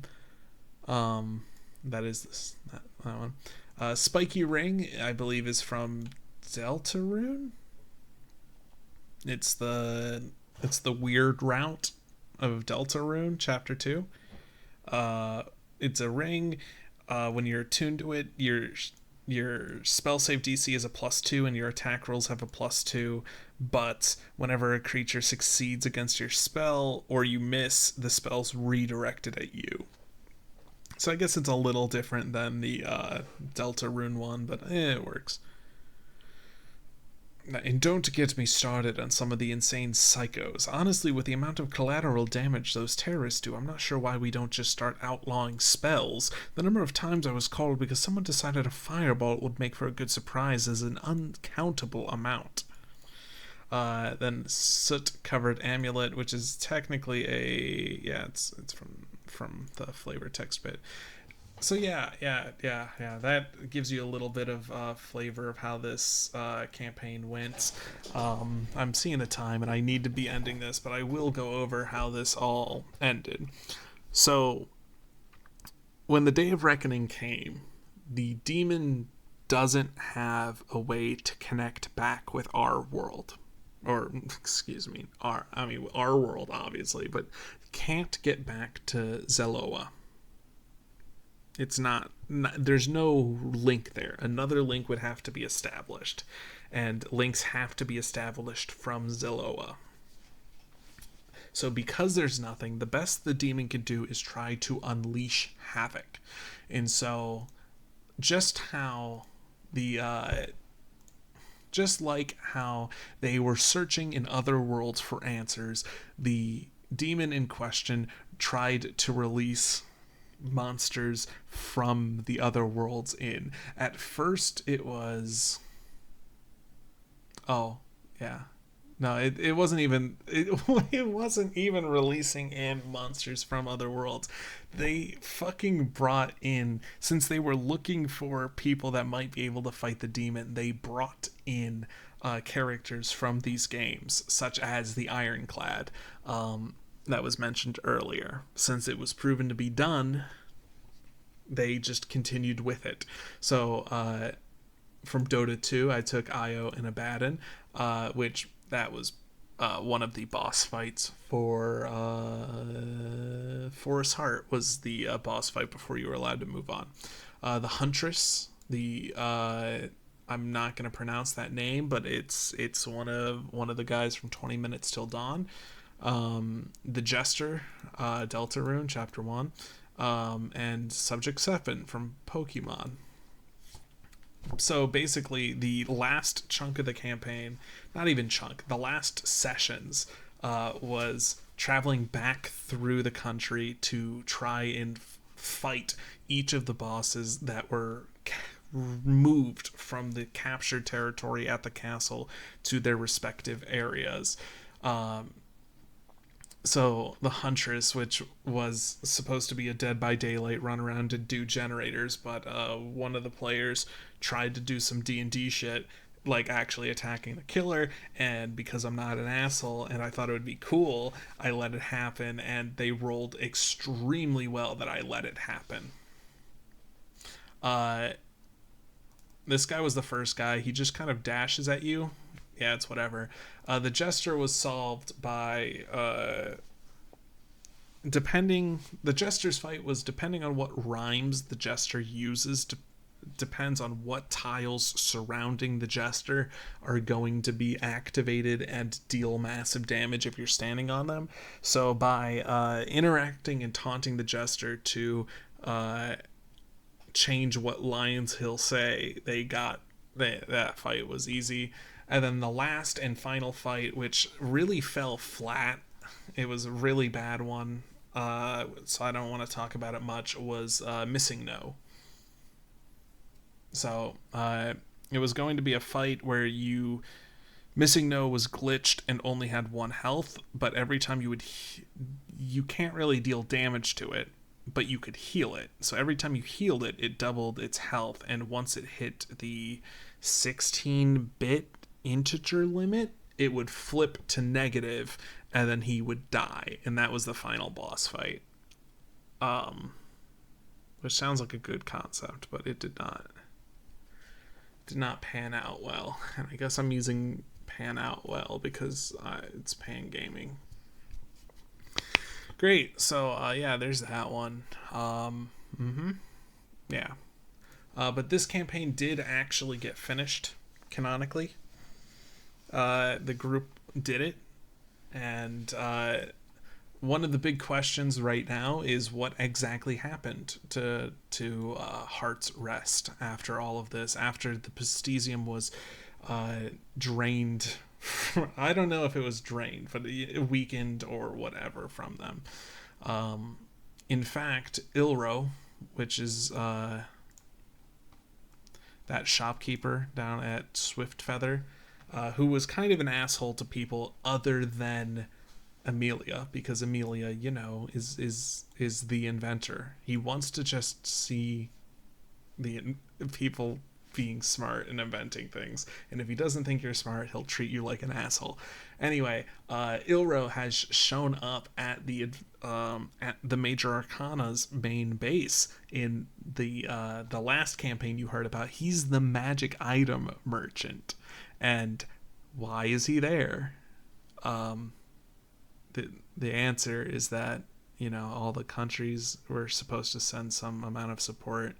And Ilro, after the whole, hey guys, it's me, Grandpa Vero. Yeah, that was my fault. I doomed all of us, and then I didn't want to tell you about it. So me and Zilra kidnapped your children, put them in the loop, which you were okay with at the time, because I did tell you that, and that might save us. But I didn't admit the part where it's all my fault, that 1, they found out about it, and 2, I'm kind of using it as a retaliation method, and 3, also the end of days was something that I directly caused. So Ilro has decided to say, I fucking volunteer, get me the hell out of Heart's Rest. I haven't decided what has actually happened to Heart's Rest yet. The only reason why they were able to avoid any sort of conflict with other countries before was because of the Pistesium and the deals being made, the deal with the demon. So they're probably a pretty troubled country right now, actually having to deal with shit, but Ilro at least has escaped containment. And I think with that's gonna finish up my my bit here. I think that's talking about my campaigns, really. I don't think I got into as much detail as I like. I don't know if I got the point across about how much I like some of these characters and plots. I have a lot of fun time writing things like flavor texts and mechanics. I love trying to come up with new, unique mechanics, but I'm kind of running out of options now for Dungeons and Dragons 5th edition. I'm considering for whatever I do for a next campaign, probably starting with a one shot to see if it's any good, but trying like Pathfinder 2nd edition. Haven't really looked into it much other than the fact that you can make like a kobold with a gun, and that's pretty cool. I've watched some like basic, hey, here's how you start making a character stuff, but not like the actual rules itself, and at some point I need to do that. But in between trying to run my campaign right now, doing videos and all that, I don't have enough free time to sit down and actually just read rule books. Maybe one day, though. I hope so. I don't. I just realized I don't even know why I'm saying this shit. Um, Well, I don't know if I've made this into 3 separate videos or just one really long one. If it's the really long one, I'm gonna say some words then at you person listening. This is the signature fourth wall break from the Pan Gaming video. And this is where I'm gonna hide some of my feelings about the whole Jash bit, the Jash video, which let's just that's almost okay, whatever. There you go, the Jash video. The Jash video has gone fucking crazy. It has 47,000 views, which is more than any video I've ever uploaded ever. I don't think it might actually top if you added the views for all of my videos together. It might not even beat 47,000. And from that video alone, I have gained over 1,000 subscribers. And I say alone, I can't confirm that those subscribers are coming from that video specifically. But it's concerning for me. I only want to make videos. I'm just doing stuff because I feel like doing it, right? I like making videos. It's a fun time when I get to just sit down and focus on editing and trying to get things to show up on screens. It is rough sometimes. Shotcut crashes all the fucking time. But I am a little spooked that what's going to happen is I'm going to upload this Toontown and Islands of Insight video, and I'm going to put a cool thumbnail. It's going to be titled something along the lines of like, okay, smart guy, let's see you take a crack at it. And compared to this shit, no one's going to click on it. And it's just it's not gonna be good. I mean, I kind of like, I haven't watched the video. I exported the final draft here. God, no, you do not need to be playing right now. It's still a draft because I need to add the music pop-ups for the corporate clash bit and on, which is most of the video,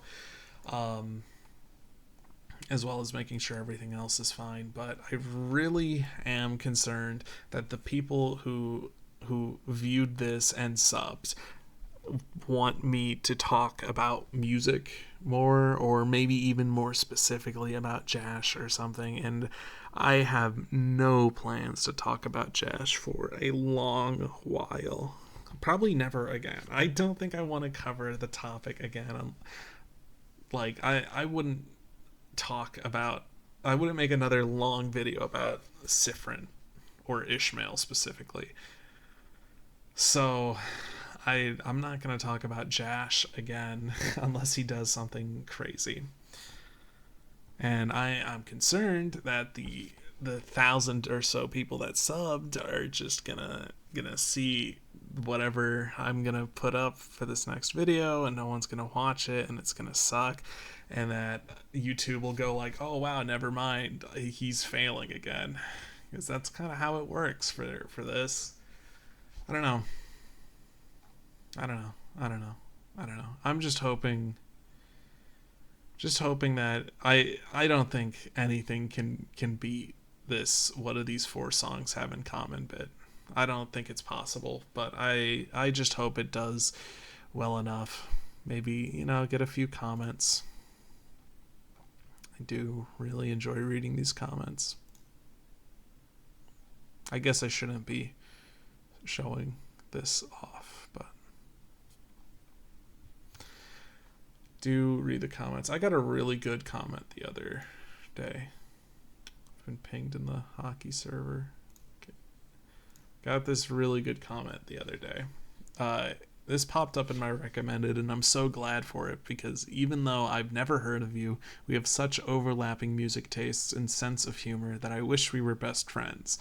I also took lots of choir, can hardly read sheet music. I wish I could play an instrument besides my voice, but it's fun to sing anyway. You're so cool. Keep doing what you're doing, and keep doing what you're doing, even when you're not sure about it, because I can confirm it's amazing.